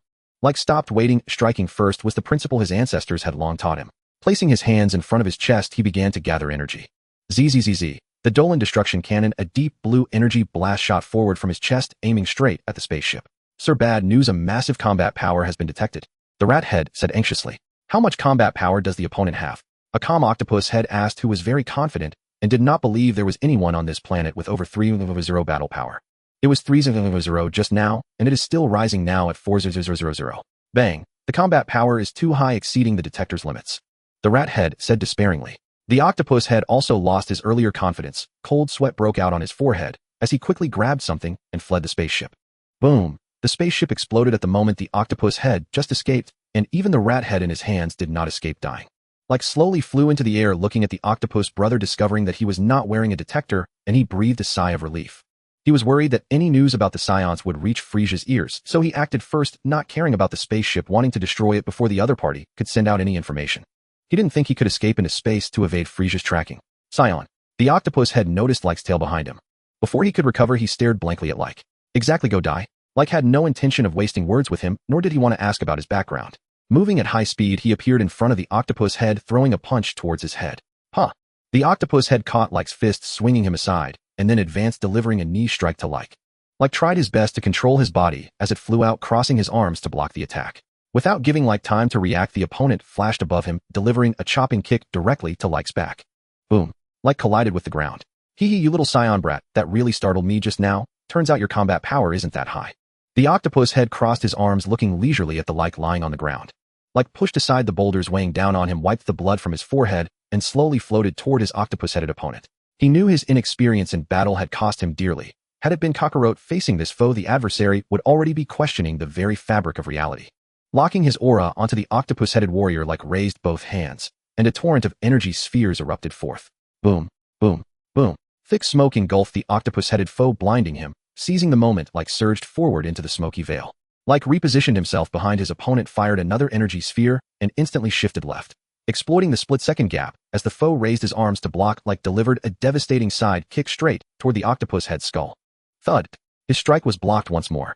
Failing to land the blow, like instantly retreated, creating distance with surgical precision. Brat, you're full of clever tricks. The octopus-headed warrior lunged with a brutal elbow strike. Like met at Hedon locking elbows, but in that same breath his tail lashed out like a whip, slamming the foe sideways and sending him flying. Like circled behind and locked his arms around the octopus head's throat in a crushing chokehold. The octopus struggled fiercely, gripping Like's wrists and straining to pry them apart. The two locked in a silent, grueling test of raw strength. Yet Like's physical might fell just short. Inch by inch his arms were forced open. Realizing the hold could not be sustained, he released it abruptly and drove a thunderous knee strike into the octopus head's spine, launching him airborne. Like reoriented midair, ignited his aura and charged, delivering a crushing kick to the octopus head's flank. Ugh! A guttural cry tore from the foe's throat as acidic bile spilled from his mouth. His body hurtled backward, shattering mountain after mountain, until he slammed deep into the face of a colossal peak embedded like a grotesque ornament. Brat, you've truly enraged me. With a seismic roar, the octopus head shattered the mountain behind him and rocketed toward Like, launching a fist aimed straight at his skull. Like raised his forearm to intercept and was driven backward, skidding across the earth. Granting no respite, the octopus had unleashed hundreds of rapid-fire punches. Like was forced lower and lower, until his boots finally struck solid ground. Only then did he counterattack. He seized the foe's fists with both hands, stamped hard with his right foot, and used the recoil to wrench the octopus head's arms wide open. Then in one fluid motion, he drove his forehead like a battering ram into the foe's chest. As the octopus head soared backward, Like hurled a searing energy wave. Boom! Smoke dissipated to reveal the foe standing firm, arms crossed, having absorbed the blast without flinching. Shush! Shush! Shush! From the heavens descended a relentless barrage of energy spheres, sealing every possible vector of escape. Like gathered his breath and braced both arms overhead, shielding himself completely. BOM BOM BOM. As the first wave subsided, and Like prepared to move, the octopus head materialized before him, sweeping his leg in a vicious horizontal kick that struck Like squarely in the waist. Ugh! Blood erupted from Like's mouth. His internal organs violently displaced, his ribs rattling under the shockwave. His expression hardened into icy, unyielding fury. From the outset, he had fought from a position of disadvantage, and now bore grievous internal wounds. Yet deep within him his blood burned hotter than ever. Unbeknownst to him, the freezing of his zero combat power, sealing restraining his potential, was beginning ever so slightly to crack. Octopus fiend, you've done well indeed. Brat, the foe sneered, I know not how a Saiyan such as you survived, or why your combat power soars so high, but today your death is inevitable. Then come and try. Like sprinted forward, firing energy spheres with every stride. Smoke coiled thickly across the battlefield, swallowing light and sound alike. Still trying the same trick, brat? Dream on. The words began far away, yet before the final syllable left his lips, the octopus head stood already at Like's left flank. A sweeping hook smashed toward Like's occiput. He dropped low, dodging cleanly, while his tail snapped upward, coiling tightly around the foe's elbow. With a violent twist, he swung himself upside down and drove his heel like a falling meteor into the octopus head's face. Crack! A sickening snap echoed. The octopus head staggered back, clutching his shattered jaw. Like ignited his aura and darted left, landing a shattering kick against the foe's right forearm. At the instant of impact, the octopus head's left hand seized Like's ankle. In that flash of recognition, Like shielded his head with both arms, bracing for what came next. Thud! The octopus head slammed Like headfirst into the earth. Thud! Thud! Thud! Thud! Then came the relentless pounding, Like pinned, battered, kneaded into the ground like clay. Through searing agony, Like maintained his guard over his skull, and beneath the assault he gathered his energy, biding his time for the perfect opening to break free and strike back. That chance arrived swiftly as the octopus head lifted him high once more, preparing to drive him down again. Like's tail lashed out like a whip, striking straight for the foe's eyes. Instinctively, the octopus head released his grip to shield his face. The tail collided with his left forearm, and in that fleeting second, Like wrenched himself free, staggering backward, gasping ragged breaths. Like felt utterly outmatched. No matter his tactic, feint flurry or feigned retreat, the foe dismantled it effortlessly, then retaliated with ruthless precision. TCH. He spat a crimson arc onto the scorched earth. Each brutal slam had worsened his internal injuries. He knew technique alone would not win this fight. not against an opponent whose experience dwarfed his own, nor one who towered over him in sheer stature. There remained only one path forward: brute force confrontation, betting everything on the resilience of his body against the foe's. As the enemy's fist filled his vision like clenched his own and met it heat-in. Boom! Gritting his teeth, he held firm. Then the instant the foe wavered, like withdrew his fist and launched the other in a blistering counterstrike, colliding once more with bone-shaking force. Using the recoil to vault backward like charged anew. Thud, thud, thud, thud. Their bodies clashed midair, again and again, each collision deepening their wounds, each breath heavier than the last. Within 100 li the landscape lay in ruins. Mountains reduced to rubble, rivers rerouted, the earth itself rent asunder. Then, arm met arm, muscle against muscle, will against will. Like's face was a mask of blood, feral, terrifying, yet his gaze burned with absolute dominance over the octopus head. Yes, the bottleneck within him had shattered. His combat power surged, unstoppable and unceasing. Every cell in his body pulsed with renewed vitality, feeding him torrents of energy.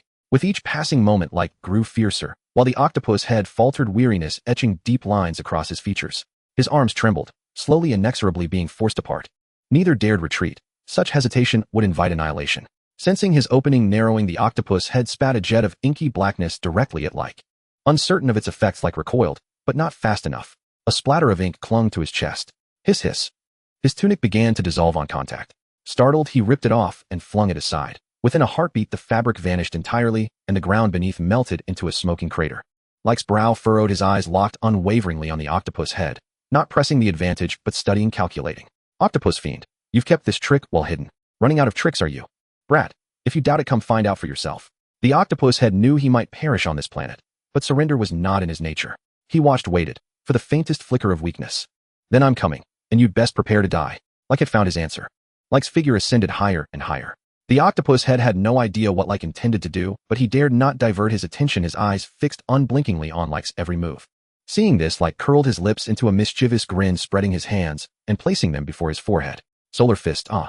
A blinding flash of light erupted, and the octopus head shrieked in agony, clutching his eyes, his voice laced with pain and terror. He knew he had been outwitted, a single misstep, now spelling life or death.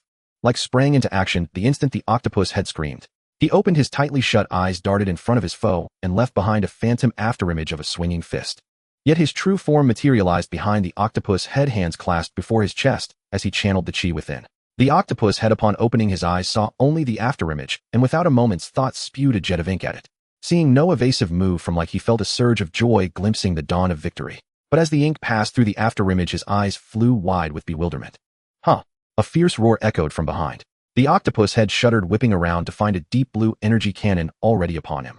Despair flooded his expression.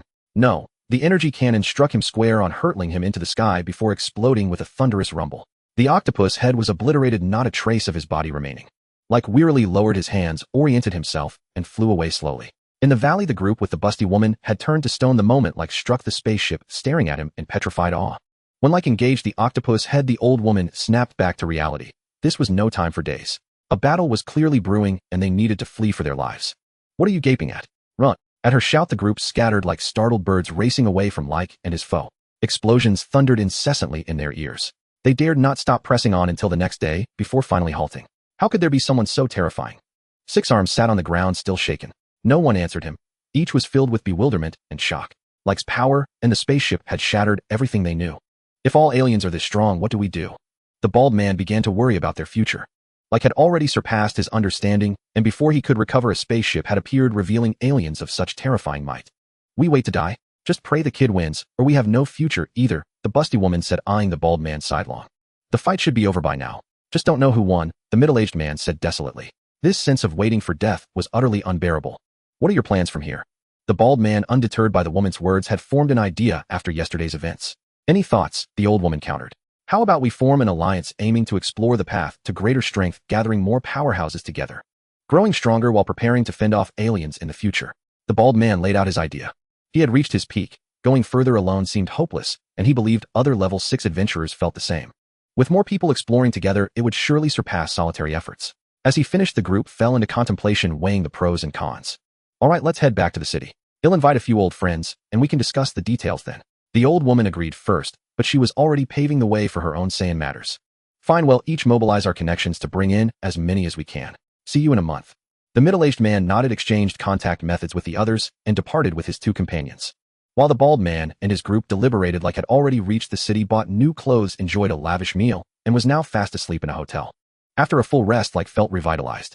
He sat cross-legged on the bed, his mind sinking into his body, circulating chi to heal his internal injuries, ignoring the external ones. Like meticulously nurtured his organs through the night, but the remaining wounds would take time to mend. In moments like these, he longed for senzu beans. He envied Kakarot and Vegeta. Even Vegeta had healing tanks for his injuries. They never had to worry about getting hurt.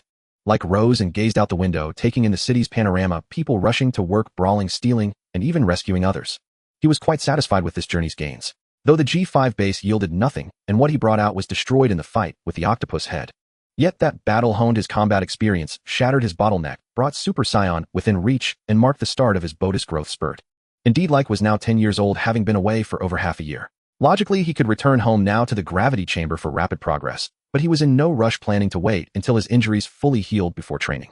Like extended his perception, and the auras he had sensed before the battle with the octopus head came to mind. He was not oblivious to Pat's danger. As Head said, cultivation was a personal journey. He wouldn't play babysitter every time they faced peril. He would eventually leave, and they had to face dangers on their own. To Like, whatever happened on this planet, as long as it didn't threaten the world or disturb him, he would ignore. The gravity chamber he left at home was their best hope to survive this crisis. Like wanted to see if they could discover it themselves. Withdrawing his perception, Like stopped concerning himself with Pat and the others. After a narrow escape back to Ponchi City, they sought Like to deal with the rock monster, only to be stunned upon reaching his home. Mother, where did Brother Lay go? Something terrible has happened, Lon Xian asked urgently. Seeing her son's disheveled state, Udi's heart ached. Like left a long time ago and hasn't returned. You should go to the hospital first. What? How can this be? Did he leave any contact info? Lon Zin's mind raced, and Pat and the others paced frantically. No one knew when the rock monster would stop or when it would reach Ponchi City. Like's absence left them utterly lost. So far, over a dozen members of their group hadn't returned, likely dead. Those who escaped were no match for the rock monster. The gap was too vast. No, Rake didn't leave any contact information or say when he'd be back. Seeing that she couldn't persuade her son, Udi fetched the family medical kit and spoke while bandaging him. Captain, why don't we leave Ponchi City? Lon Xian suggested. Upon hearing this, Pat and the others froze, slowly turning their heads to look at Lon Xian. You mother and son should leave. We're not going anywhere. If we're to die, let it be in Ponchi City, Pat said bitterly, following his heart in the face of the unknown. Why? Staying here is nothing but waiting for death. It's meaningless. If we leave, we can grow stronger and eventually eliminate those monsters. Lon Xian looked at Pat with confusion. Their words contradicted the principles Rake had taught them. He always emphasized survival above all, yet Pat and the others were clearly preparing to face death. You're still young. You'll understand when you grow up, Pat said earnestly. Thankfully, Rake wasn't there, or had have beaten Pat senseless. What utter nonsense. Foolishness that threatened to spread. But that's not what Brother Rake taught us. He said, without life there's nothing, as long as you're alive there's hope. Lon Xian murmured to herself. Pat and the others heard her words, but didn't argue, nor did they change their decision. Boss, what do we do next? Asked the second-in-command. First, go inform the nation of our situation. We'll see if there are other options. After the second-in-command left, the others bowed their heads in thought. Silence filled the air, broken only by the sound of Udi bandaging Lon Xian. Boss, what if we train there? Luo La's gaze fell on the gravity chamber, recalling Rake's words and her own experience as she pointed toward it. Everyone followed her gaze. Except for Pat and Lon Xian, the others were baffled, unaware of what the gravity chamber was or its effects. Pat and Lon Zin's eyes lit up, but Pat hesitated. This was Rake's property. Using it without permission might be hard to explain to him. Boss, don't hesitate. When Rake returns, I'll apologize to him, Luo La said, taking the responsibility upon herself as she tugged Pat toward the gravity chamber. The others followed out of curiosity. Only Udi opened her mouth as if to speak, but upon seeing her son's gaze, she abandoned the thought. She patted her son's shoulder. Go on. Everyone stood inside the gravity chamber. Bellis curiously touched and looked around, asking, Boss, what's the use of this redneck thing? Isn't it just an iron box? Girl, stand still and don't move, Pat scolded sternly. Eighth sister, when Rake returns, he'll take the blame. Now we begin, Pat said to Luo La, recalling Rake's actions as he activated the gravity chamber. Thud, thud, thud. Except for Pat and Luo La, who were prepared, everyone else was crushed to the ground by 10 times the gravity. B-Boss, what's happening? Bellis asked, speaking haltingly. This is 5 times our planet's gravity. We'll train in batches inside the gravity chamber, Pat said as he turned it off. Everyone felt lighter and sprang up. Bellis exclaimed excitedly, Boss, why didn't you let us use this sooner? Girl, this isn't ours, it's Rake's. We're not entitled to use it. If not for the dire situation, I wouldn't have come in, Pat corrected. Boss, that's not what I meant. I meant why not have someone replicate it? Bellis waved her hands, realizing Pat had misunderstood. Huh, Pat's mind went blank. Had never considered that. Then again, he didn't even know who made it, so it was natural he hadn't thought of it. Even if you want to replicate it, you need to know who to ask. I have no idea, he said helplessly. Bellis's excitement faded, her face dropping as she muttered curses at Rake. Boss, I know who made it. But even if we go to him, it's useless. He has no time for us. Luola raised her hand and said, "What do you mean? Explain." This gravity chamber was built by Professor Plath on Rake's commission. He's currently working on a spaceship. If we delay Rake's spaceship project, he might kill us all, Luola said with a bitter smile. That redneck is that powerful. Bellis was startled, unable to connect that punchable face with killing them. Girl, Rake just doesn't bother with you. If he did, you'd be gone with a single breath. He's far more formidable than you can imagine, Pat said, his eyes flickering with both admiration and bitterness. Holy crap, then I've been lucky countless times. Jackpot. Bellis laughed to herself, thinking of her many narrow escapes. Watching her silly grin, everyone gained a new appreciation for her carefree nature. Alright, let me explain the rules. What we just experienced was 10 times gravity. When you use it, always stay within your limits. Exceeding your bonus capacity can kill you. And everyone in your group will die because of you. Be extremely careful even when increasing it by 1 level. Pat looked at each person earnestly and spoke with gravity. Wait, boss. If Professor Plath is too busy, can't we get the blueprints from him and have someone else build it? Bellis snapped out of her daze and suggested. Pat smacked his head, cursing his own slow thinking. Bellis's idea is good. After this is over, 8th sister handle it. Now let's form groups. Luo La quickly agreed, and after the second group left, they activated the gravity chamber. Lon Xian felt the pressure all over his body and began walking step by step.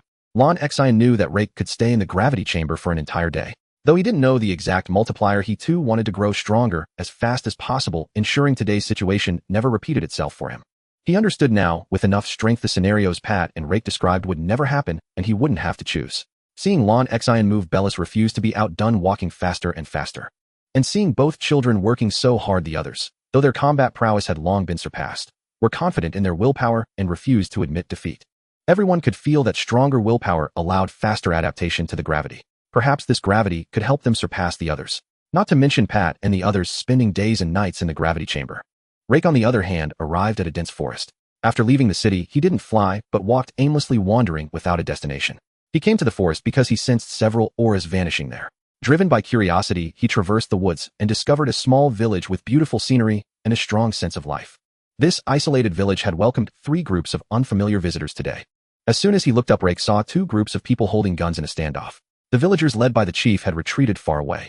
Several bodies lay in pools of blood on the ground, the situation starkly clear. The sound of Rake's footsteps startled all 3 parties. Both opposing groups assumed Rake was an ally of the other side, glaring at him with vicious eyes. These people were clearly hardened outlaws. The villagers also stared at Rake in terror, their courage utterly shattered. For people who had never even witnessed a fight before, today's events were far too intense. Only the chief seemed intimidated by the 2 groups, yet his eyes remained unchanged. Occasionally, when his gaze swept over them, a trace of killing intent flickered within. Quite a lively scene here. Anyone care to tell me what's going on? Rake asked calmly. The leaders of both groups exchanged glances, realizing Rake wasn't on either side, and breathed a sigh of relief. They had no intention of answering Rake and opened fire at him directly. Bang bang. Rake reached out and caught 2 bullets, losing all interest in further conversation. He condensed 2 energy spheres and hurled them at both factions. Boom. 2 massive craters were left in the ground, and both groups vanished completely. Whoa. The villagers, having never witnessed such a spectacle, fled in panic. The chief, suppressing his terror, walked up to Rake's small figure and knelt down. Because he still possessed some strength, he knew that if Rake wanted to kill them, they had no means to resist or escape. Sir, please command me as you wish, only spare these villagers. Watching the chief and the villagers, Rake lost interest. Flaunting his power before ordinary people was not his pursuit. He shook his head in disappointment, decided against wandering outside any longer, and vanished from the village without a word. Having made up his mind, Rake wasted no time wrapping himself in white aura and flying toward home. Pat and the others stood anxiously outside the gravity chamber. They sensed a monster with a combat power of over 10,000 approaching Ponchi City from 3,000 li away. After months of training in the gravity chamber, Pat and his team had reached a combat power of over 8,000, but it was still insufficient against that monster. Ever since Lao Air reported the monster, the authorities had organized several teams to scout and attack, but none returned. All perished at the monster's hands. Because of their actions, the monster had moved from over 10,000 li away. Although the authorities ordered an evacuation immediately after the first failure, the monster was too fast. At the current pace, half the populace would be unable to escape and would die in Ponchi City. From the moment they sensed the monster's movement, Pat and the others vacated the gravity chamber, reserving it solely for Bellies and Lon Xian, who had already surpassed them. They hoped the 2 could boost their combat power quickly and eliminate the monster. With only 1 day left before the monster arrived, they wanted to see if Bellies and Lon Xian had any chance of victory. If not, Pat planned to attract the monster's attention and try to lead it away. Just then the gravity chamber slowly opened and a man and a woman emerged, walking with steady steps, confidence shining on their faces. Pat sensed their auras but couldn't discern anything specific, only an unfathomable depth. Girl, Lon Xian, you should have sensed that monster too, right? Do you have confidence? If not, we Oldemers will lure it away and buy you more time. Bellies and Lon Xian exchanged a smile, and Bellies spoke. Boss, leave it to us. Just prepare a celebration feast. Good, good, good. We won't let you down. Pat clapped his hands and laughed. As his words faded, Bellies and Lon Xian wrapped themselves in white aura and flew toward the monster. Pat and the others watched their disappearing figures with heartfelt satisfaction. Boss, we really are getting old. Maybe it's time to consider retirement. Lao Air said, his voice tinged with disappointment. That's a good thing. Time for you to get married and have kids. Pat was delighted instead. Now that the children had grown up, they could each pursue their own paths. Second brother, the boss is right. Haven't you grown tired after all these years? Lao Chi teased. All of them burst into cheerful laughter, the sound spreading far and wide, starkly contrasting with the city engulfed in chaos. What they didn't know was that a figure hovered above them. It had been floating there for a long time, unnoticed by Pat's group, or even Bellies and Lon Xian. He wasn't angry about the gravity chamber being used. 2 years ago it might have been different, Rake might have killed them. But over these 2+ years, Rake had changed a lot, coming to regard Pat and the others as friends. Of course, since they were friends, Rake would never interfere with them, just as now, when Bellies and Lon Xian went to fight the monster. Even if they were killed, Rake wouldn't step in. But he would avenge them after their deaths. Don't think Rake is heartless. This was their choice, and they must bear the consequences. Rake wanted to witness the various masters of the Dragon Ball world. He couldn't stay here protecting them forever, and taking them to Earth was impractical. Yudarapa was their home. Who would willingly leave their homeland? Rake, however, was different. His past life was on Earth, and even if it wasn't the same Earth, it still offered him solace. In this life, the Saiyan homeworld had long been destroyed. In essence, Rake was a man without a home. If he hadn't known about this world situation, he might have been content to stay. But both the memories in his mind and the blood flowing through his veins urged him toward Earth. Rake descended and stood beside Laura. Pat and the others were deep in conversation, none noticing Rake. It was only when Woody came out of the house carrying tea that he spotted him. Rake, when did you get back? Have you eaten? I'll prepare something for you right now. Woody hurried over, asking happily. Yes. Go ahead. Just hearing you say that makes me hungry, Rake replied eagerly, almost drooling as if reminded of something. Rake, why didn't you say anything? Laura chided him with a playful glare. I saw you were all in high spirits and didn't want to interrupt. Rake shrugged. Pat and the others laughed joyfully. Suddenly Pat sensed the clash between Bellies, Lon Xian, and the monster. His face changed, and he urgently said to Rake, Bellies and Lon Xian are fighting the monster. Go help them. No, Rake refused, shaking his head. Silence fell, the laughter vanished instantly. Everyone stared at Rake in disbelief, as if they couldn't trust what they had heard. Why, Rora asked foolishly. You haven't figured out such a simple question. Lake shook his head in disappointment. Fourth brother Air's figure trembled. He vaguely understood Lake's meaning. The others looked at Lake in confusion, not grasping his intent. They'll have to leave eventually. I can't be your babysitter forever, Lake said bluntly. Pat and the others felt awkward. They should have understood such a simple path, but they had lost their composure. They had indeed lost sight of their priorities. Lake had always been helping them, while their assistance to him was negligible. Chief Lake is right. The kids need to grow. Since they're confident, we should give them our full trust. Air patted Pat's shoulder and reasoned. After giving everyone time to digest, he continued, besides, the 2 kids have worked so hard for this. If Lake stepped in, what would their efforts mean? And Lake isn't obligated to help us. We can't rely on him for everything. Pat and the others suddenly saw the light. Pat nodded and said, Fifth brother, you're right. I'm going to apologize to Lake now, and also about us using the gravity chamber without permission. With that, Pat strode toward Lake's house. The others followed their leader, ready to share any blame Lake might impose for using the gravity chamber. Lake sipped his drink and looked speechlessly at the crowd kneeling before him. Damn it, are you all crazy? Didn't I say I hate people kneeling to me? Get the hell up. Lake set down his drink, holding his forehead in exhaustion. Could Pat and the others say they were used to it? No, they couldn't. They knew if they said that they'd get another scolding. They could only lament that the customs of the universe were different from theirs. They obediently stood up. Then Pat nervously confessed their unauthorized use of the gravity chamber. They hung their heads, awaiting Lake's punishment. Is that all? Got it. You can leave now. Lake waved them away. He followed the aroma to the table and began to feast. Pat and the others could only retreat, standing outside to sense Bellis and Lon Zin's battle. Chief, the celebration feast, Rora reminded. Pat slapped his forehead and motioned for the others to leave. Bellis and Lon Zin's clothes were tattered. They had encountered the same situation as Lake. Despite not being weaker in combat power, they couldn't break through the enemy's defense. After fighting until now, they had lost their initial confidence. Little follower, do you have any ultimate moves? At this rate, we might both end up here, Bellis said, clutching her broken left arm. I can try, but I'm afraid the enemy won't give us time, Lon Xian said bitterly. If not for the enemy's inability to fly, they wouldn't have lasted this long. How much time do you need? This move is still in my imagination. I haven't tested it. I'm not sure, Lon Xian said, hesitantly, lacking confidence. We don't have that much time. I can only buy you 3 minutes. Our lives are in your hands. Bellis saw Lon Zin's hesitation and gave him no chance to object. A purple glow enveloped her as she activated her innate skill. Lon Xian was forced into action. He knew Bellis was going all out, so he stopped hesitating, crossed his hands, and raised them above his head. ZZZT. Orange energy began to gather. The energy fluctuated in his palm. Sweat beaded on Lan Xin's forehead as he focused entirely on his palm, losing awareness of the outside world. Crackle! An orange energy blast danced in his palm, emitting tiny arcs of electricity. Little follower, are you ready yet? Bellis was punched by the rock monster collapsing to the ground and coughing up blood. She could no longer move and shouted with her last ounce of strength. Lan Xian dared not delay. Unsure if he had succeeded, he locked onto the rock monster and fired the energy blast. Whoosh! The rock monster opened its massive mouth and shot a ball of red energy toward the blast. ZZZZT. The red and orange energies collided, locked in a stalemate. Neither gave way. Lan Xian felt drained, unable to muster another trace of energy, but he dared not give up. If he gave up, all their efforts would be in vain. Lan Xin's sky-blue eyes lit up as wisps of energy flowed from his pupils, empowering his energy blast. The orange energy overpowered the red, pushing inch by inch toward the rock monster. Boom!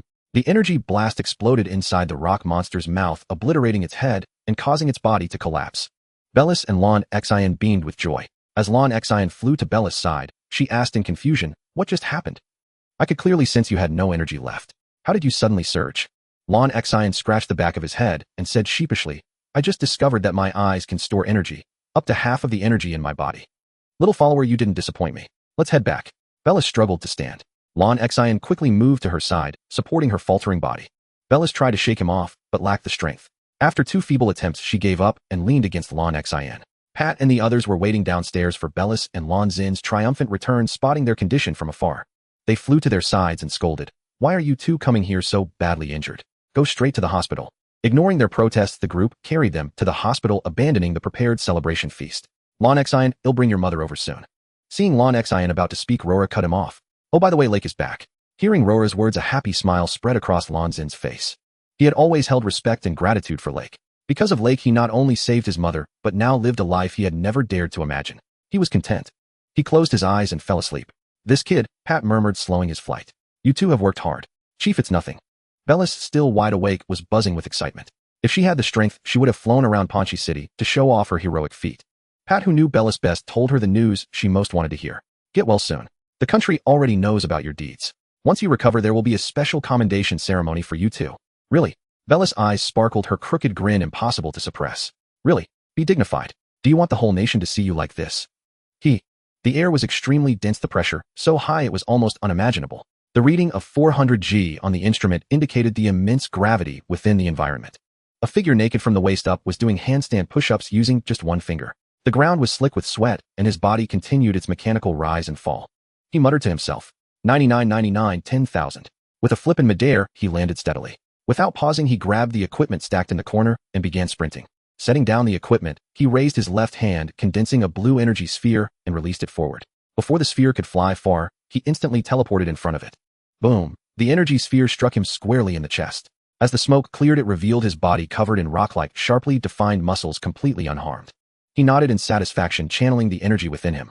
The small space filled with countless energy spheres suspended in the air, all at his mental command.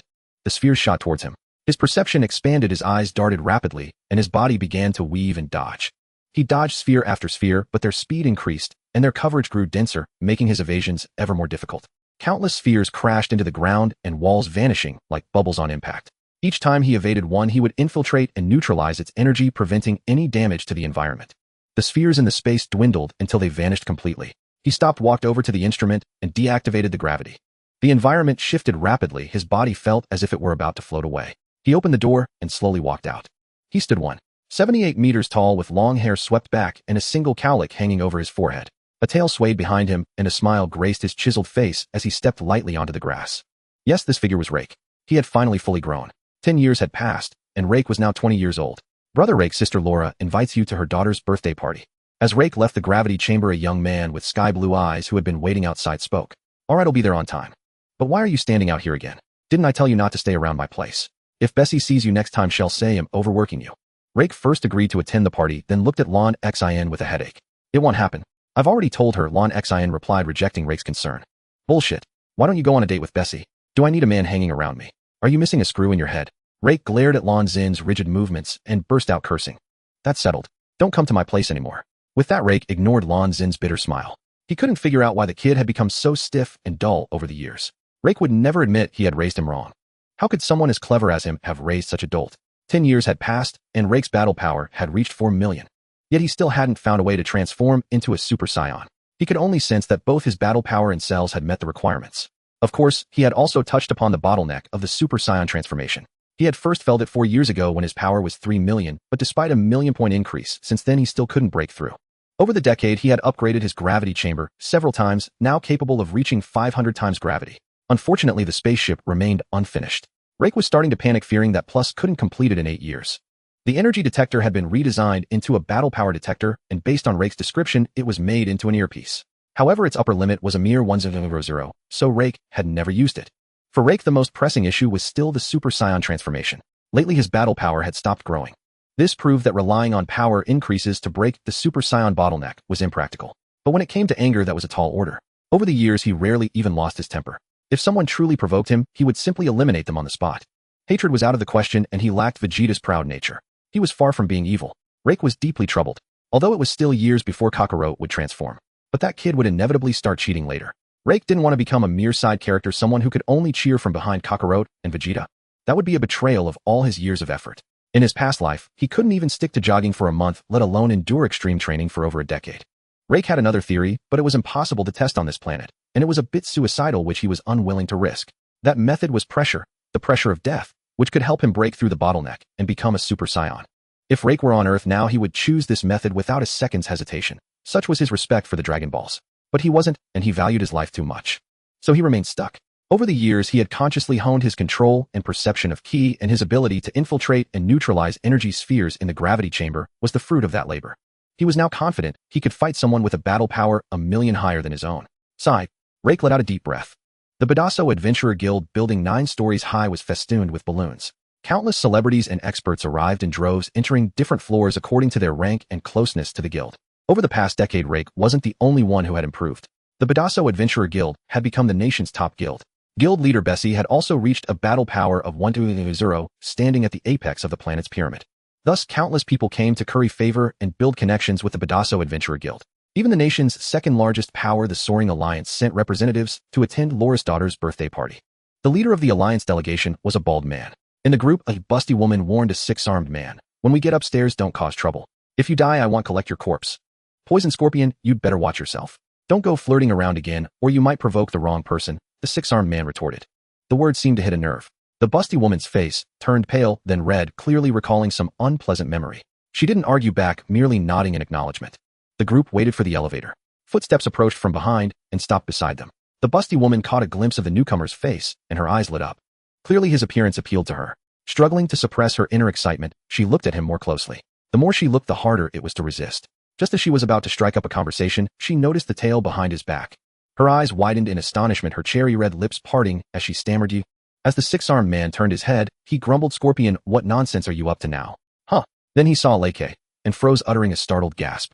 The rest of the team, unfamiliar with Leike, stood bewildered, uncertain why their senior leader was behaving so strangely.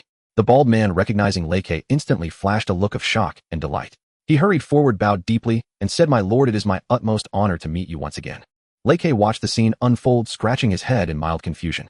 "Do you know me?" he asked, utterly unable to recall ever meeting this man before. 10 years ago, I had the privilege of completing a mission alongside you, my lord," replied the bald man respectfully. Leike sifted through his memories, until at last the faces clicked into place. He gave a slight nod. "Ah, it's you. Eat well tonight." Just then the elevator arrived. Leike stepped inside, and gestured for the bald man and others to join him.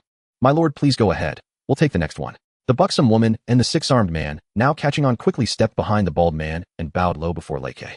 Leike said nothing more and closed the elevator doors. "Lord Alliance Leader, who is that?" Those who didn't recognize Leike turned curiously to the bald man. The bald man shook his head gravely. "I'm not at liberty to disclose details, but heed this: never cross him. To provoke him would be to court death, with no recourse." The elevator halted on the 9th floor.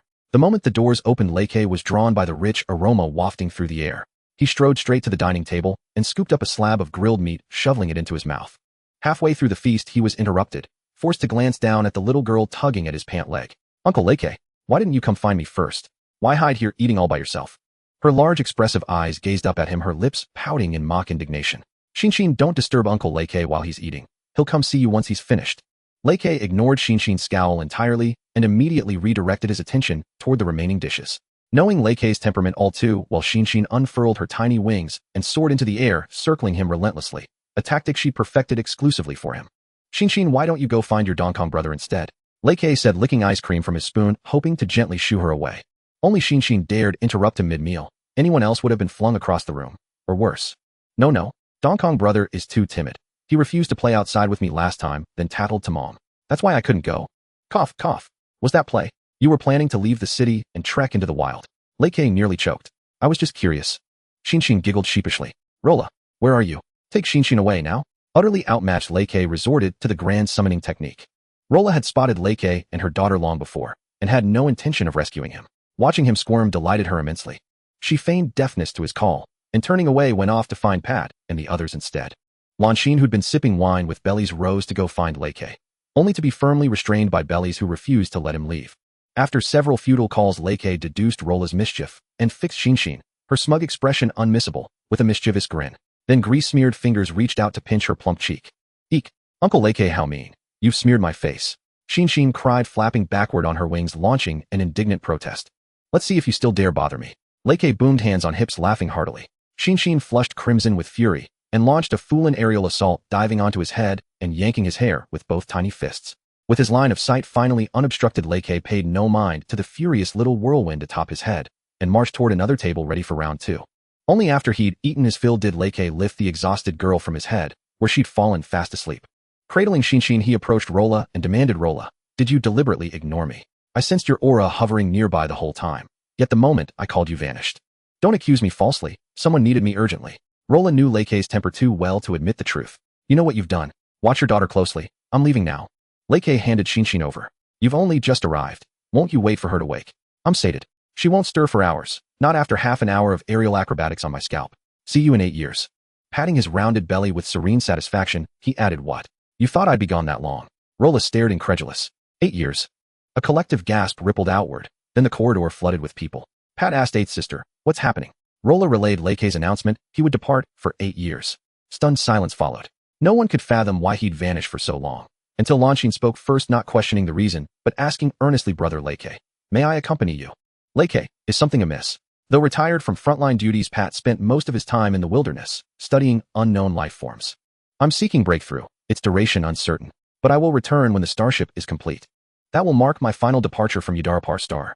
Lei Ke outlined his plan with quiet resolve. Lanshin, you're staying behind. You'd only slow me down. Marry that lovely young woman soon and give your mother a grandchild to dote on. Lei Ke dismissed him without hesitation, yet offered warm counsel in the same breath. Then, casting a final glance over the assembled members of the Budeso Adventuring Company, Lei Ke turned away and waved farewell, leaving not even a wisp of cloud behind. Lanshin watched Lei Ke's retreating figure hollow-eyed. His words had made it painfully clear their reunion would not come soon. Even if Lei Ke swore to return in 8 years to retrieve the starship, there remained no guarantee he'd reappear before them. Knowing Lei Ke, a silent, unannounced departure was precisely the kind of thing he'd do. Little follower, I'll stand guard with you beside Professor Plass in 8 years, Bellies murmured, gently clasping Lanshin's hand. Thank you, Bellies. By the stream, like sat on a stone with a fishing rod, quietly watching the water's surface, waiting for a fish to bite. The bobber on the water's surface twitched slightly, like knew this was the fish testing the bait, and maintained his position. A thud resonated through the ground, and the water's surface suddenly rippled as a third-timid turtle gorilla appeared by the stream. Like side put away his fishing rod and stood up to face the gorilla. The gorilla had originally come for a drink, but upon seeing Like move, it also noticed the small ants below. Ooh. The gorilla pounded its chest with its fists, letting out a long call directed at Like, the tone filled with a sense of territorial declaration. Like remained unfazed, calmly observing the gorilla's performance. Like's indifference provoked the gorilla, which swung a fist at him. The force of the punch ruffled Like's hair, and it seemed about to strike him. Like moved, extending a finger to block the massive fist, preventing it from advancing even an inch. The gorilla felt that the sensation was different from what it usually experienced when hitting prey. A flicker of confusion crossed its large eyes as it prepared to retract its fist and strike the tiny ant before it. As the gorilla's fist moved, Like flicked his finger lightly. With a low thud, the gorilla was sent soaring into the sky, quickly shrinking to a small dot and disappearing into the air. Like had no desire to consume such a creature. This was 2 years after he left Panxi City, during which he had traversed the entire planet, even exploring the depths of the ocean. Although he encountered a monster with a battle power of 0 in the sea, Like chose not to attack. The creature's power was too low, and fighting it didn't even qualify as a warm-up, leaving Like with no desire to engage. He had now returned to the place he initially resided, still living in the cave he had inhabited over a decade ago. During these 2 years, he periodically attempted to concentrate his energy in the S cells in his back, trying to achieve Super Saiyan transformation, emulating the method from Dragon Ball Super. However, despite the veins on his forehead bulging, he showed no response as though water and fire were incompatible. He could not guide the energy in. While the energy released from his cells integrated well during battle, it was completely ineffective now. After yet another failed attempt, he came to the stream to calm his mind and soothe his restless heart. Who would have thought he would encounter a destroyer? The fact that he didn't obliterate it on the spot was already a testament to his progress and self-discipline. Now, after a failed training session, put away his fishing rod and hunted a wild beast before returning to the cave. At night, he directed his internal energy to continually impact his back, but once again it was firmly obstructed. Felt somewhat discouraged in his past life, transforming into a Super Saiyan had seemed effortless in anime, yet now he found himself with no results despite exhausting all the methods he knew. Once he even inflicted severe injuries on himself, hoping to break through the bottleneck by relying on the Saiyan's ability to increase battle power after sustaining injuries. Yet once healed, his battle power remained stagnant, and there was no growth in his internal energy. Still understood too little about the S-cells, having experienced very few battles, his internal state felt like a stagnant pool of water. Today was the full moon, and prepared for one last attempt. Indeed, he was ready to transform into a great ape, the only method he had yet to try. Given the current circumstances, this was the only method he could find to attempt breaking the bottleneck. He was prepared for death. If he transformed into a great ape and destroyed the planet, he would perish alongside it. He did not want to wait any longer. Although 6 years remained until he could leave, it didn't mean he would transform immediately upon departure. Pushing aside the stone, stepped out of the cave, his eyes fixed on the enormous moon above. Thump, thump, thump. The massive heartbeat echoed, growing faster and faster. His hair accelerated in growth, and the cells in his body began to wildly divide. A colossal desire for destruction filled his heart, almost consuming his reason. Clung tightly to the last shred of his sanity, refusing to lose himself in the craving for destruction. A towering great ape over 100 meters tall appeared, its face contorted in evident struggle. In its ruby-like eyes there was no trace of clarity. The great ape threw its head back and opened its gaping maw. Golden energy brewing in its mouth, a beam of energy capable of easily destroying planets, was unleashed into the cosmos. After firing the energy, the great ape maintained its posture, motionless, no further actions taken, and one could only see from its destructive gaze that it had completely lost its reason. A night passed, and the great ape gradually shrank, while its body slowly reappeared. The moment his sanity returned, he began to observe his surroundings. Without a doubt, had lost his reason yesterday, but fortunately his transformation into a great ape had not caused any further destruction. Felt a newfound confidence, as long as he did not destroy the planet while in great ape form, he would not resist transforming. With no time to waste nor caring for his naked body, he immediately returned to the cave and sat cross-legged. Immersed in his mind, he sensed the S-cells and discovered that they had shown no change after his transformation into a great ape. Felt frustrated that he had risked his life for no gain. Continuously sensing the state within, noticed something unusual at the tip of his tail. There still lingered a trace of frenzied energy fluctuations, and his blood felt somewhat different from usual. Once again mobilized all his energy attempting to impact the S-cells. It worked, he exclaimed with joy, noticing that the bottleneck between him and the Super Saiyan transformation had shown signs of wavering. Although it was unrealistic to break through the Super Saiyan transformation this way, saw hope. He was not afraid of change, or rather he feared having no change at all. As time passed, the bottleneck became unbreakable once more. Opened his eyes and gradually stood up. After calming his emotions, he began to contemplate the relationship between the two transformations. In terms of the main storyline of Dragon Ball, the Great Ape transformation and Super Saiyan transformation belong to two different systems. However, if we deduce based on the Golden Great Ape from GT, the two should be able to merge perfectly, yet trying to break through to Super Saiyan through the Great Ape transformation still seems unrealistic. Not to mention Like's body couldn't withstand such immense energy. It was possible that his body would self-destruct the moment he transformed into a Golden Great Ape. However, if he could use the frenzied energy of the Great Ape to stimulate the S-cells, felt this was feasible. If he compared the S-cells in his body to a stagnant pool of water, the frenzied energy of the Great Ape would be like a match. He didn't need the two to merge together, just a match to occasionally heat things up, to bring about change in the stagnant water to boil it. That was akin to how Kakarot used extreme rage to unlock the Super Saiyan energy reservoir. Was prepared to use extreme frenzy for the same purpose. Of course, this was not something that could be accomplished in a short time. Given the residual energy from yesterday's Great Ape transformation, could forget about breaking through to Super Saiyan for a lifetime. For Lake A, it was no longer about retaining rationality after transforming into a Great Saiyan. Rather, it was about familiarizing himself with the torrential energy the very instant the metamorphosis began, a task of staggering difficulty. He had to simultaneously preserve the last sliver of lucidity while attuning himself to that raw power, an endeavor whose difficulty multiplied exponentially, permitting not a single misstep. Yet having discovered this method, Leike's confidence in achieving Super Saiyan transformation surged dramatically. Thereafter, he devoted himself entirely to cultivating his mind and mastering the Great Saiyan transformation. Each full moon, he would undergo the change. During the first 3 years, he waged relentless war against his own destructive impulses, deliberately avoiding any attempt to comprehend the surging energy. Though he still ultimately lost consciousness over those 3 years, his resistance grew steadily more effortless, no longer the grueling, exhausting struggle it once had been. His greatest triumph was learning to suppress energy discharge entirely upon transformation. Each time he became a great Saiyan, he would stand motionless and silent throughout the entire night. Tonight marked his first deliberate attempt to perceive that chaotic energy, while fiercely guarding his mental clarity. And immediately Lei Ke sensed something profound. A ripple surged forth from his tail, exploding across his entire body in an instant. His blood began to boil, growing hotter and hotter, fusing with his cells, igniting an immense, overwhelming surge of power. An inexplicable transformation unfolded among the tail's pulsation, his blood, and his cellular structure, something Lei Ke could neither name nor fully grasp. Seizing the moment, Lei Ke probed his cells, and found them utterly impervious to both the ripple and the boiling blood, as if existing in a separate dimension untouched by any upheaval around them. Before he could delve deeper, his consciousness shattered. The great Saiyan erupted into frenzied roars, pounding his chest like a beast newly sprung from its cage. 2 golden beams lanced from his eyes, obliterating a distant mountain peak in an instant. Just as the great Saiyan prepared to unleash further devastation, a sudden flash of light crossed his gaze, and he froze, halting all destruction. What the hell is this? Lei Ke reappeared in human form, recalling fragmented memories with a wry, bitter smile. 3 years. Do you have any idea what these 3 years cost me?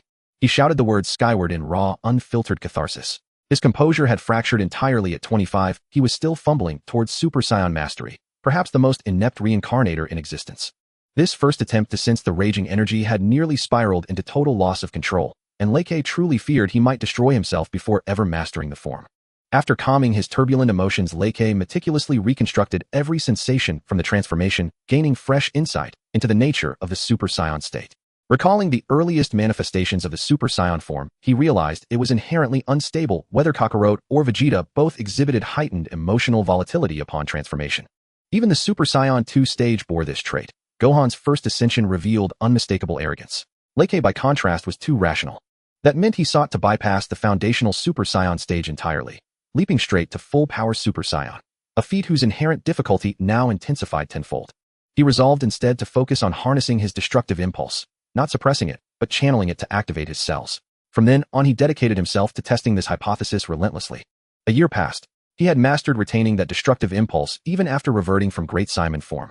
Without hesitation, he gathered his ki and, fused with that primal urge, launched a decisive assault upon his cells. Boom! A violent eruption surged within Lei Ke's body, his cells dividing furiously, flooding his veins with golden energy as his ki swelled at breakneck speed. His appearance shifted instantly. Hair and eyebrows blazed gold. A single defiant strand rose upright from his forehead. His irises turned pale green, and his gaze hardened into icy detachment. His entire aura transformed. Golden flames enveloped him, radiating a savage, oppressive presence so potent that silence fell across 1,000 li of land. Lei Ke clenched his fist in disbelief. An inexhaustible torrent of ki surged through his limbs. In that moment, the cold, abstract numbers of anime lore dissolved, replaced by visceral, overwhelming reality. The world itself seemed fragile before his eyes, like glass awaiting shattering. He felt capable of annihilating reality itself, yet could barely contain the raging ki within him, his stamina drained at a terrifying pace. Lei Ke moved, blurring across 100 li in an instant, and stood before a 1,000-meter mountain. With one punch, the peak crumbled, boulders exploding outward, erased utterly from the planet's surface.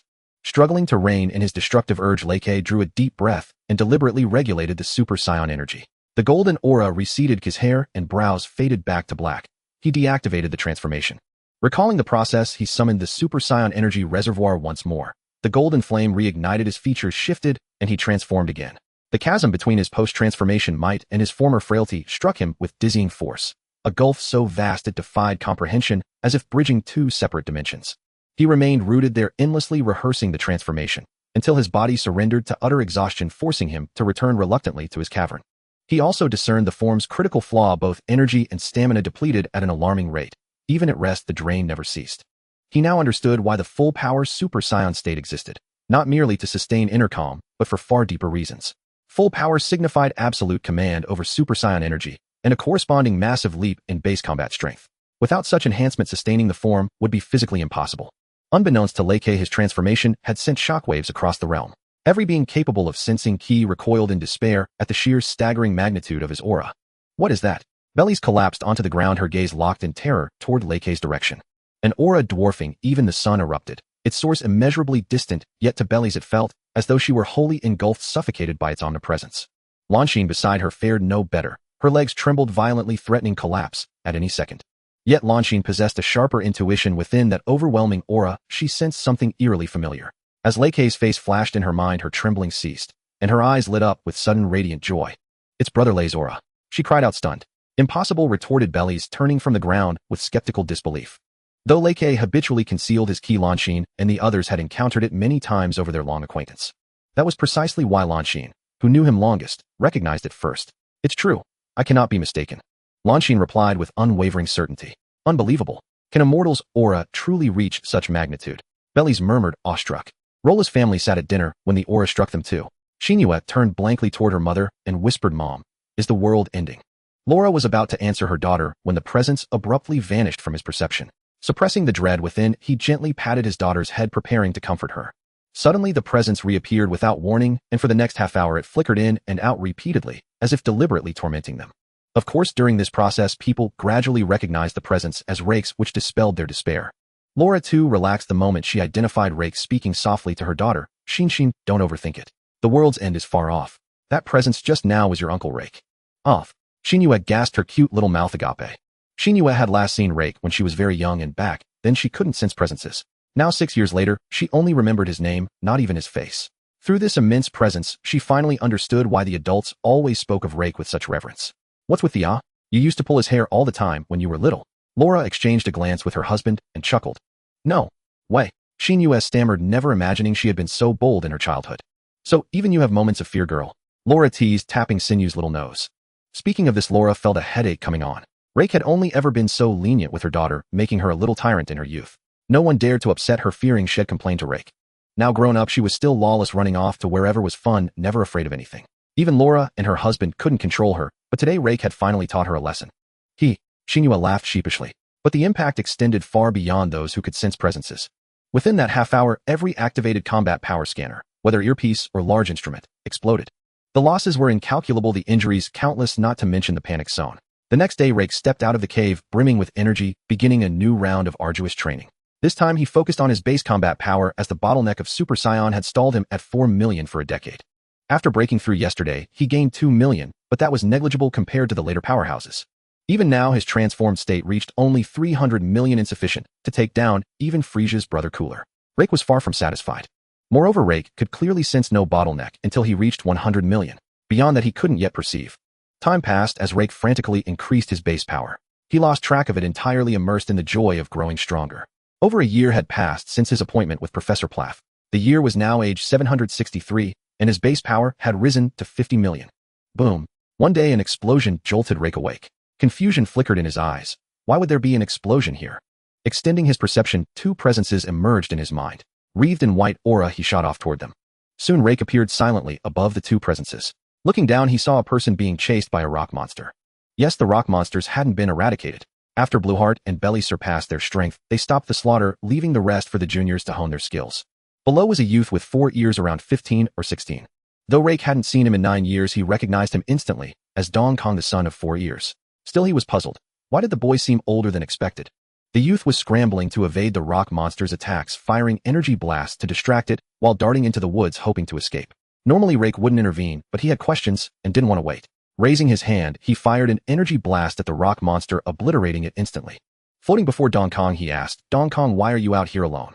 Dong Kong was bewildered by the monster's instant destruction when a familiar figure appeared before him. Before he could think, he heard Rake's question. Uncle Rake? Dong Kong asked, incredulous. Seeing Rake nod, Dong Kong confirmed he wasn't mistaken and quickly replied, Uncle Rake, it was my father's order. He said I had to journey through the rock mountains. But this time I was unlucky and ran into a monster from the core zone. Rake frowned and scolded, what is 4 ears thinking? You were just a kid. How could he let you come alone? Dong Kong rubbed his nose awkwardly and muttered, Uncle Rake, I'm not that young. I'm 16 already. What? Rake was stunned, unable to believe his ears. Dong Kong thought he hadn't heard clearly and repeated himself. So, I've been gone for over 9 years. Yes, Uncle Rake. Damn, this joke is too big. I'm off, Dong Kong. Be careful yourself. With that, Rake vanished before Dong Kang's eyes. Damn it, I've become the very person I despised. He recalled mocking Kakarot and Vegeta for only training, never expecting the boomerang to hit him. Rake was on the verge of tears. What could he do? He was desperate too. He had underestimated the thrill of getting stronger. The white aura around Rake flared, expanding a circle. In a minute he appeared at Plath's doorstep and rang the bell. "Hello, who is it?" A clear female voice reached Rake's ears. "Hello, I'm Rake. I'm looking for Professor Plath." Though puzzled by the female voice, he replied politely. "Wait a moment. He'll get my husband." Rake hadn't expected Plath to be married in 9 years. Within 5 minutes a bespectacled middle-aged man emerged. "Rake, I thought something had happened to you. I waited over a year for you to pick up the spaceship." Plath's deep voice sounded. Rake sheepishly wiped the non-existent sweat from his brow and asked eagerly, "When can the spaceship take off?" "Anytime. The ship has enough fuel for 3 years of travel. Should be sufficient for you, right?" Plath asked uncertainly. Rake nodded repeatedly, rubbing his hands in excitement. "Then what are we waiting for? Let's go." Plath, lacking Rake's enthusiasm, adjusted his glasses and said, "I won't be going. He'll stay here with my family." Rake's emotions calmed slightly as he looked seriously at Puraz and asked once more, "Have you made up your mind?" "Yes, I've been thinking about it every day for over a year." Puraz replied with equal seriousness. Rake nodded and said no more. Before long they arrived before the spaceship, which closely resembled the one Kakarot had taken, except it was oval rather than circular. Rake was in no hurry to depart. He planned to stay at Pura's home for a while to learn the spaceship's operations thoroughly. Puraz did not object, as he was the one who had broken his promise, and he now taught Rake with utmost dedication. Since his return, Rake had not contacted Lon Xian or the others. Lon Xin's assumption was correct. Rake disliked the atmosphere of farewell. Besides, if luck favored him, he could learn instant transmission and return in the blink of an eye. Thus, on the day of Rake's departure, only Puraz and his wife came to see him off. "Professor, if I can master a certain skill, I will return and take you to meet that doctor." Rake made his final farewell. Hearing this, Purist's eyes lit up as he gazed at Rake, the two communicating silently. Slap. The spaceship hatch closed and Rake operated the vessel as it slowly ascended. Soon it burst into the cosmic starscape. As if sensing something, Lon Xian glanced toward the spot where the spaceship had vanished, then flew to Professor Purist's home. With a single glance, Lon Xian saw that the area where the spaceship had been was now empty, and her eyes turned to Professor Puraz, who was staring at the sky. "He has already left." Puraz knew what Lon Xian wanted to ask, and gave her the answer. Lon Xin's gaze dimmed, her hollow eyes fixed on the cosmic starscape as she silently offered her blessings. In the cosmic starscape, Rake stood by the spaceship window, gazing at the tricolor planet where he had spent 26 years. His heart was a mix of emotions, both reluctance and joy. The spaceship accelerated and Udalapa star vanished from Rake's sight. Composing himself, Rake headed to the spaceship's gravity chamber. Since Rake had no specific stellar coordinates, his ship was heading toward planet Vegeta. Rake planned to sense Ki along the way, hoping to encounter a commercial planet and obtain Earth's coordinates. Space travel was a tedious affair, and Rake had no intention of entering hibernation. Under 400 G of high gravity, golden energy flickered across Rake's body as he transformed into a Super Saiyan. He strove to maintain a calm mind, carefully suppressing his immense Ki to minimize unnecessary consumption. At the same time, his perception enveloped a vast starfield. Rake followed Kakarot's method of training as a Super Saiyan. However, his training did not proceed smoothly. The power he had gained over the past 3 years pushed his transformed combat strength to a terrifying 2.5 billion. Such a massive surge of energy was not easy to control. Without proper mastery, it not only drained his stamina rapidly, but also severely impacted his daily life. He would either snap chopsticks or shatter bowls, causing great inconvenience and forcing him to be cautious in everything he did. Every time he entered the ship's control room, he would cancel his transformation, fearing he might damage the vessel and end up stranded in the cosmos. One day, a planet where Ki was steadily disappearing entered Rake's perception. He was all too familiar with this phenomenon. It was clearly a planetary invasion. His heart surged with joy. The past 6 months had been oppressive, facing monotonous scenery and the loneliness of solitary entertainment, which had placed immense mental strain on Rake. With his golden hair still blazing, he strode into the control room and piloted the spaceship toward the planet in his perception. Indeed, Rake did not cancel his Super Saiyan transformation. Over these 6 months, his training had yielded rich results. He had achieved full power mastery, while also increasing his base combat strength by 10 million. The spaceship streaked across the void with blue energy trailing behind. A few days later, a tawny planet came into Rake's view. Without pausing, he plunged straight down. During these days, most of the planet's Ki had already vanished, and it continued to diminish as Rake entered. The spaceship landed on a plain, and Rake sped toward the battlefield. Upon reaching the battlefield, he saw 3 aliens mercilessly slaughtering the native inhabitants. The natives closely resembled humans, except for a long antenna atop their heads. The 3 aliens consisted of a small blue-skinned figure, a brown-skinned lizard-like creature, and a tall green-skinned giant. The 3 aliens gave Rake a sense of familiarity, but he couldn't recall where he had seen them. Rake's appearance drew the attention of both sides. The natives assumed another killer had arrived. The 3 aliens reacted differently. The blue-skinned small figure noticed the tail behind Rake and said, "A Saiyan. Could you be the one who killed Lord Frisia?" "Who are you?" "Remnants of Frisia," Rake asked coldly. Rake held these insignificant foes in utter contempt and deemed them unworthy of a response. "We are not Lord Frisia's men. We are the cooler armored squadron," the blue-skinned figure declared, striking a pose alongside the other 2 aliens. Rake couldn't hold back. He felt his eyes had been defiled and his mind assaulted. He suddenly remembered who these three were. A mix of confusion and elation surged within him. According to Rake's knowledge, these three should have been long dead. Why were they still conquering planets now? But that wasn't his main concern. The key was that they possessed the coordinates for Earth and planet Yardrat. He no longer had to drift aimlessly through space. Excellent. Where are your spaceships? Take me there immediately. Salza, No Eyes, and Dor looked at Rake as if he were a fool. No Eyes taunted, Saiyan, we were just looking for you, and here you come to die. Just the three of you. Even Cooler wouldn't dare speak that way in my presence. Answer my question, or I'll send you to your deaths right now. Rake's gaze turned icy as he stared at the trio. He was not Kakarot. He would not waste words on foes he could dispatch in a single blow. Dor could not tolerate Rake's arrogant words and charged at him. Die, Saiyan. Uffed. Rake punched through Dor's chest, his fist emerging from the alien's back. Blood spurted from Dor's mouth as the light faded from his eyes, his corpse dangling on Rake's arm. Trash. Rake flicked his arm, discarding Dor's body like garbage, his expression unchanged as he coldly fixed his gaze on Salza. Salza and No Eyes were frozen in fear, unable to move. Seeing the blood dripping from Rake's arm, the pressure on them multiplied. They knew Dor's strength all too well. He was on par with them. Now that he had been killed so easily, they too were in grave danger. Yet neither begged for mercy. Salza pressed his scouter and reporting to Lord Cooler, we encountered a Saiyan on Antenna Planet. Dor has just been killed. With that, Shaviza crushed the detector, exchanged a glance with Nez, and stared warily at Rake. Oh, you're quite the loyal dog. Not talking. Rake's lips curled downward as he raised his hands toward them. Go. Sensing Rake's murderous intent, Shaviza barked the order and charged alongside Nez, both flying at Rake. They attacked him from left and right. Overreaching. Why not just end yourselves? Must I do it personally? Rake deflected their strikes, shaking his head with a sigh. Slap. Slap. Two crisp sounds rang out as the heads of Shaviza and Nez vanished. In that instant, Rake had delivered a single slap to each, smashing their skulls. All this transpired in mere moments. The Antennans had not yet recovered their wits before the battle concluded. They could only stare at Rake in terror, watching the three demons who had overwhelmed them so easily be slain, leaving them to await judgment. Rake landed softly and approached the Antennans. Who among you knows where their spaceship is? The Antennans exchanged uneasy glances, none dared answer, uncertain of what awaited them. I know. A child's voice broke the silence. Rake turned to see a young boy, his mouth tightly covered by a woman beside him, clearly forbidding him to speak. Rake walked slowly toward the boy. The woman pulled the child behind her, shielding him with her arms outstretched.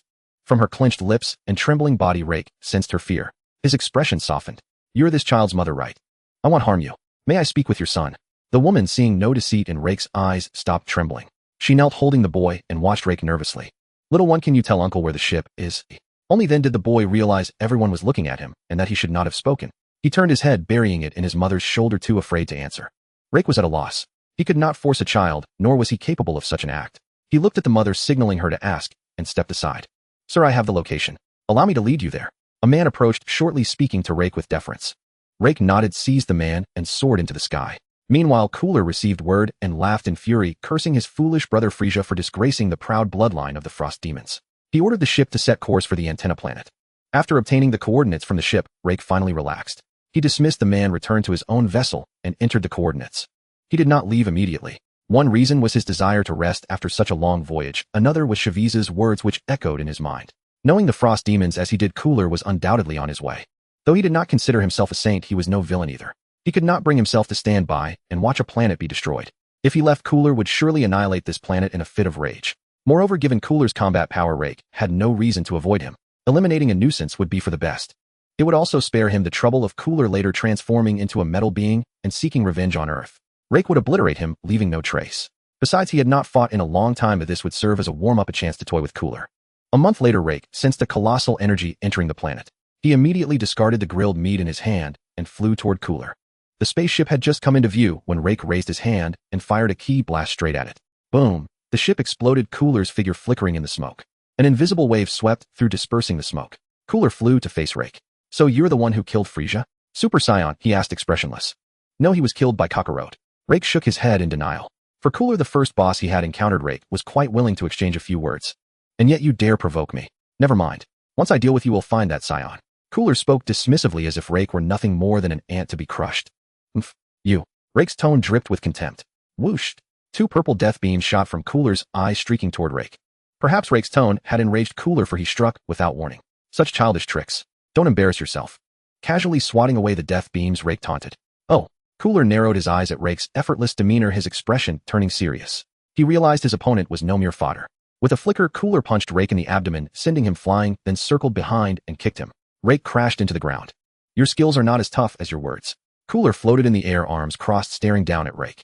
Rake emerged from the rubble, dusting off his torn clothes to reveal an unharmed abdomen. He looked up at Cooler. Was that a massage, eh? Indeed, Rake was unscathed. Though he had not transformed into a Super Saiyan the moment Cooler moved, he had channeled Super Saiyan energy to shield himself. He had none of Kakarot's masochistic tendencies. He could sense why play games and let himself get beaten before showing his true power. Cooler's eyes hardened as he felt the pressure. He transformed instantly. His body expanded, becoming more muscular. For horns extended backward from his head, his mouth seemed masked, his shoulders protruded like armor, and 2 more horns grew from his back. His arms also developed blade-like protrusions. Unlike my brother Frieza, I have an extra transformation. My current power level is 470 million. Cooler regained his composure, his voice brimming with confidence. To be honest, aside from becoming uglier, I don't feel much stronger. Rake shrugged, spreading his hands. You certainly have a mouth on you. Let's see if you still feel that way after this. Before the words faded, Cooler appeared beside Rake and kicked him. Rake blocked the attack, grabbed Cooler by the ankle, and slammed him into the ground. See, I told you didn't get much stronger. After the strike, Rake released his grip and stood over Cooler, taunting. You? Cooler retreated, noticing Rake's drastic change. His hair, eyebrows, and tail had turned golden, and his pupils had shifted to a pale green. So this is a Super Saiyan.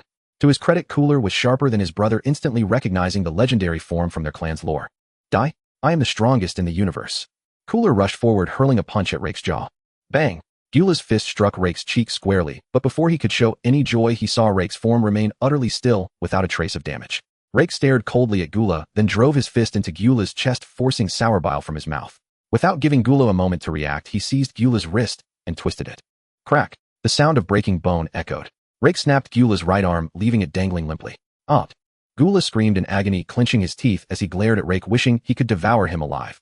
Never in his life had he suffered such an injury. What? Is King Gyula already finished? Rake said with a smirk. It was my mistake. I should have wiped out the Saiyans myself instead of leaving it to that fool Frieza, letting you become a threat. Gyula admitted his error. Then ill thank King Gyula for his mercy in not killing me, Rake said with a look of feigned sincerity. Gyula's tail twitched, coiling around Rake's neck as he launched a frenzied assault, landing thousands of blows on Rake. Rake delivered a light kick, interrupting Gyula's attack and sending him flying into the sky. His body vanished from its spot, carefully controlling his strength as he launched an assault on every part of Gyula's body.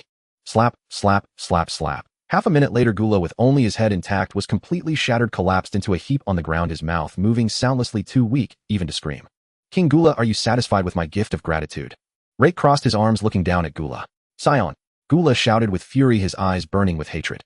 Gyula's pitiful state drained Rake's interest, leaving him indifferent. He had intended to toy with him, but once the battle began, his primal instincts took over, driving him to strike ruthlessly. Remember, the one sending you to hell is the Saiyan Rake. Rake raised his left hand toward Gyula, channeling the energy within him. Golden light gathered, and with a single blast of ki, Gyula was annihilated, not a single cell remaining, forever lost on planet Antenna. Rake deactivated his transformation and drifted slowly toward his spaceship. He pondered whether to head to Earth or planet Yardrat first. It was now age 764. Barring unforeseen events, Earth should still be safe. The androids weren't due to appear until age 767, so there was nothing to do there. Vegeta couldn't even transform into a Super Saiyan yet. Ultimately, Rake decided to go to planet Yardrat first to learn instant transmission. Otherwise, space travel was too slow and dangerous. He couldn't survive in the void, and it would be a shame to die accidentally out there. With his mind made up, Rake's spaceship blasted off from planet Antenna. He calculated the journey would take about a year, which he could use to grow stronger, ideally mastering the Super Saiyan 2 transformation so Gohan wouldn't steal the spotlight. Rake re-entered the gravity room. A year passed in a flash, and as his ship gently landed, he stepped out to find himself surrounded. The Yardratians stood all around, their small bodies and oversized heads creating a striking contrast. Visitor, what business do you have on our planet? I've come to learn, Rake replied respectfully, cupping his hands in a salute. I hope you'll permit me. Rake maintained a humble attitude, knowing the nature of the Yardratians, so he refrained from using force to coerce them. But you are far stronger than us, we have nothing to teach you. I've heard you possess a technique called instant transmission, and my kinsman Kakarot studied here before. Rake was being clever. Though Kakarot didn't know him, yet he could borrow his name. We've long sensed that your life imprint is similar to Mr. Goku's, though his is more peaceful.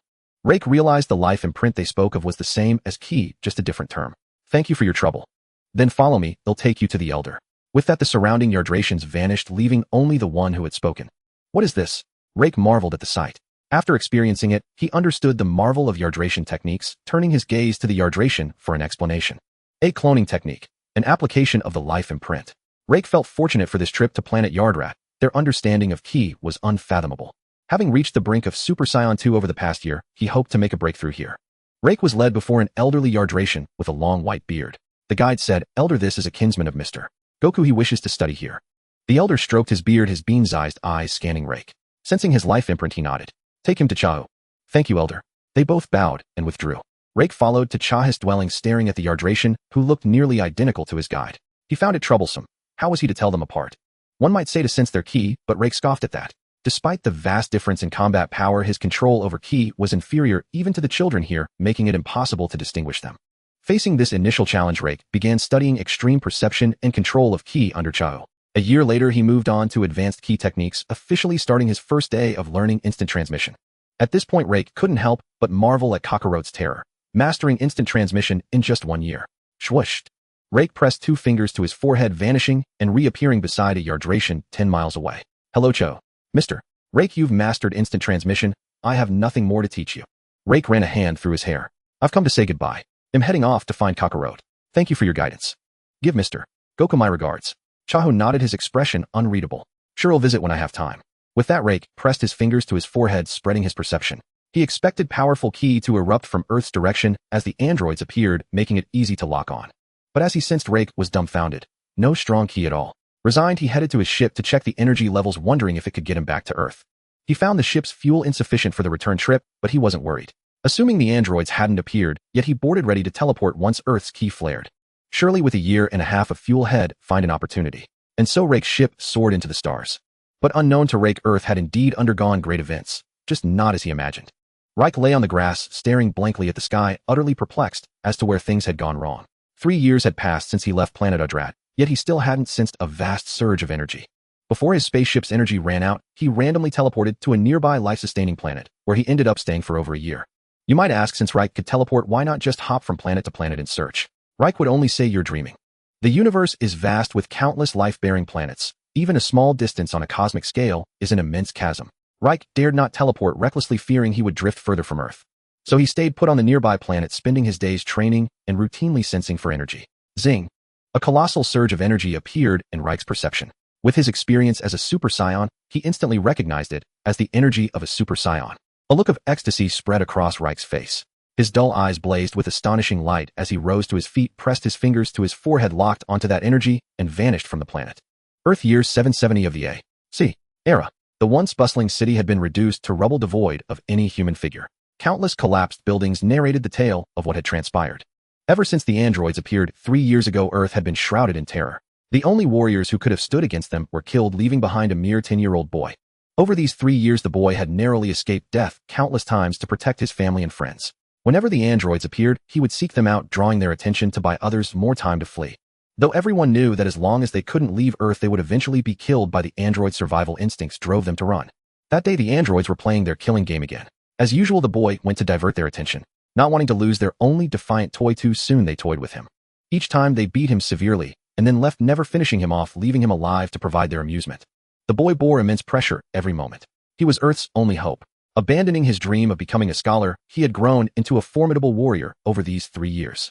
Seeing an energy blast from an android about to hit a little girl, the boy rushed forward, deflected it, and shielded her. But he exposed himself to the androids. Little sister, run. Get as far away as you can, the boy said without turning around. The boy dared not turn his back to the androids. His eyes were fixed on them, burning with hatred. The androids were not surprised by the boy's appearance. They had already noticed him hiding nearby, but simply ignored him, because they knew that as long as they killed, the boy would inevitably jump out. And just as they expected, he appeared. No. 17, let me play with him today. Don't interfere, said a beautiful woman with short blonde hair and a delicate face to a clean-cut young man with black hair. Got it, no? 18. Don't kill him, no? 17 replied impatiently. Hearing this no, 18 turned her beautiful eyes to the boy and said coldly, Son Gohan, you never learn. How dare you interrupt our game again? No. 18, this time I'll kill you. Son Gohan said, his killing intent flaring. Oh, seems I've been too gentle before. Let me teach you a proper lesson this time, no? 18 said, tossing her hair, looking utterly unimpressed. Huh. Son Gohan began to channel his inner energy. Golden light surrounded him as his hair flickered between black and gold. The golden aura surged. Son Gohan's hair settled into gold, his pupils turned light green, and he glared at no. 18 with murderous intent. You think changing your appearance can kill me, eh? No. 18 sneered.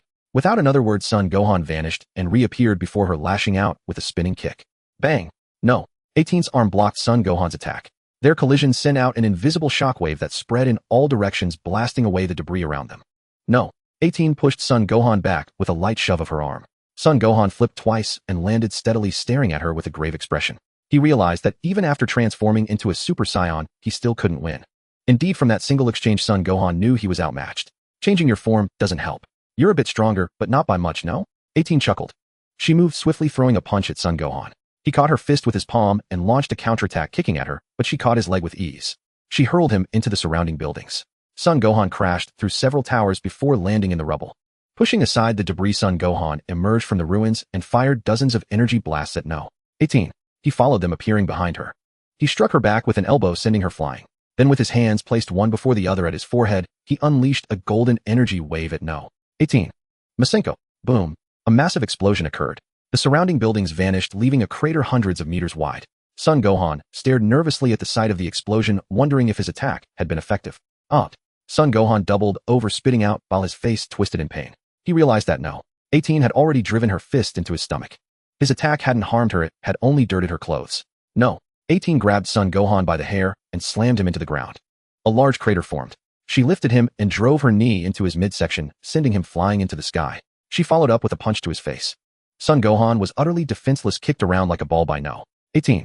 Soon he was battered and bruised, his golden hair reverting to black as he floated weakly in the air. Bang! No. 18 kicked Son Gohan into the rubble, then landed lightly beside No. 17. Let's go. My clothes are dirty. Let's head to the next city. No. 17 didn't argue and followed No. 18. The two vanished from the city. Half an hour passed. The rubble stirred. Son Gohan emerged with a swollen face, bleeding all over. But he didn't collapse. Enduring the pain, he slowly flew toward Mount Pozu. And what was Reich doing? Logically, he should have reached Earth by now. Indeed, Reich had arrived on Earth the moment Son Gohan transformed into a Super Saiyan. But he didn't reveal himself. He was on the verge of madness, utterly unable to care about the petty skirmishes below. 36 years. He had waited for 36 long years, sacrificing everything for this day. Yet he had been reborn into a future timeline. How could he possibly accept such an outcome? Yes, the moment Earth appeared before him, he knew for certain he was in a future timeline, the world of Trunks. The fact that he hadn't obliterated the planet on the spot was a testament to his mental fortitude. What kind of cosmic joke is this? Reich shed 2 streams of tears.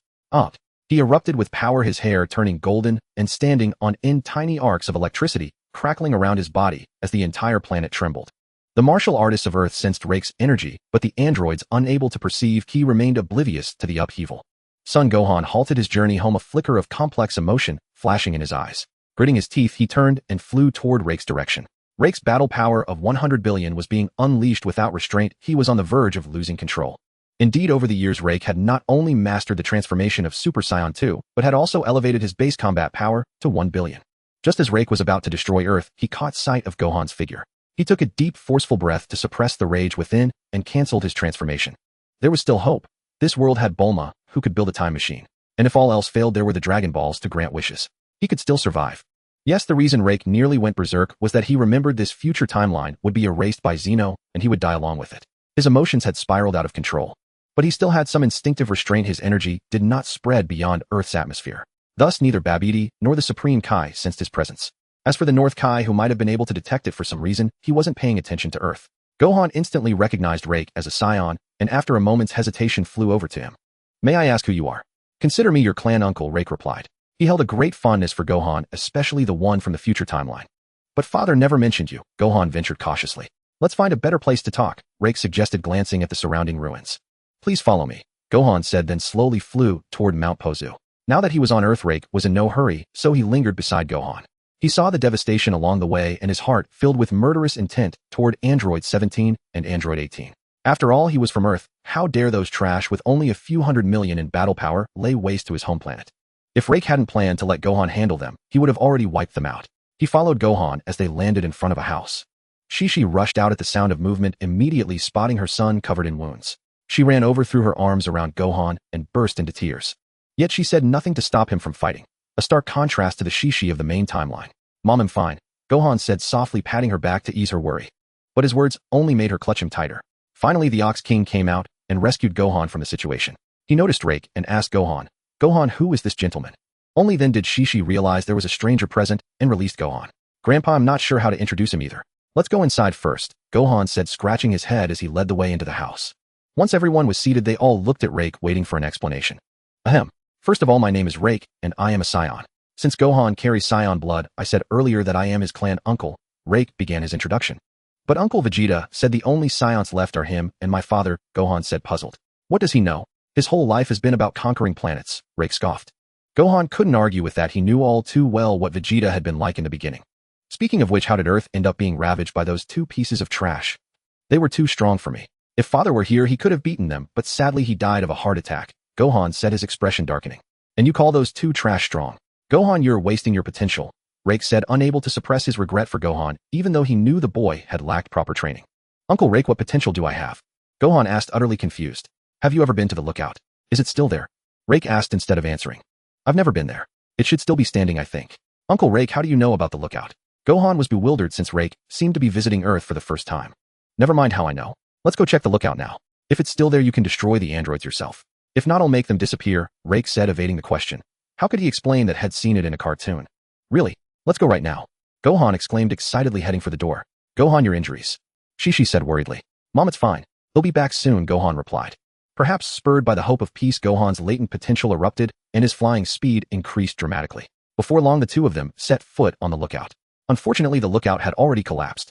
Disappointment washed over Gohan's face at the sight. Rake began clearing the debris and searching methodically. Soon he found a large wooden door sealed with a talisman. He stepped forward, tore off the seal, and opened the door. A swirling, multicolored vortex appeared, and Rake's heart leaped with joy. This is it. Uncle Rake, what is this? Gohan asked in confusion. This is the room of spirit and time. 1 year inside equals 1 day outside. Each person can enter for 2 days, staying longer makes it impossible to leave. The gravity inside is 10 times that of Earth. The climate is different, and there's an unlimited supply of food. Does such a miraculous place really exist? Gohan was full of doubt. Yes. Do you want to go in with me now? Let me be clear. With your potential, I will train you for at most 2 months. I believe you'll be able to crush those pieces of trash with one hand by then. Rake had no intention of staying inside long. If it weren't for Gohan, he wouldn't waste 2 months there at all. Will 2 months really be enough? Gohan asked, lacking confidence. Yes, Rake assured him. Then I entrust myself to you for the next 2 months, Uncle Rake, Gohan said, bowing respectfully. Hey, you'll be reborn, Rake said with a smirk, determined not to let Gohan become a weakling. He would train him well over these 2 days. The two stepped into the swirling vortex, one after the other, emerging into a vast white space. In the middle stood a small house, the only object in the entire dimension. Gohan, go outside and feel it. Rake pointed toward the space outside. Gohan, puzzled, walked out.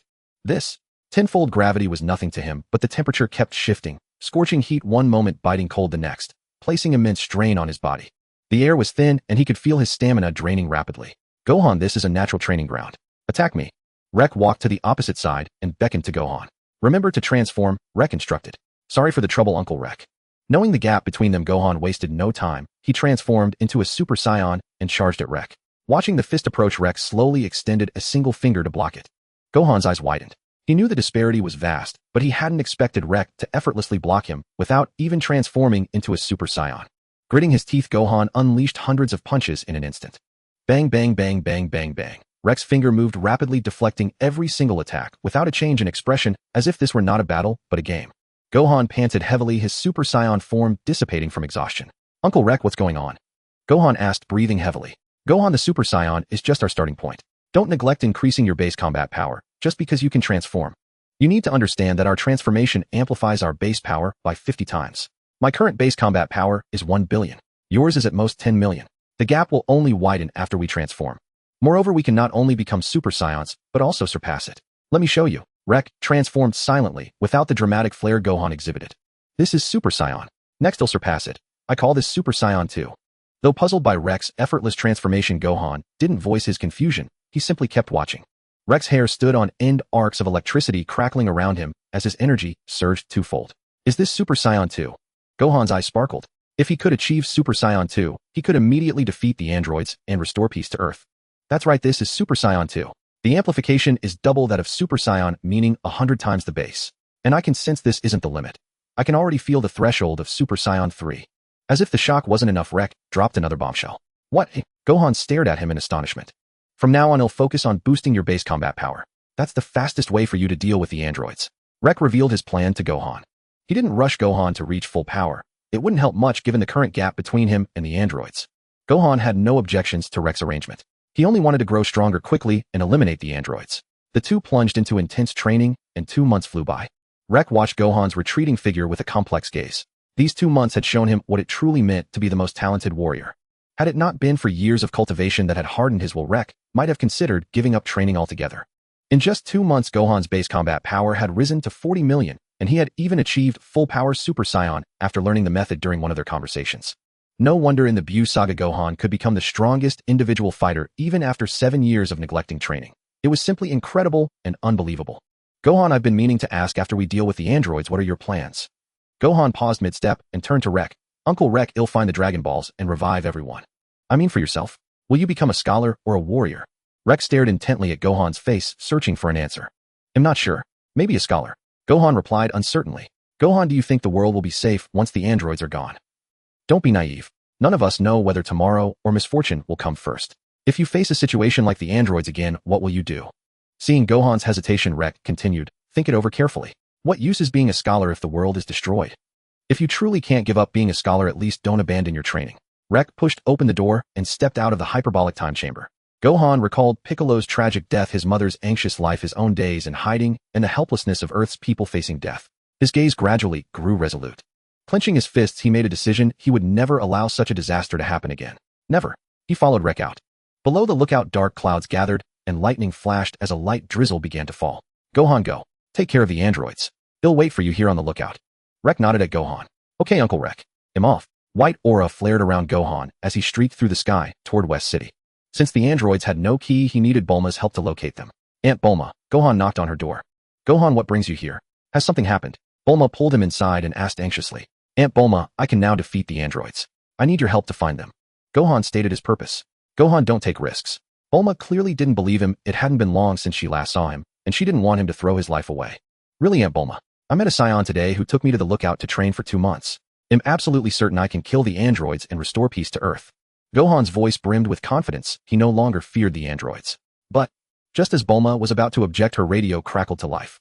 Attention, attention. The 2 monsters are in South City. Everyone flee immediately. Gohan's eyes lit up. Aunt Bulma, I'll go deal with the androids first. Next time I'll bring Mom to visit. Before Bulma could respond, Gohan dashed out of her house and flew towards South City, fearing that even a moment's delay would cost more lives. As for the Dragon Balls, he would discuss that with Bulma after the androids were dealt with. Gohan spotted from afar in the sky an energy blast fired by Android 18 hurtling toward a lone figure. A golden radiance flashed across his body, and he vanished into thin air. Boom! The energy blast was swatted aside, detonating against a skyscraper in a violent explosion. Neither Android 17 nor Android 18 had seen what had just occurred. They were baffled as to why the blast had veered off course and struck the building.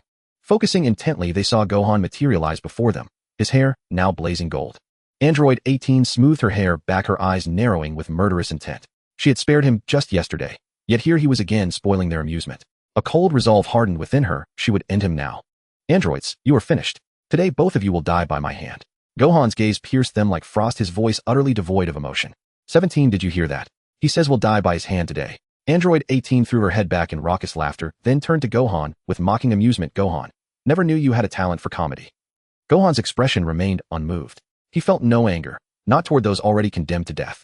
Are you ready? I'm coming. Thud. Without warning, Android 18 was sent flying, while Gohan appeared precisely where she had stood moments before, his fist still drawn back in mid-strike. What a... 17 could scarcely believe it. He hadn't even glimpsed Gohan's movement. At that moment, Android 18 soared in from the distance, cradling her face. 17, attack together. Kill him. Her beautiful eyes blazed with fury, her killing intent boiling over as she signaled her partner to join the assault. Shush. In perfect synchrony, Androids 17 and 18 launched a coordinated assault, one striking high, the other low, flawlessly harmonized. With effortless grace, Gohan parried every blow, then instantly countered. An elbow shattered 17's cheekbone, while a kick hurled 18 skyward, both crashing deep into the rubble. It's futile. Neither of you will escape today. Gohan surged forward, vanishing then reappearing behind Android 18. His aura coiled around his hand as he slashed downward with a palm-edge strike aimed at her waist. Android 18 split cleanly in two, her upper and lower halves separating with a shriek. 2 searing ki blasts erupted from Gohan's palms, striking her severed limbs and silencing her agony forever. 18. Emerging from the ruins, 17 witnessed Gohan's execution in stunned disbelief, his heart shuddering at how effortlessly she had been erased. Unmoved by 17's turmoil, Gohan fixed his gaze upon him the moment 18 fell. Without hesitation, he drove a crushing kick into 17's chest, then brought his clenched fists down like twin hammers onto his skull. 17 twisted midair, raising his arms to block, but they shattered on impact. He plummeted into the earth, carving a 10-meter-deep crater, lying motionless, broken, and lifeless. Gohan descended slowly, seized 17's hair, and hurled him skyward. Then placing his hands one before the other at his forehead, he gathered a torrent of golden energy crackling with arcs of lightning. Gallic gun. A searing golden beam lanced forth, engulfing 17 entirely. Grain by grain he dissolved within the luminous column, its brilliance piercing the storm clouds before vanishing into the heavens. Sunlight broke through the parted clouds, bathing Gohan in golden light. A broad serene smile spread across his lips. Meanwhile atop the sacred lookout, King Kai watched with quiet satisfaction, his divine senses withdrawing as Gohan's swift victory confirmed his expectations. Gohan immediately relayed the news of the android's demise to his allies, then soared toward the sacred lookout. Uncle Kai, I've eliminated the androids. Will you return home with me? King Kai shook his head. No need.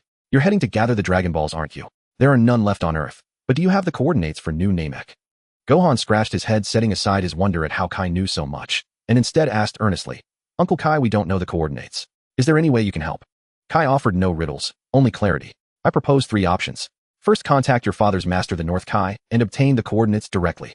Second, construct a Dragon Ball radar capable of scanning the entire universe. Third, travel back in time to retrieve the coordinates. Huh. Gohan blinked, bewildered. First 2 made sense, but the third defied comprehension. How could one possibly return to the past? Sensing Gohan's confusion, Kai chose not to elaborate. Simply convey my suggestions to Bulma. Once you've decided how to proceed with the Dragon Balls, come find me again. Gohan sought Bulma out, bewildered, and repeated Kai's proposals. Gohan, is this King Kai trustworthy? Could he have ulterior motives? Bulma analyzed coolly. I don't think so. During the 2 months I've known him, I've sensed no malice. Gohan voiced his conviction. Then it settled. His mention of traveling back in time must refer to a time machine, yet I've never spoken of it aloud. It exists only as a theory in my mind. How could he possibly know? Even Bulma, the pinnacle of human intellect, was left utterly perplexed. Gohan stared dumbfounded at Aunt Bulma. We can't reach the North Kai, but I can build the universal Dragon Ball radar. Let's revive everyone first. Bulma's determination blazed anew. Then I'll leave the radar and the starship to you, Aunt Bulma. A small matter. Leave it to me. Her confidence was unshakable. And Trunks, I'll take care of him from now on. Gohan smiled warmly, glancing down at the boy clinging tightly to his pant leg. Really? Go ham, brother. Trunks asked, wide-eyed with delight, then turned pleadingly to Bulma. Then I'll entrust him to you, Gohan. Bulma nodded, acknowledging that with the radar and starship demanding her full attention, she truly had no time to care for Trunks. Trunks leapt joyfully at her approval. Gohan lifted him into his arms, bid farewell to Bulma, and flew toward Mount Pozu, eager to share the quest for the Dragon Balls with his mother.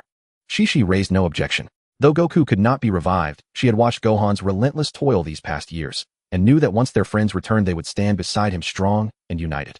2 months slipped by as Gohan trained Trunks, time flowing swiftly like wine through open fields. Why did Gohan train him? Because Trunks himself had asked, for strength, for purpose, for legacy.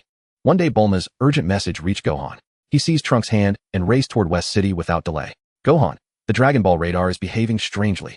Bulma pointed to the device's display where 10 luminous dots shimmered, clustered across 3 distinct locations, 7 grouped tightly together, 2 paired closely, and 1 solitary point gleaming alone. Aunt Bulma, what's happening? Gohan asked, utterly perplexed, unable to comprehend why so many Dragon Balls had appeared.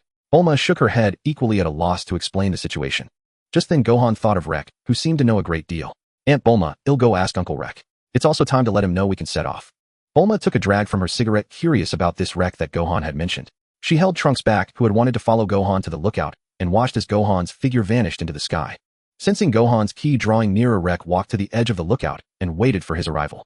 Gohan dispersed the white aura around his body, landing softly before Rek. He informed Rek that they could now set off to search for the Dragon Balls and about the discovery on the Dragon radar. After hearing Gohan's words, Rek cursed inwardly. What kind of twisted timeline was this? He had braced himself for the Super Dragon Balls, but how had the 2-star Dragon Ball appeared as well? That thing felt far more ominous to Rek than the Super Dragon Balls. Even an absurd wish like becoming the strongest in the universe could be granted, and the price of one's lifespan seemed too preposterous. Seeing Rex standing frozen and silent for so long, Gohan grew worried, thinking something had gone wrong. Earth had only just regained peace. He prayed no new troubles would arise. Uncle Rek, has something happened? Rex snapped out of his thoughts, realizing this was not the time for such reflections. He waved a hand to reassure Gohan that everything was fine, pondering how to explain. It might be Dragon Balls created by other Namekians who were stranded elsewhere. Don't overthink it. Let's just go find the new Namek. Gohan considered this and found Rek's explanation plausible. After all, the Saiyans were said to be nearly extinct, yet Rek, a stranger among them, had appeared. Without dwelling further, Gohan led Rek toward Bulma's house. This was the first time Rek had laid eyes on the heroine of the Dragon Ball world, the woman with blue-purple hair who had set the entire saga in motion. Rek felt both admiration and joy. It wasn't that Rek harbored any feelings for Bulma, it was merely the sentiment of meeting a figure from his childhood memories. His initial encounter with Gohan had been too emotionally charged for him to feel this way. As Rex studied Bulma, she studied him in return.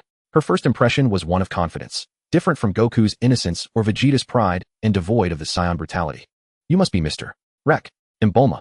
Bulma greeted Rek with a smile, and continued, thank you for your help to Gohan and Earth. I heard you'll be searching for the Dragon Balls together. Please take good care of him. No need to be so polite. Gohan is fully capable of standing on his own. As for me, I plan to settle on Earth, so I might end up troubling you instead. Rek replied, looking at Gohan. On behalf of Earth, welcome. Let me show you the spaceship. Bulma's thoughts on Rek settling down where simple Earth would gain another powerful guardian.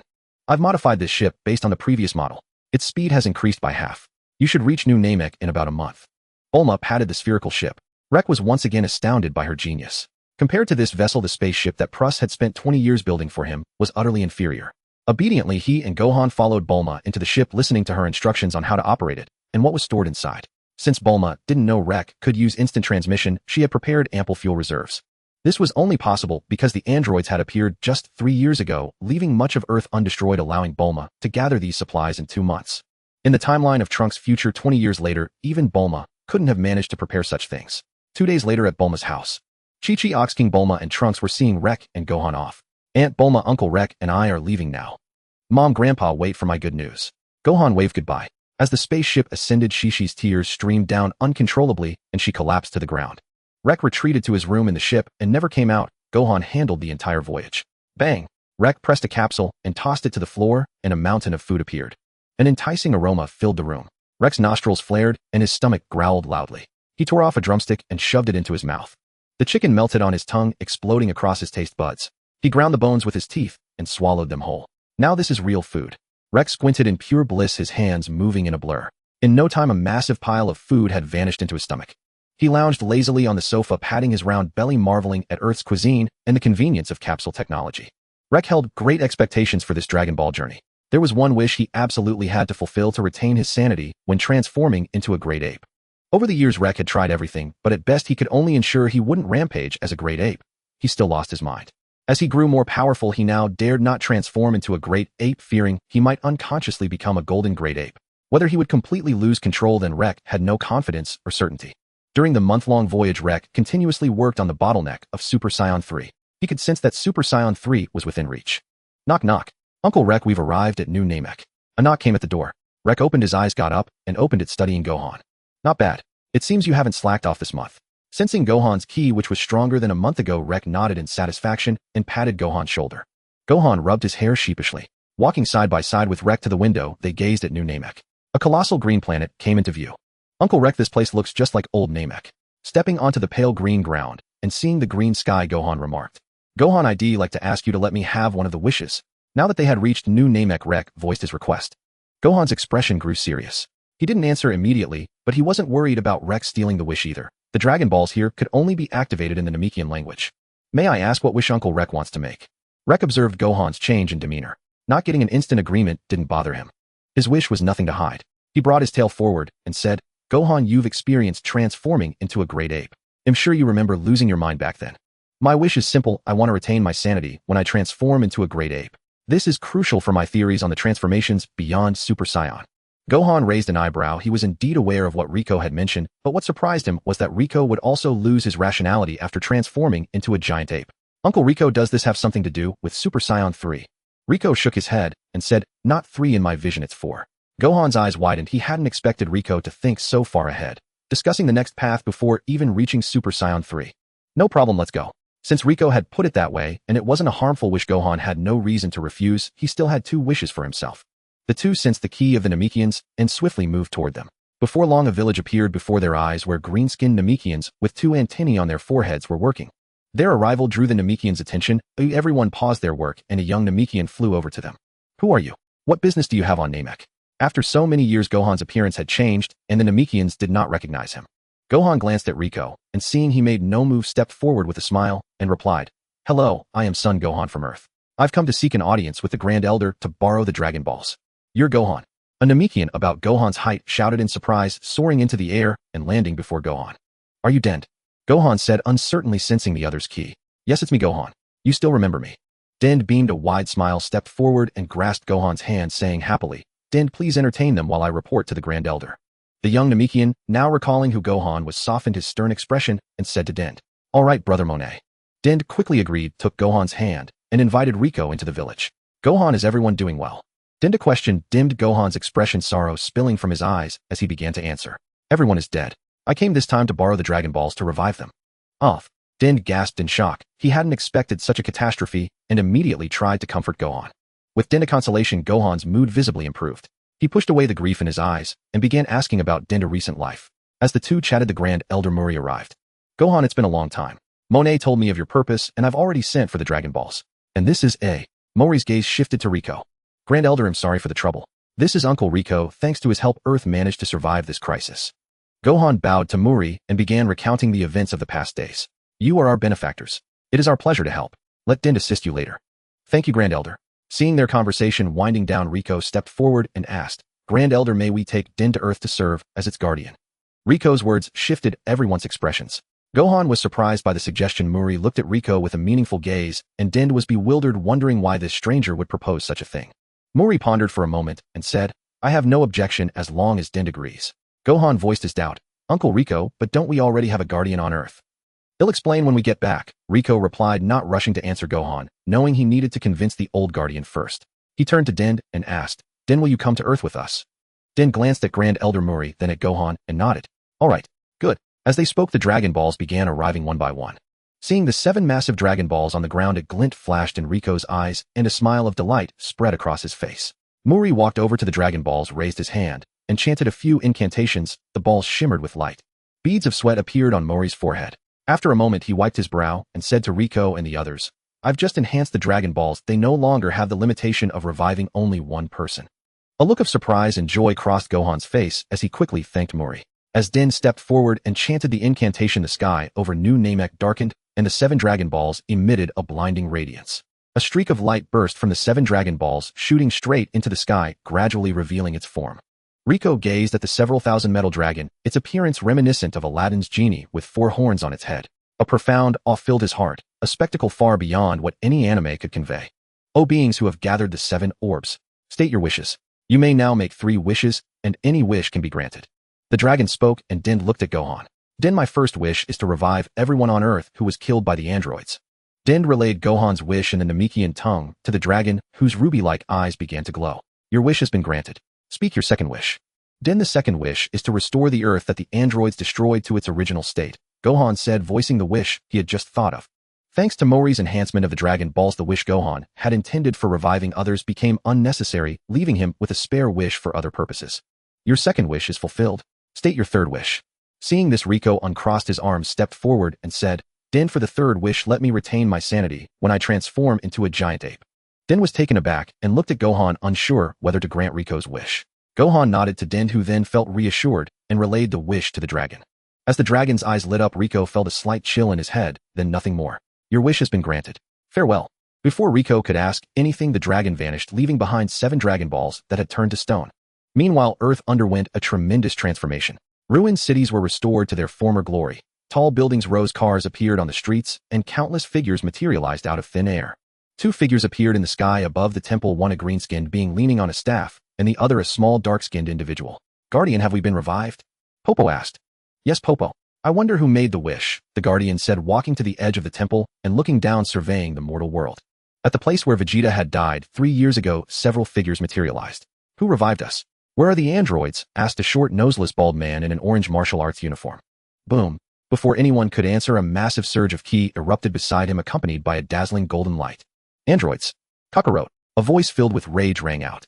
Kylin and the others followed the sound and saw Vegeta transforming into a Super Saiyan, his fists clenched tightly and veins bulging on his forehead, looking as if he was about to go berserk. "What's wrong with Vegeta?" Kirin asked in confusion. "TCH, what else? Just by looking at him, you can guess he ran into the androids and Sun in Hell, and he definitely lost." Piccolo sneered, voicing his conjecture. In truth, Piccolo wasn't far off. Months earlier, Vegeta had encountered the androids in Hell. Transformed into a Super Saiyan, he charged at them seeking vengeance, only to be defeated. The truth was, his training in Hell had yielded no significant progress. In the end, it was Kakarot who appeared and saved him. How could he ever come to terms with that? Of course, because he had encountered the androids and Kakarot, he was also the one who understood best why he had been revived. Unwilling to stay with Kirin and the others, he erupted with energy and vanished into the sky. Kirin and the others exchanged bewildered glances. Piccolo spoke up, revealing the answer. He knew, his heart filled with relief for Gohan. After exchanging a few words, they prepared to go their separate ways. Whoosh! 3 figures materialized out of thin air. It was Rake and the others. After making their wishes and bidding farewell to Muri, Rake used instant transmission to bring Gohan and Din back to Earth. The reason they appeared near Piccolo and the others was that Rake had just detected Vegeta's outburst of energy. Shortly after the 3 arrived, Vegeta's figure turned back and stood in the distance watching them. Spotting Rake's swaying tail, Vegeta narrowed his eyes and strode over with his arms crossed. Fixing his gaze on Rake, he curled his lips into a sinister smile. He threw a punch at Rake. Oh, isn't this Prince Vegeta who died at the hands of the androids? Rake leisurely raised his hand to block Vegeta's attack, taunting him. Rake hadn't intended to target Vegeta, but since Vegeta struck first, it wasn't in Rake's nature not to provoke him. Seeing Rake block his attack so effortlessly, Vegeta's expression grew serious. Uncle Vegeta, stop. We were able to deal with the androids this time, thanks to Uncle Rake's help, Gohan said, quickly stepping between them to separate the two as the tension flared. Vegeta's gaze fell on Gohan. Kid, don't think just because you've been revived you can order me around. Who is he? I don't recall there being a Saiyan like him. Tisk's so impressive. Do you think you know every Saiyan? Rake pulled Gohan aside, facing Vegeta directly, and beckoned him with a finger. Let me see what the prince is made of. You're asking for death. Veins bulged on Vegeta's forehead. With a flash of golden aura, he transformed into a Super Saiyan, moved to Rake's right, and launched an attack at his cheek. Boom. The two clashed. Seeing this, Gohan ran to the front of Piccolo and the others, shielding them from the invisible shockwave and urging them to stay away from Rake and Vegeta. Gohan, who is he? Piccolo, who was like a father to Gohan, asked. Uncle Piccolo, I don't know where Uncle Rake comes from exactly. All I know is that he's very strong and means no harm to Earth, Gohan replied, shaking his head. Both of them are incredibly powerful, Tien said, his 3 eyes constantly shifting as he tried to track the exchange between Rake and Vegeta. Yeah, we can't keep up with their speed at all, Kirin agreed, pushing his perception to its limit. Except for Gohan, no one else could follow the pace of the battle between Rake and Vegeta. Huh. Seeing all his attacks thwarted by Rake, Vegeta created distance and unleashed the prince's battle tactic. Countless energy blasts shot from his hands, hurtling straight toward Rake. Boom. Rake's figure was engulfed in smoke. What? Vegeta couldn't believe it when he saw Rake appear right in front of him. Prince, you're too slow. Rake hadn't taken the energy blast he dodged just before impact. Moving through Vegeta's barrage, he reached him in an instant and landed a punch on Vegeta's left cheek. Vegeta was sent flying, his feet dragging 2 furrows across the ground as he fought to steady himself against Rake's force, a trickle of blood at the corner of his mouth. Bastard. Vegeta stood in the distance, fury blazing in his eyes as he glared at Rake. He hadn't expected the gap between them to be so vast. Rake didn't even need to become a Super Saiyan to leave him helpless. And he had no recollection of Rake. With his intelligence, he immediately deduced that Rake was a low-class warrior. This infuriated him even more. Not only had Kakarot surpassed him, but even Kakarot's son had, and now another Saiyan had emerged above him. Consumed by rage, Vegeta ignored the gap in their strength and attacked Rake again. Bang, bang, bang. Their figures kept disappearing and reappearing, leaving afterimages across the sky and ground. Slap. Rake and Vegeta locked hands, grappling for leverage. Vegeta, let's call it a day. You're too weak right now. Get stronger. Rake had lost interest in playing with Vegeta. Hell had held him back too much. His growth and power fell far short of Rake's expectations, and he decided to end the fight. With a swing of his arms, he hurled Vegeta into the air. In a flash, he appeared at Vegeta's chest and drove a knee into his abdomen, making him vomit acid. Another chop to the neck, and Vegeta's eyes rolled back as he lost consciousness, plummeting straight toward the ground. Just before impact, Gohan blurred into motion, caught him, and gently laid him on the earth. The battle over, Piccolo and the others moved closer, watching Rake. Gohan will be going now, Rake said, not intending to stay. Knowing Vegeta, he would surely attack him again upon waking. Nodding to Gohan, he pulled Din along and slowly rose into the air. Just as he was about to leave, Rake paused. Gohan, the android situation might not be over. Our wish revived everyone, including villains. The androids were created by humans. The one who made them might have been revived too. Gohan and the others stiffened, realizing the same thing. But Rake didn't stay to discuss it. Carrying Din, he vanished into thin air and headed straight for the lookout. At the lookout, Kami had already sensed the battle between Rake and Vegeta and detected Rake moving toward him. He turned to face Rake's direction. Greetings, distant visitor, Kami spoke first. Guardian of Earth, I've brought the new Guardian for Earth from New Namek. I hope you will train him well. As for you, I believe you can feel that Earth now needs warriors most of all. It's time for you and Piccolo to become one again. Rake didn't stand on ceremony, stating his purpose directly and pushing Din toward Kami. Lord Kami, Bobo said, his gaze filled with concern as he looked at the deity. Din stood frozen in place at a loss. Without much deliberation, Kami nodded in agreement, pulling aside his fellow Namekian, Din, to confer. Seeing Kami consent to his proposal, Rake departed from the temple, intent on finding a place to settle down. With such momentous events unfolding on Earth, Son Goku learned of them as well. He contacted Gohan through King Kai of the North, gaining an understanding of what had transpired and also learning of Rake the Saiyan. Son Goku was raring to go, thrilled at the emergence of such a formidable fighter and eager to cross fists with Rake. Unfortunately, he was already a departed soul. Gohan, you've truly grown up. I entrust your mother to your care, Goku said in his final words to his son. Rest assured, father. I will take good care of mom. Ending the conversation, Gohan and Piccolo discussed methods to locate the mastermind behind the androids. Gohan, we can use the Dragon Balls to find them. Kuririn suggested, a flash of inspiration striking him. The proposal garnered agreement from the group, and they prepared to act. Just then Vegeta's voice rang out. None of you will use the Dragon Balls to find them. I will deal with them myself. It turned out Vegeta had regained consciousness during their discussion. Clenching his fists tightly, he fixed Gohan and the others with a piercing glare. Anyone who acts on their own will kill them. Kuririn and the others were rendered speechless by his outburst, but Vegeta's demeanor suggested he was not joking. Knowing his temperament, they feared he might actually follow through, so they turned their gazes to Gohan for guidance. Uncle Vegeta, Aunt Bulma, and Trunks are waiting for you at home. Gohan struck at Vegeta's soft spot. Vegeta's face alternated between pale and flushed. His nails dug deeply into his palms. With a snort of disdain, he turned his head aside and shot into the sky, vanishing from sight. During his years in the afterlife, Vegeta had indeed yearned for his wife and child. After Vegeta's departure, the atmosphere among Gohan and the others lightened noticeably. They divided the task of collecting the Dragon Balls among themselves. Only Piccolo left, having received a message from Kami heading toward the temple. Meanwhile, the moment Dr. Gero was resurrected in his laboratory, he rushed to the underground chamber where Cell was being cultivated. Seeing that Cell's maturation was still some time away, Dr. Gero operated the computer to accelerate the process.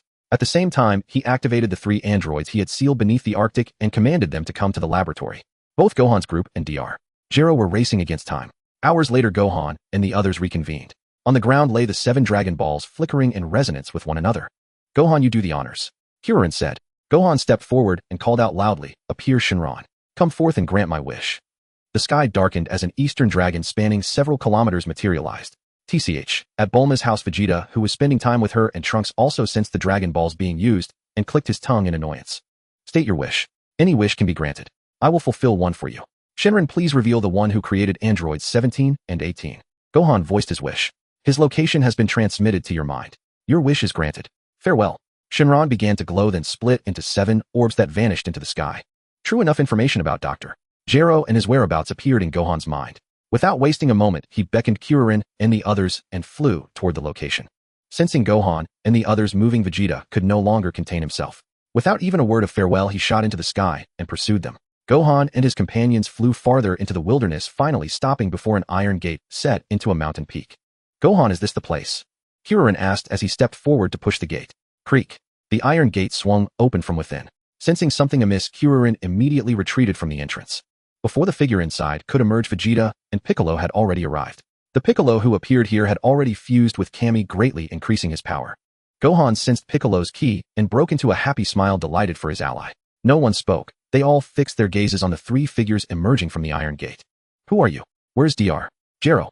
Gohan asked, anxiously, noticing that the ones who came out didn't match the images Shenron had sent him. He feared Dr. Gero might have already escaped. Rake also sensed the events unfolding there. He had just settled into his new home and, feeling bored, wanted to see what tricks Dr. Gero was up to. He used instant transmission to appear beside Vegeta, a faint smile playing on his lips as he regarded the Saiyan prince. Vegeta detected Rake's arrival instantly and glared at him with a livid expression. Vegeta, I have no interest in fighting you. You'd better deal with them first, Rake said, instantly recognizing the androids that had appeared. They were androids 13, 14, and 15. They were no pushovers. Individually, they were roughly on par with Vegeta. But if 13 absorbed the chips of 14 and 15 to evolve into Super 13, only Gohan would be capable of facing him. Vegeta followed Rake's gaze and said irritably, just wait. He'll dispose of this trash first, then he'll settle with you. Rake wasn't angered by Vegeta's bluster. A mischievous grin spread across his face. You'd better step it up then. I have a feeling you're no match for them. Oh, so you know me. What about Son Goku? Dr. Gero's voice emanated from Android 13. Dr. Gero had upgraded 13 and the others upon their arrival. He could share 13's vision and speak through him. He himself remained hidden in the underground cultivation chamber. After all, he was still an ordinary human, and the battlefield outside was far too dangerous for him. My father is dead. Why did you create such evil androids? Gohan demanded, angrily recalling the devastation Earth had suffered. Oh, so Son Goku is dead. Pity I couldn't finish him off myself, Dr. Gero said. With his intellect, he quickly deduced that Goku hadn't been killed by his androids. Given that even he had been resurrected while Goku hadn't, that was the only conclusion he could draw. 17 and 18 were failures. They even killed me, their creator. The mere thought of 17 and 18 made Dr. Gero seethe with hatred. Dr. Gero, I know you're here. How long will you keep hiding? Gohan, seeing that Dr. Jero refused to come out, knew the indicator in his mind pointed directly to inside the laboratory. He moved to bypass 13 and the others and enter the facility. Boom. Android 14 struck, sending Gohan flying with a single punch. 13 and the others received Dr. Jero's command to keep them away. In a blur of motion, they sent Kuririn and the others flying as well. However, they met resistance from Vegeta, Piccolo, and Rake. "You pieces of trash, let me send you straight to hell," Vegeta declared, transforming into a Super Saiyan as he blocked a blow from Android 15. He pointed a thumb at himself, his expression brimming with confidence. No. 15 found Vegeta's confidence intriguing and beckoned him with a finger. How could the prince endure such a provocation? His golden aura flared, and in an instant he appeared before No. 15, delivering a spinning kick. With a thud, No. 15 blocked the attack effortlessly, his body remaining perfectly still, clearly showing how easily he handled Vegeta's assault. A reverse punch struck Vegeta square in the abdomen, sending him hurtling into a mountainside. As Vegeta clashed with No. 15, Gohan returned from afar, transformed into a Super Saiyan, and engaged No. 13 directly. The battle between No. 14 and Piccolo was fierce, yet Piccolo clearly held the upper hand, suppressing No. 14 completely. A furious roar erupted from the mountain. The peak exploded into dust as Vegeta charged forth, launching a relentless offensive. The others, including Rikum, stood idle watching from a distance. Krillin and his friends were unable to intervene, while Rikum had little interest in fighting such weak opponents and had no intention of seeking out Dr. Jero. Among the three battlefields, Gohan and No. 13 were the first to reach a conclusion. No. 13 lay defeated on the ground, unable to move. Just as Gohan prepared to finish him, he noticed Vegeta's dire situation. Vegeta was covered in wounds, held by the neck with one hand by No. 15, suspended in the air. His breaths were shallow and labored, teetering on the brink of death. Gohan abandoned his attack on No. 13 and appeared beside No. 15, delivering a sharp chop to his arm. With a squelch, the arm gripping Vegeta with severed sparks flying from the stump. After rescuing Vegeta, Gohan vanished and reappeared beside Krillin, entrusting Vegeta to his care. With a solemn expression, he assessed Piccolo's battle, relieved to see it under control, then turned his gaze toward No. 15. Initially, Gohan had held back as the three androids had yet to commit any evil. Now he decided to fight with full force. Channeling his energy, he appeared before No. 15 and struck him square in the head. The moment of impact, No. 15's head twisted and deformed, his eyes flickering with error codes before exploding, his body collapsing to the ground. Just as Gohan finished off No. 15, Piccolo also concluded his battle, having killed No. 14. The two stood side by side, gazing at the fallen No. 13 and began to gather their energy for a final decisive strike. As No. 13 faced certain death, a commotion arose from the remains of No. 14 and No. 15. Before Gohan and the others could react, two chips and power packs were absorbed by No. 13. No. 13 began to transform. His hair turned orange-red and stood on end, his skin turned blue, and his body expanded, becoming taller and more muscular. Piccolo, be careful, Gohan warned, sensing the formidable power of Super No. 13. Piccolo immediately discarded his turban and cape, which crashed into the ground, creating two deep craters. Piccolo lunged, landing a punch directly on Super No. 13's chest. What? Piccolo's face paled as he realized his attack had no effect. Super No. 13 grabbed Piccolo by the head and slammed him downward with tremendous force. Piccolo was utterly defenseless, and Super No. 13 raised his foot to stomp on him. With a crash, a foot intercepted Super No. 13's stomp, halting it. Unable to contain himself any longer, Gohan blocked the attack, then spun and kicked Super No. 13 flying. Piccolo, are you alright? Gohan's eyes brimmed with concern. Piccolo pushed himself to his feet, knowing he could no longer contribute to the fight. He stepped back and cautioned Gohan, be careful. I can sense there's still immense power within that monster. I know, Piccolo. Leave this to me. Gohan fixed his gaze on Super No. 13, unleashing his full power, nearly 3 billion in battle strength, and charged at him. Damn it. Vegeta clenched his fists, his expression a mixture of frustration and rage. He never imagined that he, the Saiyan Prince, would be reduced to a mere spectator. He too could sense the gap between himself and Super No. 13, and could only vent his anger on the spot. Vegeta, how about a deal? Rikum had thoroughly enjoyed watching Vegeta's journey from arrogant confidence to utter defeat. Now that the show was over, he decided it was time to strengthen Vegeta, as his current strength was frankly embarrassing. What kind of deal? Vegeta stared at Rikum as if he were a lifeline. He'll tell you about a perfect training ground. A day outside is a year inside. In return, give me the technique to create a false moon. Rikum didn't beat around the bush. Joking aside, Vegeta's current state was hardly suitable for jest.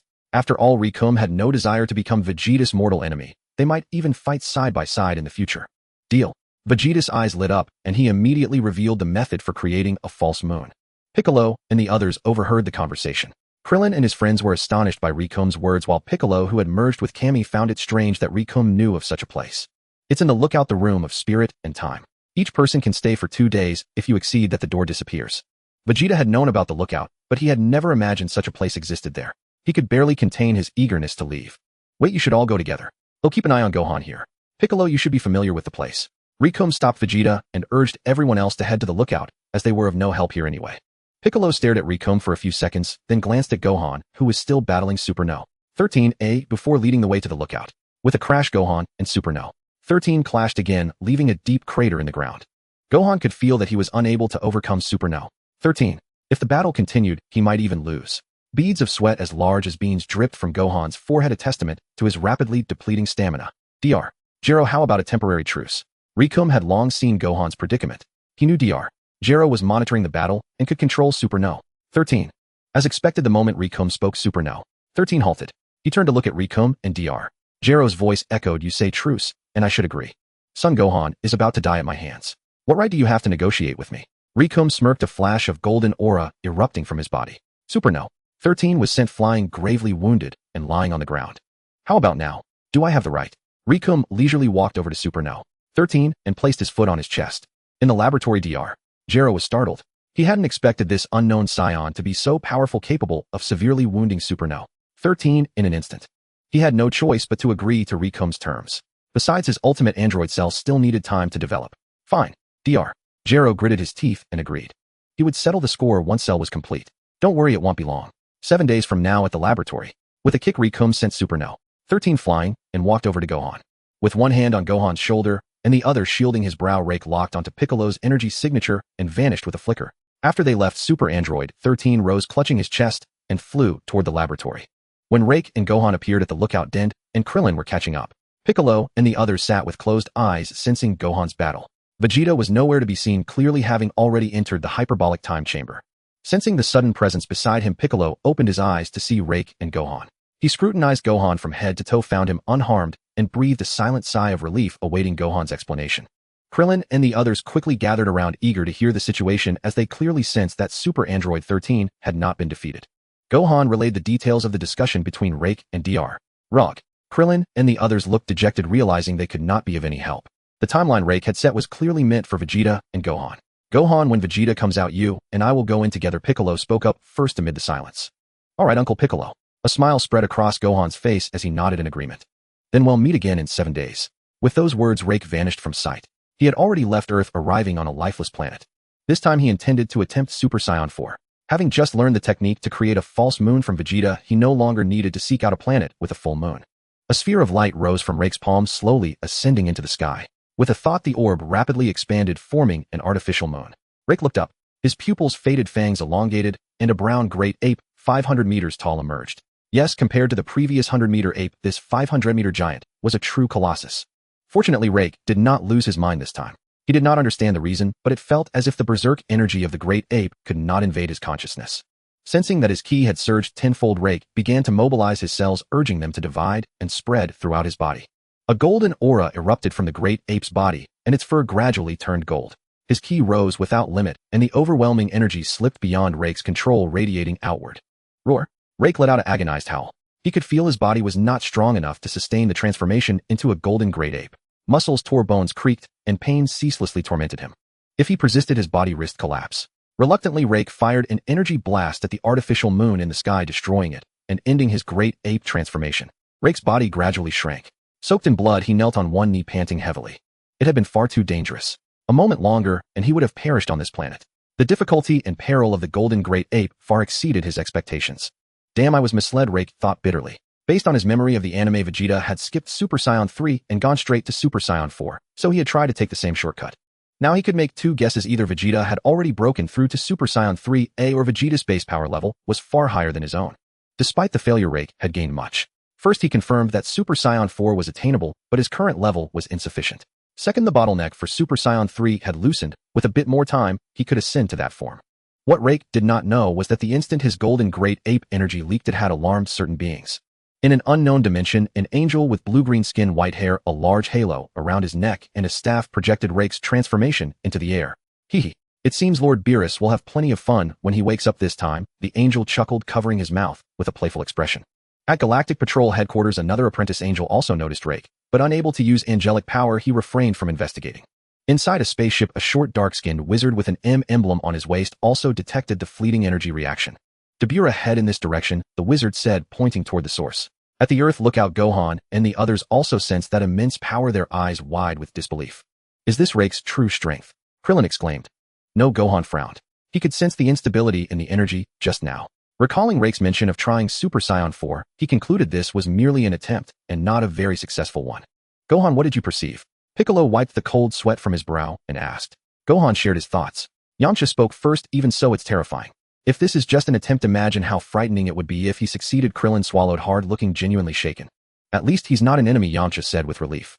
But Rake's energy had stirred others as well. In the northern galaxy, inside a spaceship, a tall man with a tail wrapped around his waist, as if provoked, erupted in golden aura and roared in Rake's direction. Beside him stood an old man, also with a tail around his waist. Seeing the man on the verge of a rampage, he quickly pressed a button on a controller. A golden collar around the tall man's chest emitted a jolt of electricity, stopping his frenzy. After a while, the tall man calmed down. The old man approached and asked about what had happened. Broly, what was that just now? I don't know. I sensed an energy from that direction, the tall man replied, pointing toward Rake, his voice timid. That direction? It matches our destination, the old man murmured, stroking his chin. Unaware of all this, Rake used instant transmission to return to the lookout, intending to ask Dend for healing. Uncle Rake, what happened to you? Gohan was startled by Rake's blood-soaked appearance. Though he had guessed something, he had not expected Rake's attempt to be so dangerous. It's nothing, just a minor issue. Dend, I need you to heal me. Rake shook his head, signaling Gohan not to worry. Of course. Dend hurried over, his hands glowing green as he aimed them at Rake. A green light enveloped Rake and his wounds were completely healed. Dend, your ability is truly remarkable, Rake remarked, recalling his harsh days on Utarapola. This was one of the reasons he had insisted on coming to Earth. 2 days passed in the blink of an eye. The door of the hyperbolic time chamber swung open and Vegeta emerged in tattered battle armor. A formidable aura radiated from him, drawing everyone's gaze. Leiku smiled faintly. Though uncertain if Vegeta had broken through to Super Saiyan 2, his current base power level of over 100 million was not disappointing. Truly, he was the most talented Saiyan. Given enough pressure, he could catch up swiftly. There's no need for you to enter anymore. Those worthless androids will deal with them now. Vegeta reverted to his proud, princely demeanor, speaking of the androids with contempt, as if they were beneath his notice. Even Gohan was dismissed with a glance, his gaze fixed on Leiku with an eager, almost challenging look, as if Vegeta might strike at any moment. Vegeta, hold on. The androids aren't as simple as you think. There are still 5 days left, you can act then, Leiku said calmly. TCH, a waste of time. Vegeta secretly sensed Leiku's ki, but found it unfathomable. Suppressing his urge to fight, he burst into the air and flew toward West City. Gohan, it's our turn. Piccolo stood up and headed for the hyperbolic time chamber, visibly pressured by Vegeta's progress. All right, Mr. Piccolo. Gohan quickly followed. Krillin, do you want to revive Kakarot? As the main fighters vanished into the temple, Leiku felt the absence of Kakarot was regrettable. Unable to contact the gods himself, he could only rely on Krillin and the others to reach North Kai. What? Krillin was startled by Leiku's question, his face a mix of confusion and elation. He approached and pressed. Shenron can't revive Goku, can he? Leiku, do you have a way? Yes, Leiku affirmed with a nod, continuing. If you can contact the Supreme Kai, I can bring Kakarot back. Supreme Kai? What kind of god is that? Never heard of it. Tien and the others gathered around. He's sort of North Kai's superior. Can you reach North Kai? Leiku explained. Leiku, can you hear me? A voice echoed in Leiku's mind. North Kai or Kakarot? Leiku felt no surprise knowing that such a major upheaval on Earth would draw North Kai's attention. I am North Kai? How do you know of the Supreme Kai? Don't worry about how I know. If you can reach the Supreme Kai, I can convince him. Leiku had no intention of following North Kai's lead. Leiku, can I truly be revived? Kakarot's voice emerged, unable to contain his eagerness at the thought of Earth's current warriors. For now, contacting the Supreme Kai is the key to your revival. Thank you, Leiku. Once I'm back, you must spar with me. Kakarot replied joyfully. On North Kai's planet, Son Goku, hands clasped, was persistently pleading with North Kai to contact the Supreme Kai. Goku, it's not that I want help, but I can't reach him either, North Kai said with a helpless sigh worn down by Goku's nagging. Then forget it. Goku didn't dwell on the setbacks, scratching his hair with a broad, carefree smile. Leiku soon received the reply. Even the Grand Kai can't reach him. He tried to push further, fearing refusal, adding, just pass on one message. Tell me what it is. North Kai inquired, seeing it as a small favor. Just say Kakarot can handle Majin Buu. Leiku uttered the name of the ancient demon and silence fell on North Kai's end. Lord Kai, who is Majin Buu? Is he strong? North Kai was stunned, speechless, but Goku, sensing something, eagerly pressed for answers. Goku, that's an ancient demon. You're no match for him. North Kai's head ached at Goku's reaction, knowing his disciple's obsession with strong opponents. But Leiku said I could handle him. I think it's no problem. Goku dismissed North Kai's warning, brimming with confidence. You have no idea of Majin Buu's true power. North Kai sighed bitterly. Lord Kai, please help me send the message. Goku begged. Final, send a word to the Grand Kai. Whether you get a reply is up to fate. Worn down by the persistence, North Kai relented. Back at the temple, a day had passed since Gohan and the others entered the hyperbolic time chamber. Lei Ke's motive for contacting the Supreme Kai extended beyond reviving Kakarot. He harbored a selfish desire to have the Elder Supreme Kai unlock his potential. As one familiar with the story, Lei Ku would never forget the Elder Supreme Kai, a power booster with no side effects. He had a strong premonition that with the Elder Supreme Kai's aid, after a year or two of refinement, he could achieve Super Saiyan 4. It would save him over a decade of effort considering how soon Beerus would awaken. He had no desire to be casually destroyed. As Lei Ku pondered, the door of the hyperbolic time chamber opened silently. Piccolo and Gohan stepped out, and from Piccolo's smile their gains were evident. Krillin immediately shared the good news about reviving Goku. Uncle Lei Ku, can my dad really be revived? Gohan eagerly sought confirmation. There is a way, but a day has passed, and hope may be fading. Lei Ku nodded, then shook his head before Gohan could celebrate. Lei Ku sensed something amiss and looked to the left. There stood two figures, one tall and one short. Seeing them, Lei Ku broke into a joyful smile. Mortal, are you the one who claims to be able to handle Majin Buu? The tall figure spoke, looking down on Lei Ku and the others with disdain. For now, if you want to deal with Majin Buu, you'll have to rely on us. Lei Ku, unfazed by Kibito's tone, replied, while stroking his chin. With your meager strength, you're no match for Majin Buu. Kibito dismissed Lei Ke's words. Seeing the impasse, Lei Ku turned his gaze to the shorter figure beside him. Lord Supreme Kai, your attendant is too ignorant. I trust you are wiser. Insolent mortal, show respect to the Supreme Kai. Kibito jumped in to rebuke, but the Supreme Kai stopped him. Hold, Kibito. Let us hear what he has to say. The Supreme Kai looked at Lei Ku. I know that 4 of you 5 Supreme Kais were killed by Majin Buu, and the sole survivor has been scared witless by him. But I can tell you clearly, Majin Buu is not invincible. Rake did not hold back, exposing their old wounds. You? Insolent. Unable to restrain himself, Kibito charged at Rake, throwing a punch. Rake raised his hand and gently caught Kibito's fist, rendering him immobile. I mean no harm, I am merely stating facts. If you don't wish to hear it, so be it. Rake released Kibito and shrugged. You? Kibito, stand down. The Supreme Kai shouted, and Kibito obediently retreated to his side. Mr. Rake, I don't know where you learned of these matters, but I can only tell you that Majin Buu is terrifying beyond your capability to handle. The Supreme Kai was not angered by Rake's words, reiterating his own thoughts. Then do you have any methods to enhance our strength?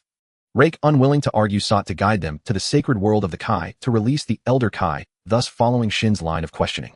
Your power is considerable. If you wish to improve, come with me to the sacred world of the Kai. Agreed, but could you please bring Kakarot along? Rake, fearing dissent, continued, he can help against Majin Buu. Fine, come here. Kibito will take us. Shin motioned for Rake and the others to step forward.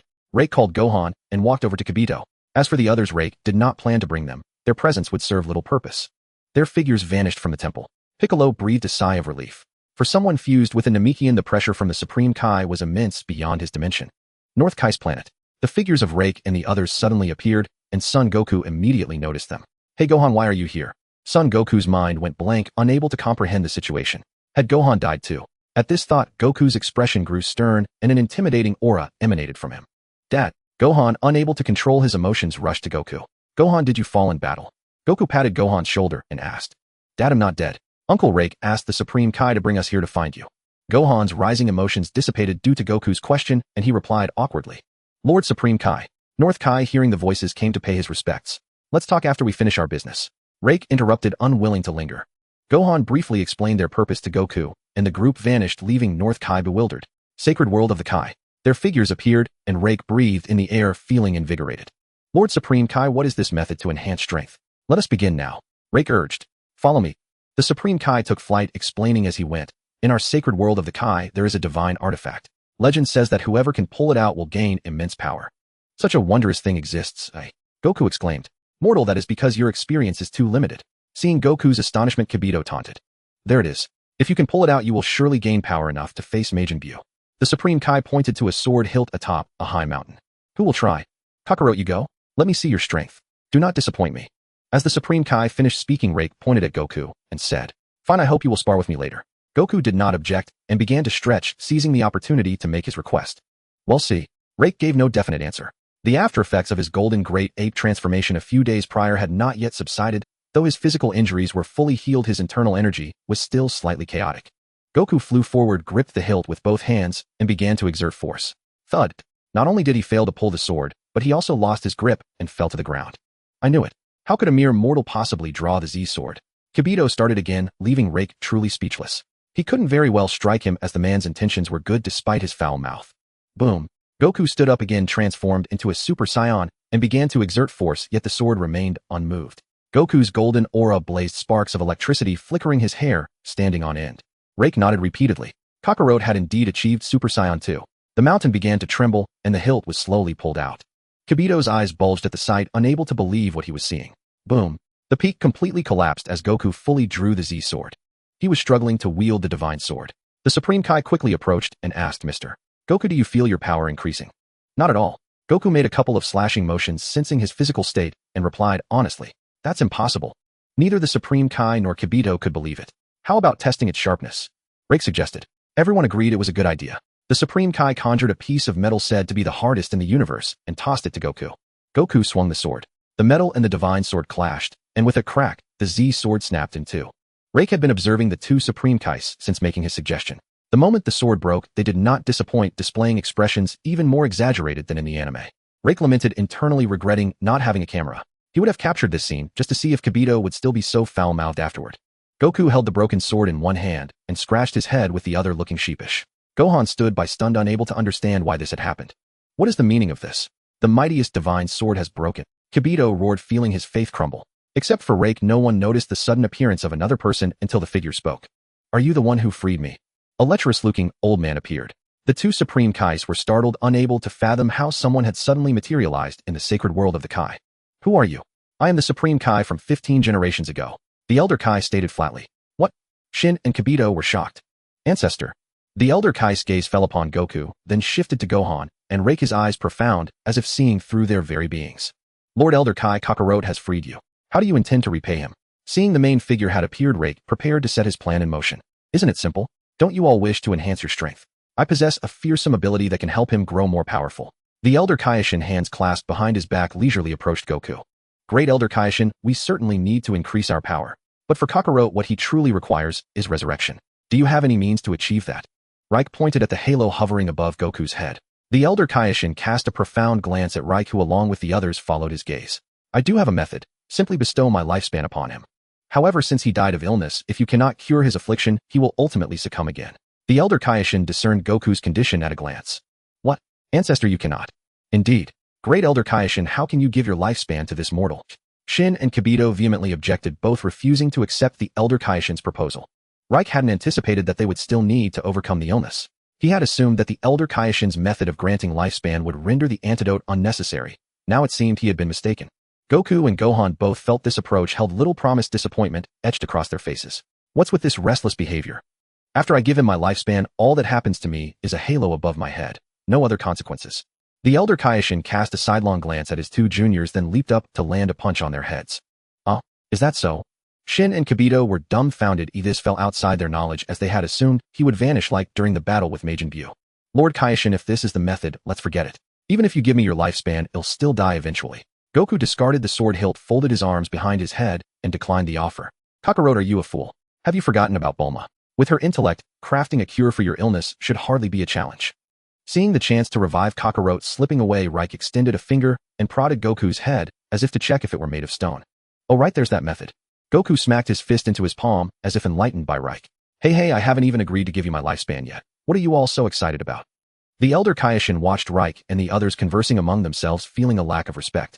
Great Elder Kaishin, if you agree, how about I find you a couple of beauties to keep you company? Rake sidled up to the Elder Kaishin and whispered in his ear. Really? Then I might consider your proposal. Initially dismissive of Rake, the Elder Kaishin's eyes, usually narrowed to slits, flew wide open at those words, and he suddenly brimmed with vitality. Of course, and later I'll need your help to boost our strength. How could I deceive you? It's a straight trade. One hand delivers the goods, the other pays. Rake extended his palm toward the Elder Kaishin. Slap. Then it's settled. Once you've concocted that so-called antidote, well, begin. The Elder Kaishin high-fived Rake, sealing their preliminary deal. Gohan and the others looked on in bewilderment at Rake and the Elder Kaishin. Only Goku seemed to grasp the situation, sensing that the Elder Kaishin reminded him of the old Master Roshi. Seeing the mischievous expressions on Rake and the Elder Kaishin's faces, he knew exactly what they had discussed. Then, Great Elder Kaishin, please arrange for someone to escort me and Gohan back to prepare. But how will we contact you later? Rake gave the Elder Kaishin a knowing glance. The Elder Kaishin nodded repeatedly, then walked over to Kibito and said, you will accompany them for now. Once they are ready, bring them back here. Rake and Gohan approached Kibito. Gohan waved goodbye to Goku. Dad, wait for our good news. Uncomfortable at the thought of following mortals, Kibito wasted no time bidding farewell to Goku. He grabbed Rake and Gohan and instantly teleported to the Earth's sacred world. Gohan, let's split up. You go find Bulma, and I'll prepare what's needed for the Elder Kaishin. Kibito, you wait at the temple. With that, Reich vanished in an instant. Gohan relayed the joyful news to Piccolo and the others before flying toward Bulma's residence. At West City Bulma's house, a streak of white light streaked across the sky as Gohan dispersed his ki and descended slowly. Kid, what are you doing here? Vegeta, having already sensed Gohan's ki, asked with arms crossed. Uncle Vegeta, Aunt Bulma, Trunks, hello. I've come to ask Aunt Bulma for a favor. Gohan greeted them politely and explained his purpose. Aunt Bulma, can you create a cure for my father's illness? Really? If you make the antidote, Sankin can be revived? Bulma asked excitedly. Kakarot, huh? Once revived, just you wait. Upon hearing Gohan's request, Vegeta's lips curled into a smirk, a look of fierce anticipation on his face. Yes, Aunt Bulma. Gohan replied. Then wait here. They'll go find my father now. With the two of us working together, it should take about 2 days. Bulma handed Trunks to Vegeta and headed toward the backyard. She had long studied Goku's illness, and with her father's assistance, she was brimming with confidence. No sooner had Bulma left than Vegeta snorted coldly and departed as well. Only Gohan and Trunks were left staring at each other. Brother Gohan, come see my room. Trunks cheerfully tugged at Gohan, eager to show off his new room. It was no wonder Trunks acted this way.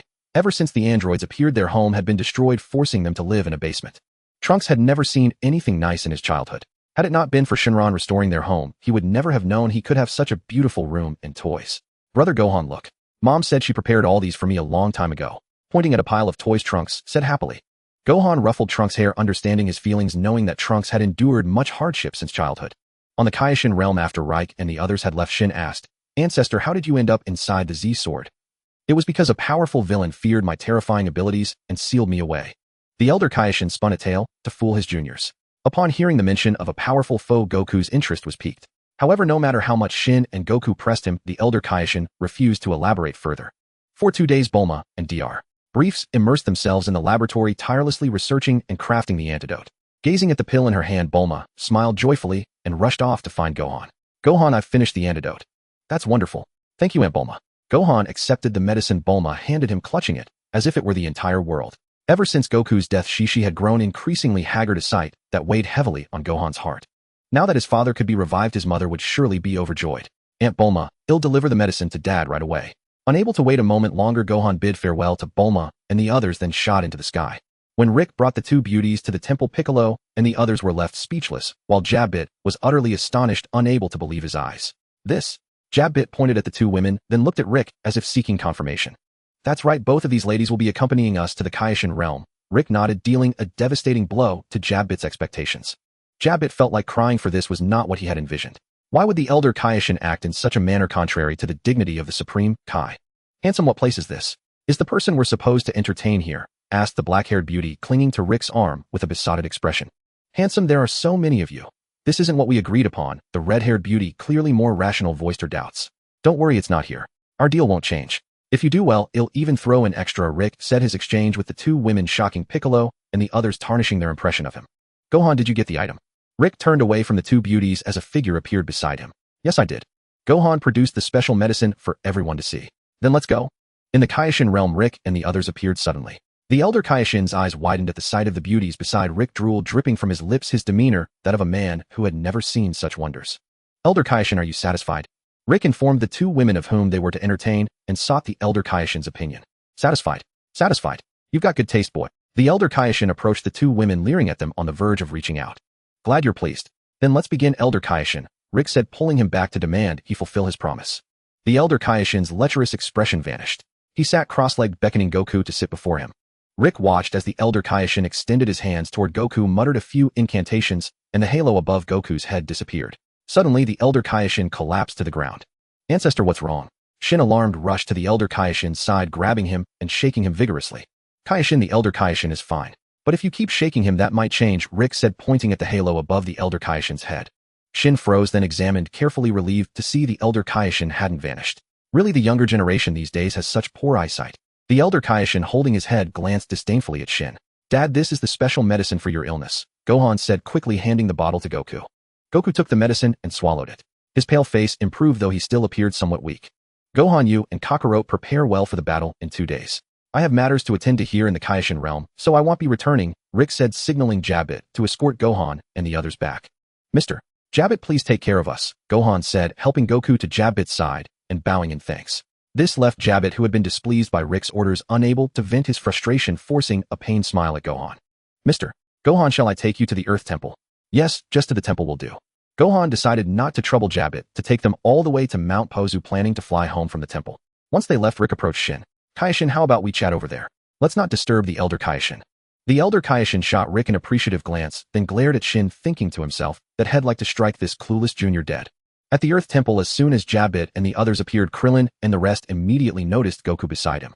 Goku, you're really alive. Before Goku could react, he was surrounded by his companions, their faces beaming with joy.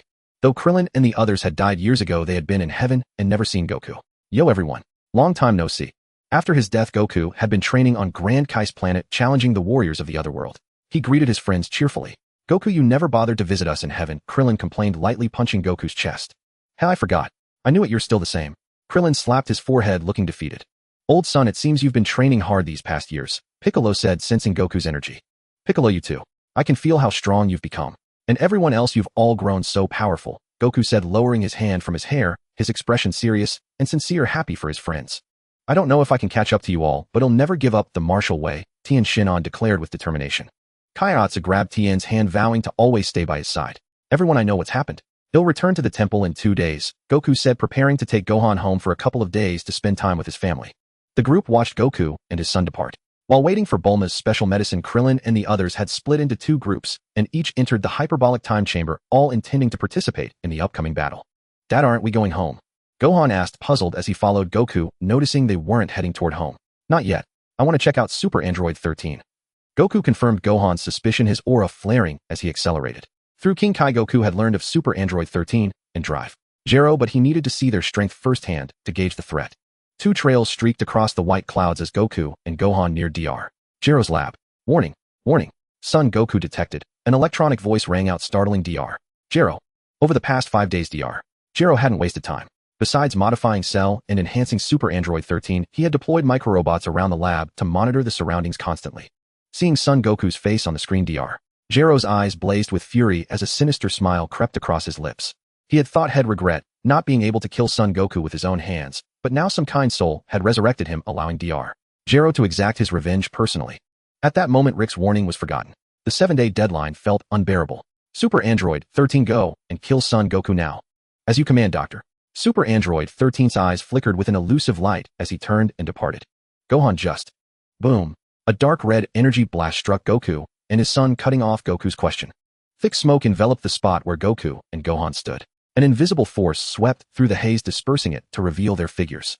Both had transformed into Super Saiyans, their bodies enveloped in golden aura. Are you Super Android 13? From the energy blast, just now Goku roughly gauged Super Android 13's strength. He was not weaker than their Super Saiyan 2 forms, with a battle power of around 100 billion, clearly different from what Goku had known. Son Goku, I am ordered by Dr. Zero to kill you, Super Android 13 said expressionlessly. Son Goku, you will stay here today. Dr. Zero's voice rang out. Wait, Dr. Zero, do I have a grudge against you? Goku wondered why the doctor suddenly attacked with such hatred, even breaking the truce. Damn it, you destroyed the Red Ribbon Army, and now you ask me what grudge? Staring at Goku on the screen, Dr. Zero seethed with rage. Super Android 13, kill them now. Goku thought for a moment and finally recalled the Red Ribbon Army from the recesses of his memory, the evil organization he had crushed as a child. He never imagined that after all these years someone would still seek revenge. Dr. Zero, we didn't come here to fight today. Surely you wouldn't mind waiting 2 days to settle this. Let's leave it at that. See you in 2 days. Goku had no desire for an immediate conflict. Having witnessed Super Android 13's power, his goal was achieved. Placing one hand on Gohan's shoulder and the other on his forehead, he locked onto Shishi's ki and vanished from the spot. Doctor, should we pursue him? Super Android 13 inquired. Damn it, Son Goku, just you wait. Frustrated at being toyed with, Dr. Zero glanced at the nearly complete cell in the incubation chamber. Fearing that Super Android 13 might encounter Rikum if sent out, he suppressed his fury and ordered the android back. Mount Pozu. At Son Goku's house, Shishi was preparing dinner. A familiar voice sounded behind her. Shishi. Knife in hand, Shishi turned toward the sound. A broad, smiling face greeted her. She blinked in disbelief, frozen in place, unable to speak for a long time. Shishi. Seeing his wife's reaction, Goku called out again. Goku. Shishi finally snapped out of it, set down the knife, and stumbled toward him. She reached out to touch his cheeks, as if to confirm she wasn't dreaming. Chi-Chi, I'm hungry. When's dinner? Goku, puzzled by her behavior, patted his stomach and called out. Goku, it's really you. Wah. Shishi clutched his clothes, tears streaming down her face. She buried herself in his chest, holding him tightly. This? Chi-Chi, don't cry. Flustered by her outburst, Goku shot a pleading look at his son Gohan. Gohan dared not interrupt his mother. Pretending not to see his father's gaze, he tiptoed out, leaving them alone. Half an hour later, the sobbing inside finally subsided. Goku explained everything to Shishi. When Gohan re-entered, he saw his father exhaling in relief. For Goku, facing Shishi was tougher than any formidable enemy. Comforting her drained him more than a fierce battle. Gohan, I'll make dinner now. Wiping away her tears, Shishi glanced at her son and headed to the kitchen. As she turned, a radiant smile spread across her face, her entire demeanor transformed. The cheerful sway of her shoulders as she cooked revealed her joy. Gohan, what do you think of Super Android 13? While Shishi cooked, Goku fixed a serious gaze on his son who sat nearby. Dad, Super Android 13's strength is off. When we fought a few days ago, he wasn't this powerful. Gohan's eyes narrowed. He even wondered if today's Super Android 13 was the same one. Though his own power had soared, even this Super Android 13 posed little threat. That was only after a year of training in the hyperbolic time chamber. But Super Android 13. In just a few days, his strength had multiplied. Though he hadn't gone all out today, Gohan could sense it. Right, Gohan? I noticed he's different from what you described. Good thing we went today, otherwise we might have been caught off guard in 2 days. Goku nodded, voicing his thoughts, an excited grin spreading across his face. Dad, I'm not worried about his current strength. What scares me is how much he might change in 2 days. Gohan saw the look in his father's eyes and knew what he was thinking. But unlike Goku's excitement, he spoke with concern. Indeed, if his father hadn't pulled him away, Gohan would have finished off Super Android 13 right there. He wasn't a pure Saiyan who threw caution to the wind for a good fight, nor the hesitant child he once was. After years of fighting alone, Gohan had transformed into a true warrior, one who would do anything for peace. Don't worry, Gohan. Everything will be fine. Patting Gohan's shoulder, Goku's voice brimmed with confidence. Gohan, what are you two doing? Come help serve the food. Shishi's voice interrupted their conversation. They exchanged a knowing glance, both unwilling to burden her with worry, and headed to the kitchen with bright smiles. Delicious. Chi-Chi, your cooking is the best. Goku tipped the plate of steak into his mouth, exclaiming in delight. Gohan, eat up. Shishi barely ate, constantly piling food onto their plates. Sunset streamed through the window, illuminating her blissful face, freezing the moment in a perfect timeless portrait. For 2 days, Goku and Gohan didn't train. Instead, they accompanied Shishi to the big city for fun. Today was the day they would face Dr. Gero. After breakfast with Chi-Chi, they changed into their martial arts uniforms, ready for battle. Goku, you must take care of Gohan. Shishi's worried voice reached Goku and Gohan as they soared through the air. On the Kaioshin realm, Rikum and the elder Kaioshin sat facing each other. Are you really not going? The old king of the realm looked at Like with confusion. Like raised an eyebrow and shrugged, wearing an expression that said he was being held back by the old king. The old king of the realm shot Like a glance, showing no mercy as he directly exposed Like's excuse. Seeing that he couldn't get away with it, Like forced a couple of awkward laughs. Of course, he wouldn't say it was because his opponent was too weak to catch his attention. Besides, it wasn't like he couldn't see it from the king of the realm. There was no need to get his hands dirty on the battlefield. Indeed, during these past 2 days, Like had completed potential development with the old king of the realm. Although Like had mentally prepared himself before the start, it was only half an hour ago that he truly realized how extraordinary the old king's skill was. It was far more exaggerated than he had imagined. No wonder it turned Gohan from a regular fighter into the strongest individual warrior. While Gohan's own potential played a role, it couldn't be denied that this skill was the catalyst. After completing the ritual, Like didn't unlock a mysterious transformation, but he did become 300 times stronger with a normal battle power of 300 billion, far surpassing the 100 billion after transforming into Super Saiyan 2. What Like didn't expect was that after potential development, he couldn't immediately stack his Super Saiyan forms. He needed 1 to 2 years of adaptation before he could transform into Super Saiyan 1 and Super Saiyan 2, and only then could he aim for breakthroughs into Super Saiyan 3 and Super Saiyan 4. Even the already shaky Super Saiyan 3 bottleneck had become solid. He couldn't budge it in the slightest. This discrepancy from his previous expectations also dashed his hopes of using potential development to break through to Super Saiyan 3. Of course, Like wasn't too concerned. After all, the increase in the Saiyans' normal battle power was fundamental. He wasn't completely unable to transform into Super Saiyan, he just needed time. Old ancestor Mr. Like, look quickly, the battle has begun with Mr. Goku and the others. Zin's voice interrupted Like's thoughts, directing his gaze towards the crystal ball on the ground. Near the research institute, Goku and the others had gathered, but Vegeta was nowhere to be seen. Boom! A loud explosion echoed. Goku and the others looked towards the research institute, accelerating their flight speed, and in the blink of an eye they arrived above the institute. They saw that the mountain of the research institute had vanished, leaving a giant pit in its place. 4 figures gradually emerged from the smoke. 3 stood on one side, while 1 stood on the other, confronting each other. It was indeed Vegeta and Dr. Gero. What surprised Goku and the others was that Dr. Gero had an extra person with him. Kakarot, leave these trash to me to deal with. You just stay aside and watch quietly. Vegeta tilted his head, glancing coldly at Goku and the others. Vegeta, don't underestimate them, they're not easy to handle. Goku's attention was entirely on the extra person on Dr. Gero's side. He glanced over Dr. Gero and Super 13, fixing his gaze intently on the green figure. As he sensed the aura within the green figure, Goku's expression gradually grew serious. It was strong, much stronger than Super 13, and Goku could feel the blood in his veins beginning to boil. Dr. Gero noticed the change in Goku's expression and revealed a smug grin. Son Goku, this is the ultimate android cell that I created. You will die at his hands. Cell's eyes locked onto Goku in tandem with Dr. Gero's words, his aura honing in on Goku. Goku's hair stood on end, feeling a profound sense of pressure emanating from Cell, unconsciously adopting a defensive stance. The pressure continued to mount, and just as Goku was about to make a move, Vegeta's voice rang out. Hey, your opponent is me. Buzz buzz. Vegeta summoned his inner energy, his golden aura flaring spectacularly as a powerful momentum spread out. As a golden energy wave shot from Vegeta's hand, heading straight for Dr. Gero. Smash! Just as the energy wave was about to hit Dr. Gero, Super 13 moved in front of him, swatting the energy wave away with a large hand. Damn it, Super 13, get rid of this trash for me. Dr. Gero exclaimed, startled by the previous energy wave, his face a mix of anger and frustration. Although he had modified his own body, he was merely a scientist, not a fighter, and had no intention of engaging in battle. He didn't expect that this trash Vegeta would dare to attack him while he was speaking. How could he endure that? After receiving the command, Super 13 immediately sprang into action, launching a barrage of dark red energy blasts towards Vegeta. Boom! Before Vegeta could react, the energy blasts arrived before him in the blink of an eye. He had no choice but to urgently raise his energy, crossing his arms to shield his chest. The violent explosions continued, and as the smoke cleared, Vegeta's disheveled figure emerged. It was evident that he had struggled to withstand the onslaught. His clothes were torn and wounds covered his body. Vegeta's forehead throbbed with veins. He hadn't expected to suffer such a heavy loss from a moment of carelessness. Trash, you have thoroughly angered me. Vegeta's eyes blazed with fury, a mix of rage and humiliation surging within him, arcs of electricity crackling around his body. Goku and his son, as well as Cell, were all captivated by Vegeta. Goku and his son hadn't anticipated that Vegeta had already broken through to Super Saiyan 2, while Cell saw it as an additional toy. Vegeta vanished from his spot and appeared behind Super 13, delivering a powerful kick that sent Super 13 flying.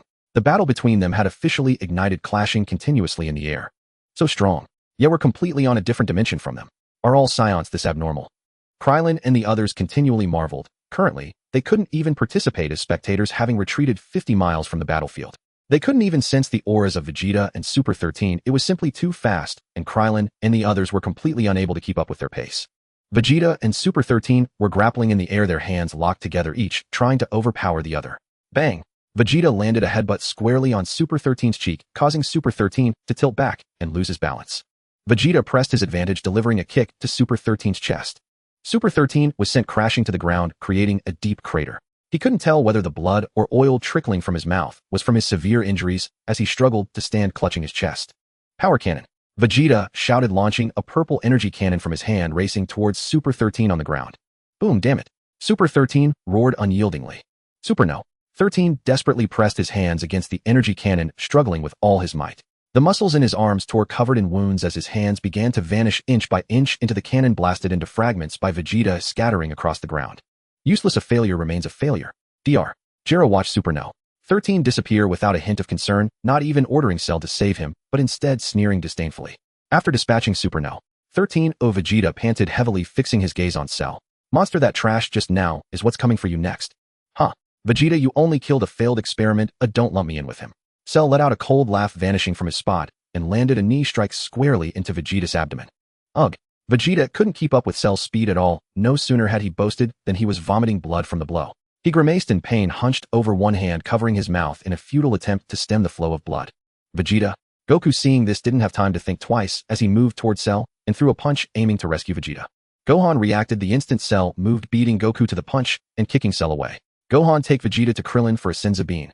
Goku didn't mind being beaten to the punch. Seeing Vegeta's life-threatening injuries, he quickly ordered, "Alright, Dad." Gohan reached out to support Vegeta. Indeed, Cell's strike had damaged Vegeta's internal organs, leaving him on the brink of death. Damn it. Let me go. Vegeta tried to push Gohan's hand away, wanting to continue fighting. It was a severe blow to Vegeta's pride. Having just made threats only to be taken down, he now cast all thoughts of life aside, left with only the urge to fight. Even if he died in the ensuing battle, Vegeta was determined to strike back. Thud.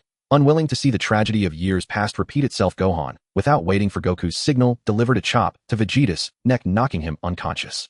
Dad, be careful. He'll be right back. Gohan cast a worried glance at Goku before flying toward Krillin and the others, silently praying his father could hold on a little longer. Go on. Goku kept his eyes fixed on the direction Cell had been sent flying, not daring to look back at Gohan. The battle had begun, and he couldn't afford to be distracted. Whoosh, Son Goku, I hope you're not as fragile as that trash just now, so I can have a bit more fun. Cell appeared opposite Goku, arms crossed, speaking indifferently. Goku scanned Cell, his pupils constricting as his mood grew heavier. He noticed that Cell, having just taken Gohan's blow, was completely unharmed. Not a single scratch, nor even a fluctuation in his energy. Then let's begin. Goku assumed the turtle school fighting stance and launched his attack. What?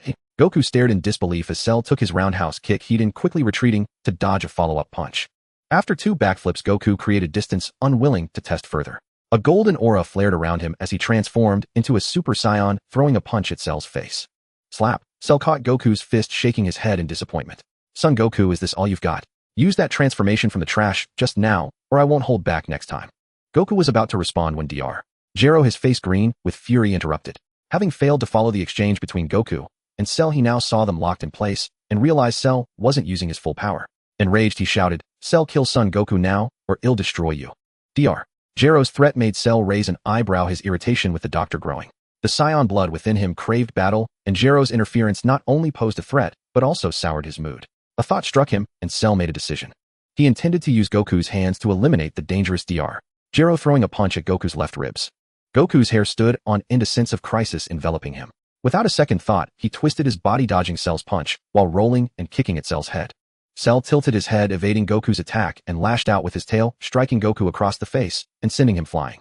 Spreading his wings, Cell pursued Goku, appearing behind him in an instant and clenching his right fist to strike at Goku's back. Cell's fist passed through Goku's figure without any resistance, leaving him puzzled. Given their earlier exchanges, Goku shouldn't have had the speed to evade this blow. The golden aura flared higher as arcs of electricity crackled around Goku. He had transformed into a Super Saiyan 2.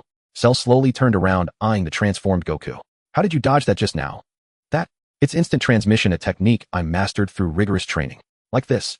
Now in his Super Saiyan 2 form, Goku regained his usual confidence and didn't bother to hide the secret, pressing 2 fingers to his forehead as he demonstrated. Boom! Goku teleported in front of Cell, landing a punch squarely on his left cheek, sending him crashing into a mountain. Rubble buried Cell, pinning him beneath the rocks. A flash of golden light burst forth as debris scattered, revealing Cell. Only a trickle of blood at the corner of his mouth indicated he had been injured. Son Goku, you're quite capable. Even my database has no data on that move. Cell wiped the blood from his lips with his thumb, a smile spreading across his face. He was growing excited. Goku was clearly not as weak as he had assumed. Though still no match for him, he was a worthy opponent. This is getting interesting, Son Goku. Cell crossed his arms, and one by one figures appeared. For Cell stood side by side, facing Goku. Tien Shinhan's 4 Witches technique. Goku raised an eyebrow, uncertain why Cell would use such a flawed move, but he remained cautious, assuming a defensive stance. Shushushishu. The 4 cells appeared at Goku's 4 corners, surrounding him completely. Son Goku, are you ready? Here I come. Boom! Goku struck first, leaping to kick the cell in front of him away, then quickly turned to face the other 3. Bam bam bam bam.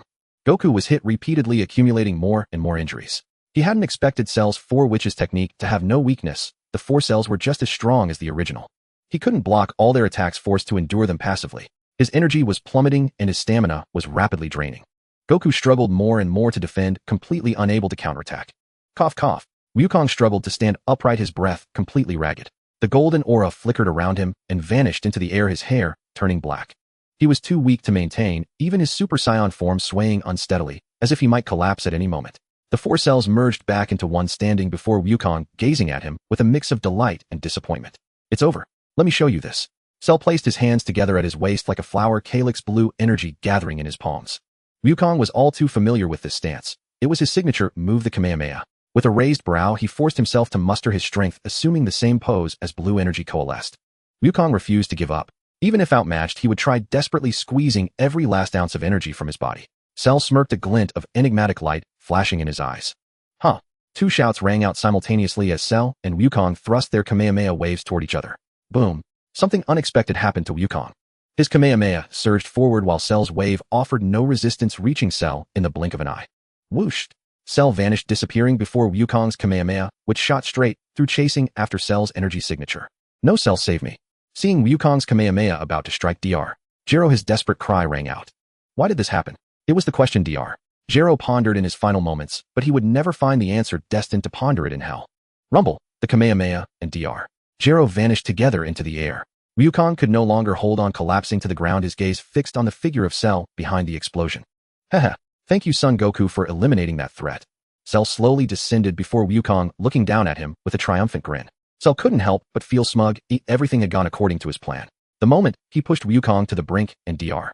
Gero let his guard down, his scheme succeeded. The energy clash with Wukong was nothing but a facade easily shattered by Wukong's assault.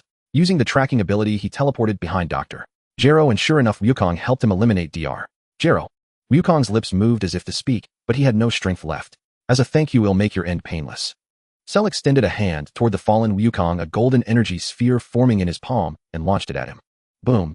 Thick smoke enveloped the site of the explosion. But Cell's face showed no joy. He frowned and looked to his right. There stood two figures, one large and one small, none other than Wukong and his son. In the nick of time, Gohan had arrived and saved his father. That is a bean. Gohan took a green bean from his belt and carefully fed it to Wukong. Wukong, eyes closed, swallowed it unconsciously. As the senzu bean took effect, Wukong opened his eyes, an invisible aura radiating from him. He stood, patted Gohan on the shoulder, and turned to face Cell. Oh, Son Goku, you've recovered. Do you wish to continue fighting? Seeing Wukong go from near death to full vitality, Cell was astonished, unaware such a miraculous item existed. No need. I concede. Wukong shook his head, denying Cell's question. What? Ready to give up? Cell looked surprised, never expecting Wukong to admit defeat. Even Gohan stared at his father in disbelief, unable to believe those words came from him. Wukong didn't answer Cell. Instead, he looked at Gohan with a serious expression. Gohan, can you handle him? Gohan didn't reply, but met Wukong's gaze with a resolute and confident look, nodding firmly. Instantly, the tension on Wukong's face melted away into a smile as he answered Cell. Cell, let Gohan be your opponent from now on. Old son, what are you doing? Piccolo shouted. Damn it, that brat. Vegeta clenched his fists tightly, fury blazing in his eyes. Krillin and the others, however, showed no surprise, clearly agreeing with Wukong's words. It was only natural. Though Gohan was only 13, he was a battle-hardened warrior, not to be treated as a child. They all had faith in him. You might wonder why they who were 50 miles away appeared on the battlefield. It was all because of Gohan. Vegeta was simply unwilling to be left out. After taking a senzu bean, he rushed over. Piccolo was worried about Gohan, while Krillin and the others, learning of the situation from Gohan's description, couldn't stay put. Together they arrived at the battlefield. But on the way, Gohan sensed a change in Wukong's energy and went ahead. The others arrived just as Wukong and Cell were speaking.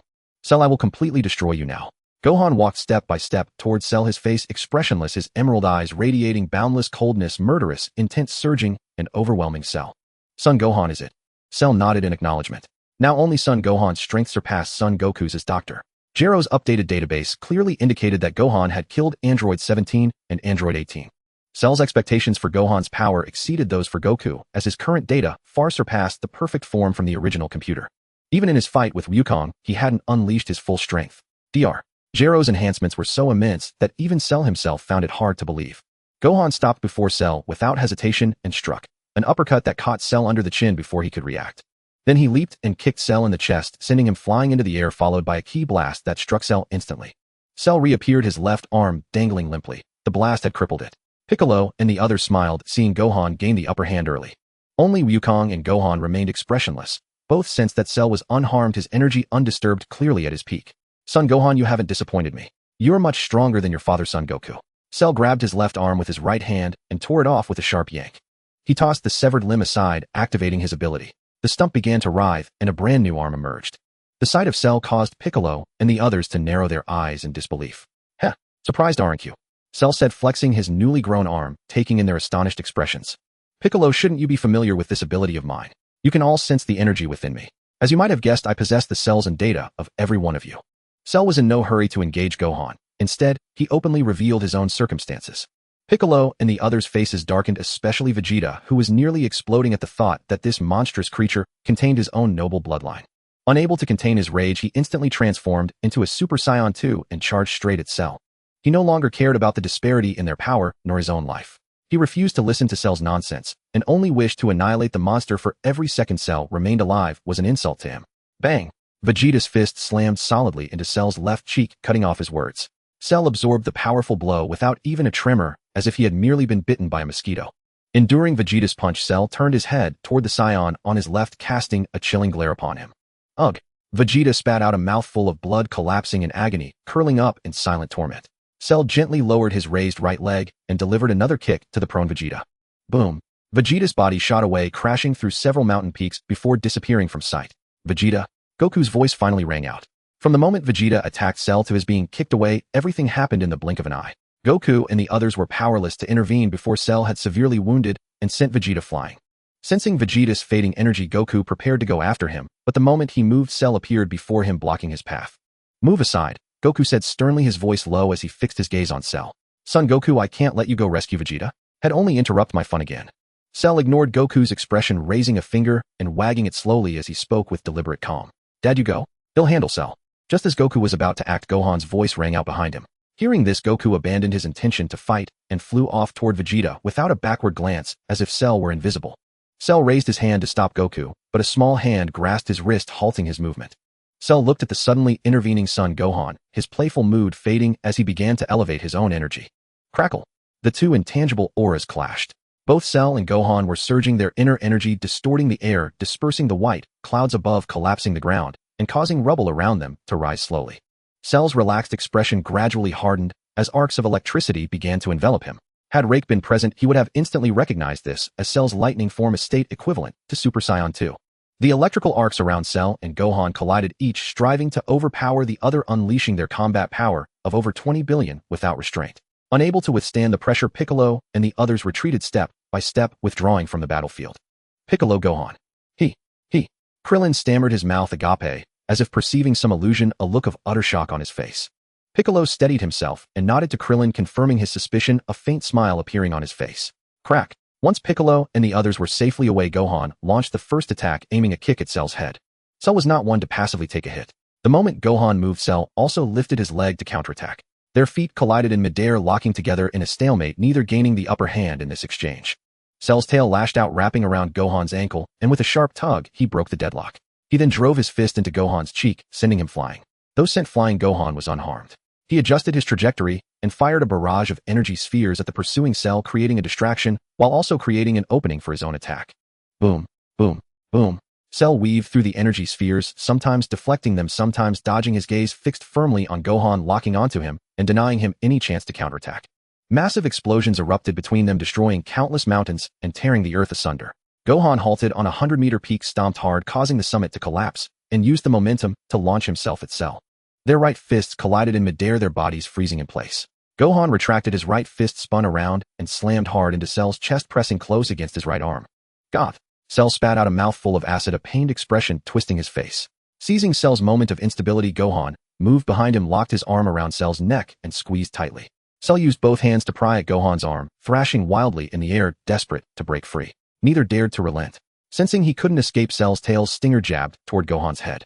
Distracted by the need to dodge the tail, Gohan's grip unconsciously loosened. Cell seized the opportunity, combined with his tail's attack, broke free and kicked Gohan in the side.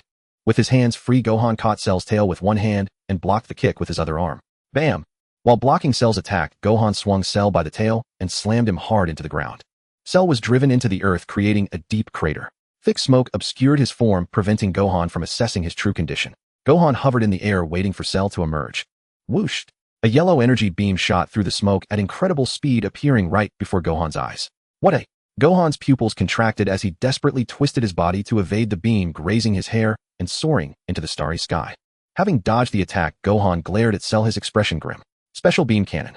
In the crater, Cell was largely unharmed, still holding his two fingers pointed at Gohan. That's right, the special beam cannon. How does it compare to Piccolo's? Cell withdrew his arm, a smirk spreading across his face as he looked at Gohan. Cell, you're asking for death. Cell's provocation ignited a fire in Gohan's eyes. The golden aura around him flared, and his energy surged even higher, clearly enraged by Cell's taunt. Cell raised an eyebrow, displeased. He hadn't expected Son Gohan's energy to still be rising, and he began to regret his recent provocation. Of course, Cell thought this to himself, but he would not show it. Instead, he beckoned Gohan with his finger, intending to provoke him completely and make him lose his composure. With a whoosh, Gohan launched his attack. Each punch and kick exerted immense pressure on Cell, leaving him utterly uncomfortable and struggling. While barely defending, Cell continued to taunt Gohan, hoping to make him lose all sense of strategy. On the Kaioshin realm, Rake witnessed Cell's suicidal provocation from start to finish. The two were evenly matched, yet Cell insisted on provoking Gohan, bringing doom upon himself. Covering his face, Rake could not bear to watch what would follow, but one thing was certain: Cell would die a miserable death. Mr. Rake, why aren't you worried about Gohan at all? Shin asked in confusion, unable to understand Rake's lack of concern. Even he could see Cell's strategy, and he doubted Rake could not. Cell's approach might work on Vegeta, but against Gohan. Rake paused, rubbed his forehead, and continued, I can only say he chose the wrong method. You as a Kaioshin are an embarrassment to us. Can't you see the potential within that boy Gohan? Just watch closely. Before Rake could finish, the elder Kaioshin glanced at Shin with disdain and said. Shin, not daring to retort to his ancestor, awkwardly touched his hair and refrained from asking further, turning his gaze back to the crystal ball. On Earth, Goku found Vegeta amidst the rubble and fed him a senzu bean. The aura around Vegeta began to change, growing from weak to strong, and he opened his eyes. Ignoring Kakarot, who had just saved him, Vegeta extended his perception to the battlefield where Gohan and Cell were fighting, sensing their battle. He paid no heed to the blood dripping from his palm, where his nails had dug deep. Overwhelmed with shock and resentment, he never expected that he, the Prince of the Saiyans, would become a mere spectator, now surpassed by Kakarot's son. Vegeta, let's go. Goku stood beside Vegeta, his attention also fixed on Gohan's fight, and said casually, Kakarot, don't get cocky. Don't think that just because you've surpassed me now you can boss me around. I'll show you who the strongest Saiyan is. Vegeta snorted coldly, ignoring Goku entirely. A white aura flared around him, and in the blink of an eye he vanished, speeding toward the battlefield. Goku shook his head, not angered, knowing Vegeta's temperament, while he mobilized his own energy to follow Vegeta.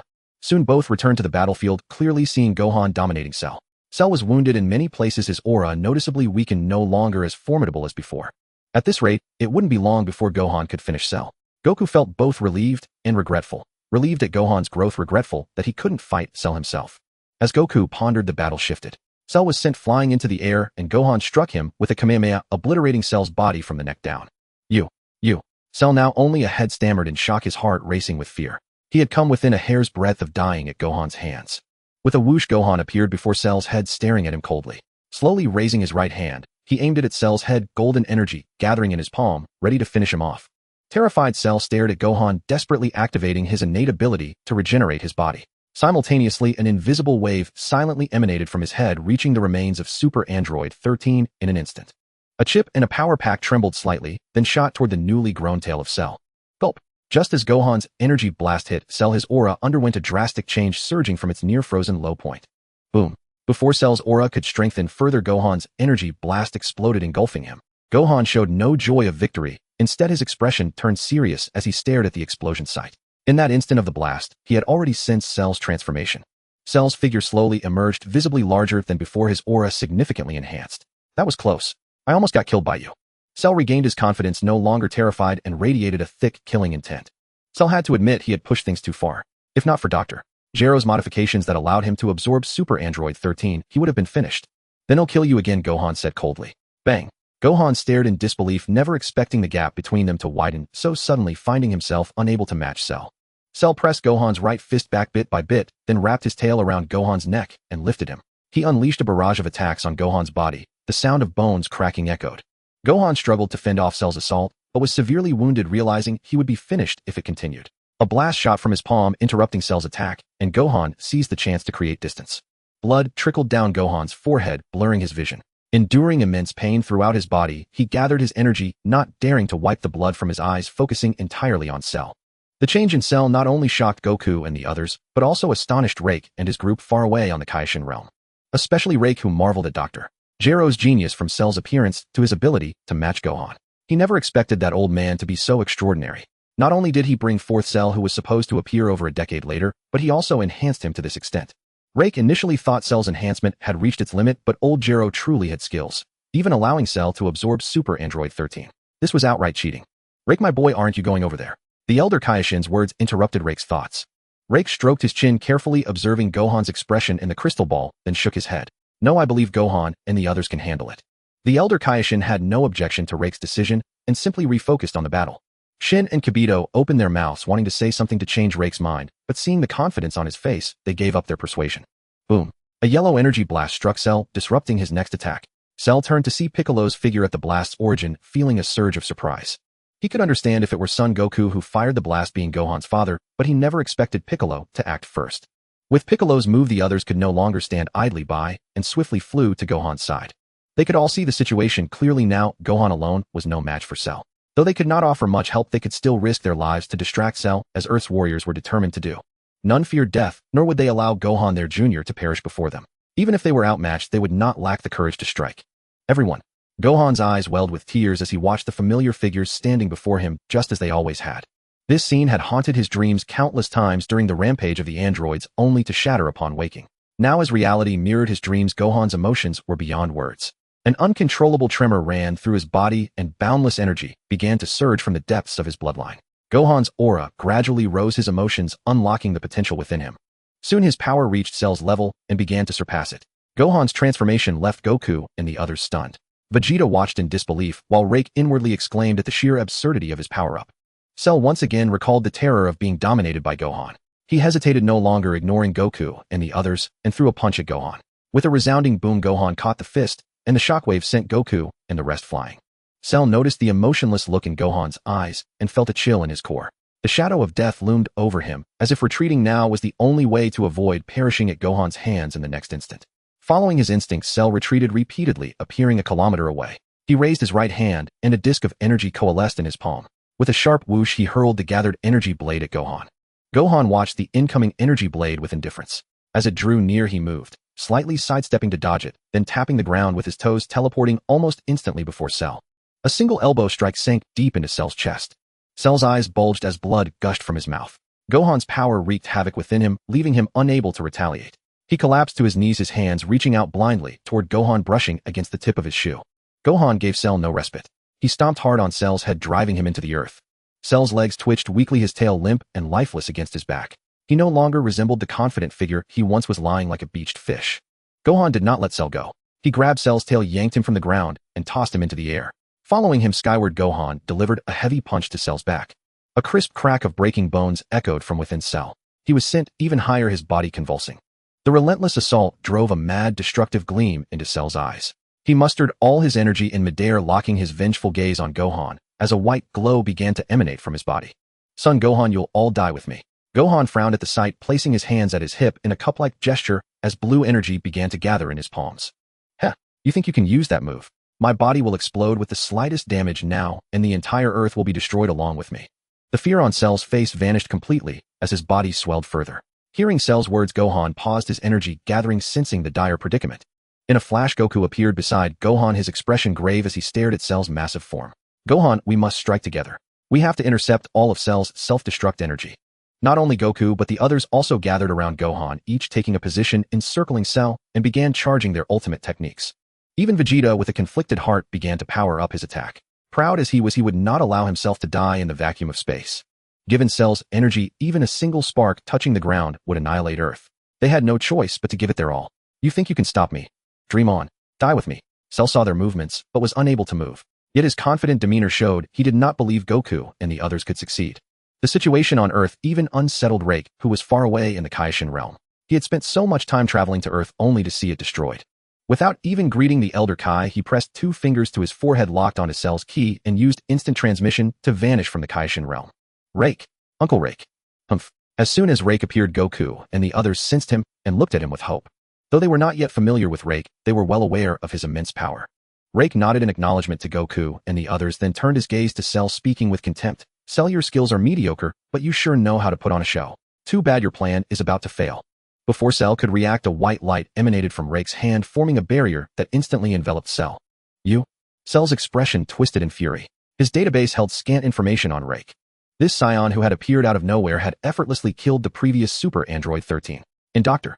Gero's records, he was marked as an extreme danger. Cell had initially dismissed it, thinking Super Android 13 was simply weak. He had not seen Rake on the battlefield, and assumed Rake was hiding from him, knowing his own strength. Now face to face with Rake, Cell realized how absurd his assumptions were. Every cell in his body screamed at him to flee, his primal instincts warning him of the danger. The energy barrier Rake had casually conjured trapped him completely. Cell could sense its strength. It could easily contain his self-destruct blast. His plan had failed. He did not even dare to raise his voice at Rake, his heart sinking into despair. Now he could not even stop his own explosion. He could only wait for death within the barrier. Rake had no patience to wait for Cell. He clenched his hand, and the barrier began to slowly contract. Damn it. He'll remember you bastards. As the barrier touched Cell, he roared in despair, his aura becoming chaotic. A thunderous explosion erupted within the barrier, annihilating every last cell of Cell, including his core. Destroyed at the very first moment of the blast, he lost any chance of regeneration. Phew. Thank you for this, Rake. Goku reverted from Super Saiyan and walked over to Rake to express his gratitude. Rake waved his hand dismissively and said flatly, if Cell hadn't been about to destroy Earth, I wouldn't have lifted a finger even if you all were killed. Bastard. Vegeta cursed inwardly, deeply displeased with the way Rake spoke. Goku, however, was unconcerned. He pressed his palms together and said with a smile, Rake, now that you have some free time, how about we start that sparring match you promised me? Seeing Goku's eager demeanor, Rake felt no desire to fight. The gap was too vast. His opponent couldn't even break through his defenses. After a moment of thought, Rake told them about the Elder Kai's ability to unlock potential. Rake, is that true? Vegeta couldn't sit still, setting aside his resentment and asking urgently. Goku and the others also lit up with anticipation, gazing at Rake longingly. It's true, but the Elder Kai may not agree to help everyone. Moreover, the growth in power depends on one's own potential. Rake paused, giving them time to digest, then turned his gaze to Gohan. Among you, Gohan stands to gain the most. Impossible. I am the one with the strongest Saiyan bloodline. Vegeta blurted out, refuting Rake's words.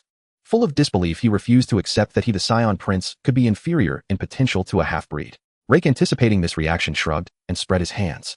Believe it or not, that's your business. First, you need to convince the Elder Kai to unlock your potential.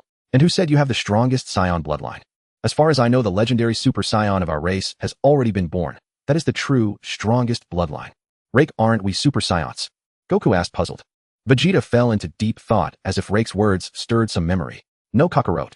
We are just ordinary Super Saiyans. Any Saiyan can achieve this form under the right conditions. Rake waved a finger, dismissing Goku's notion, and continued, the legendary Super Saiyan is a true warrior born once in a millennium. Their battle power reaches 10,000 at birth, and they grow stronger over time.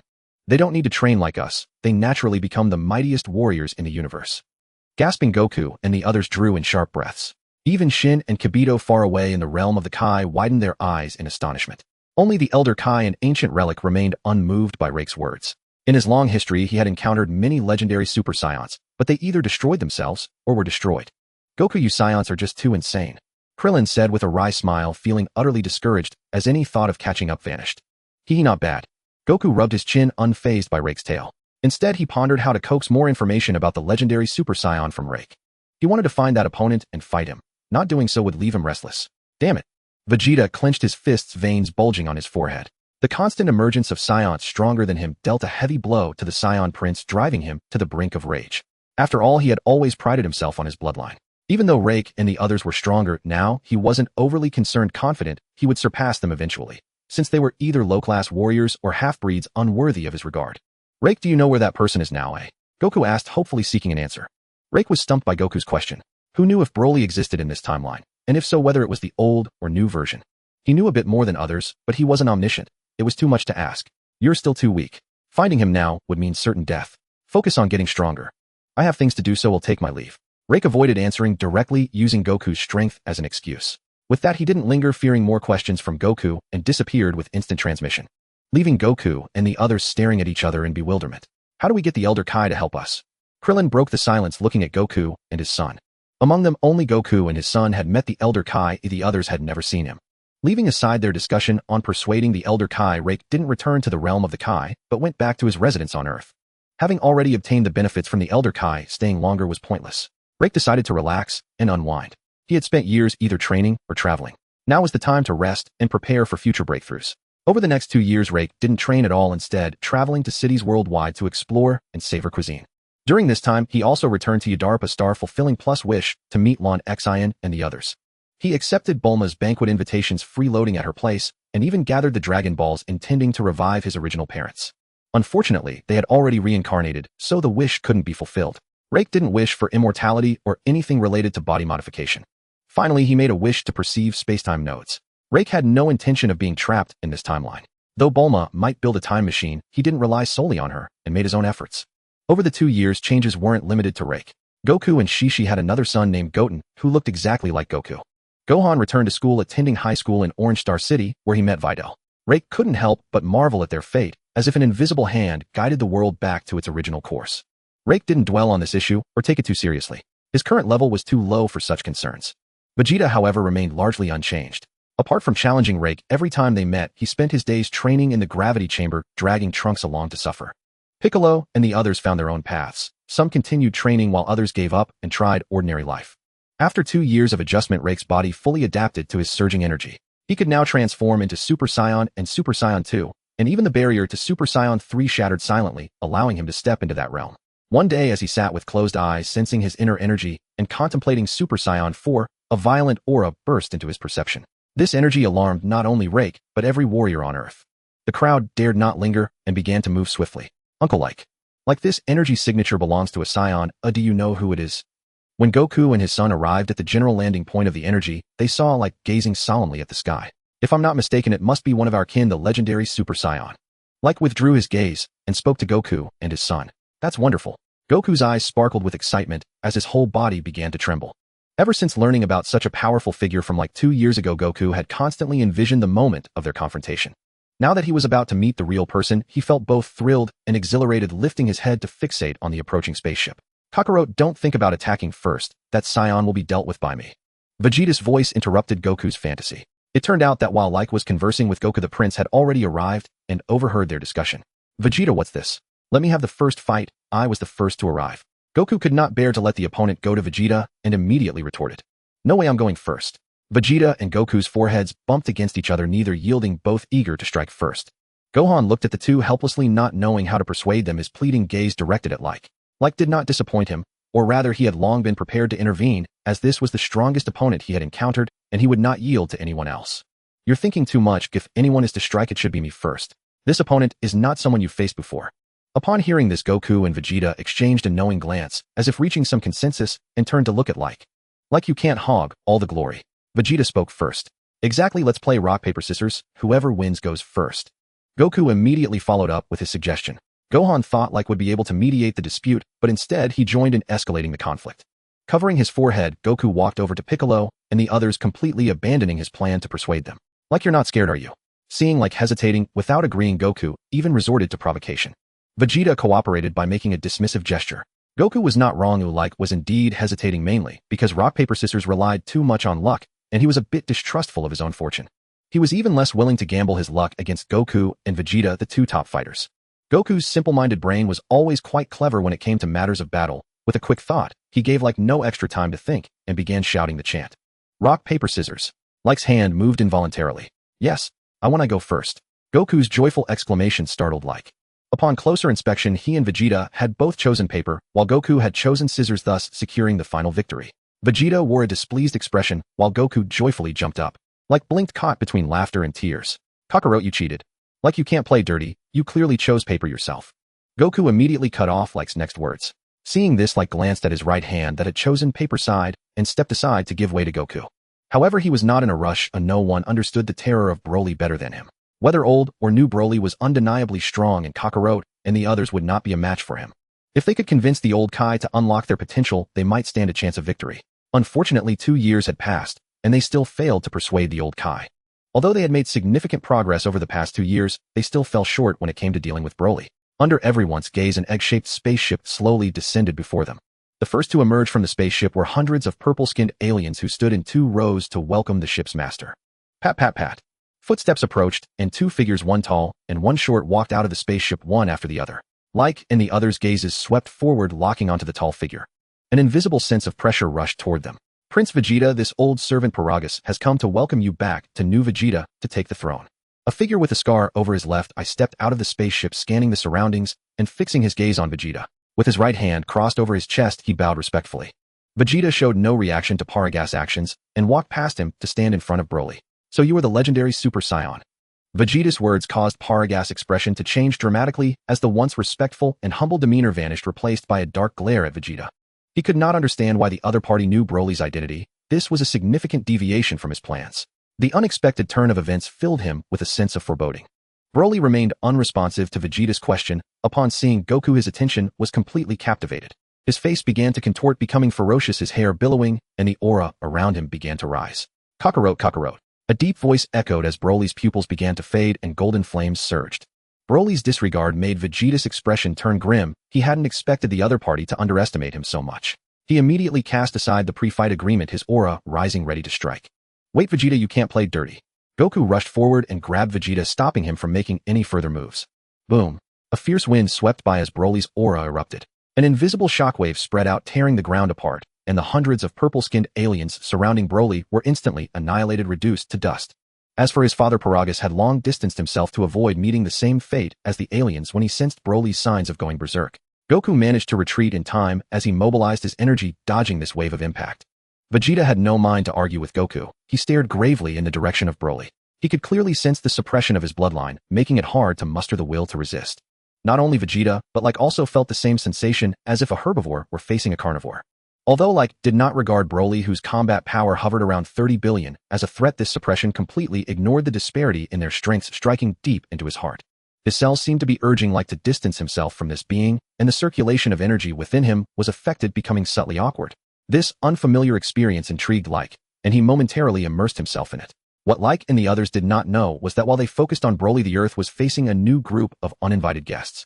The Earth was about to welcome a new batch of unexpected visitors.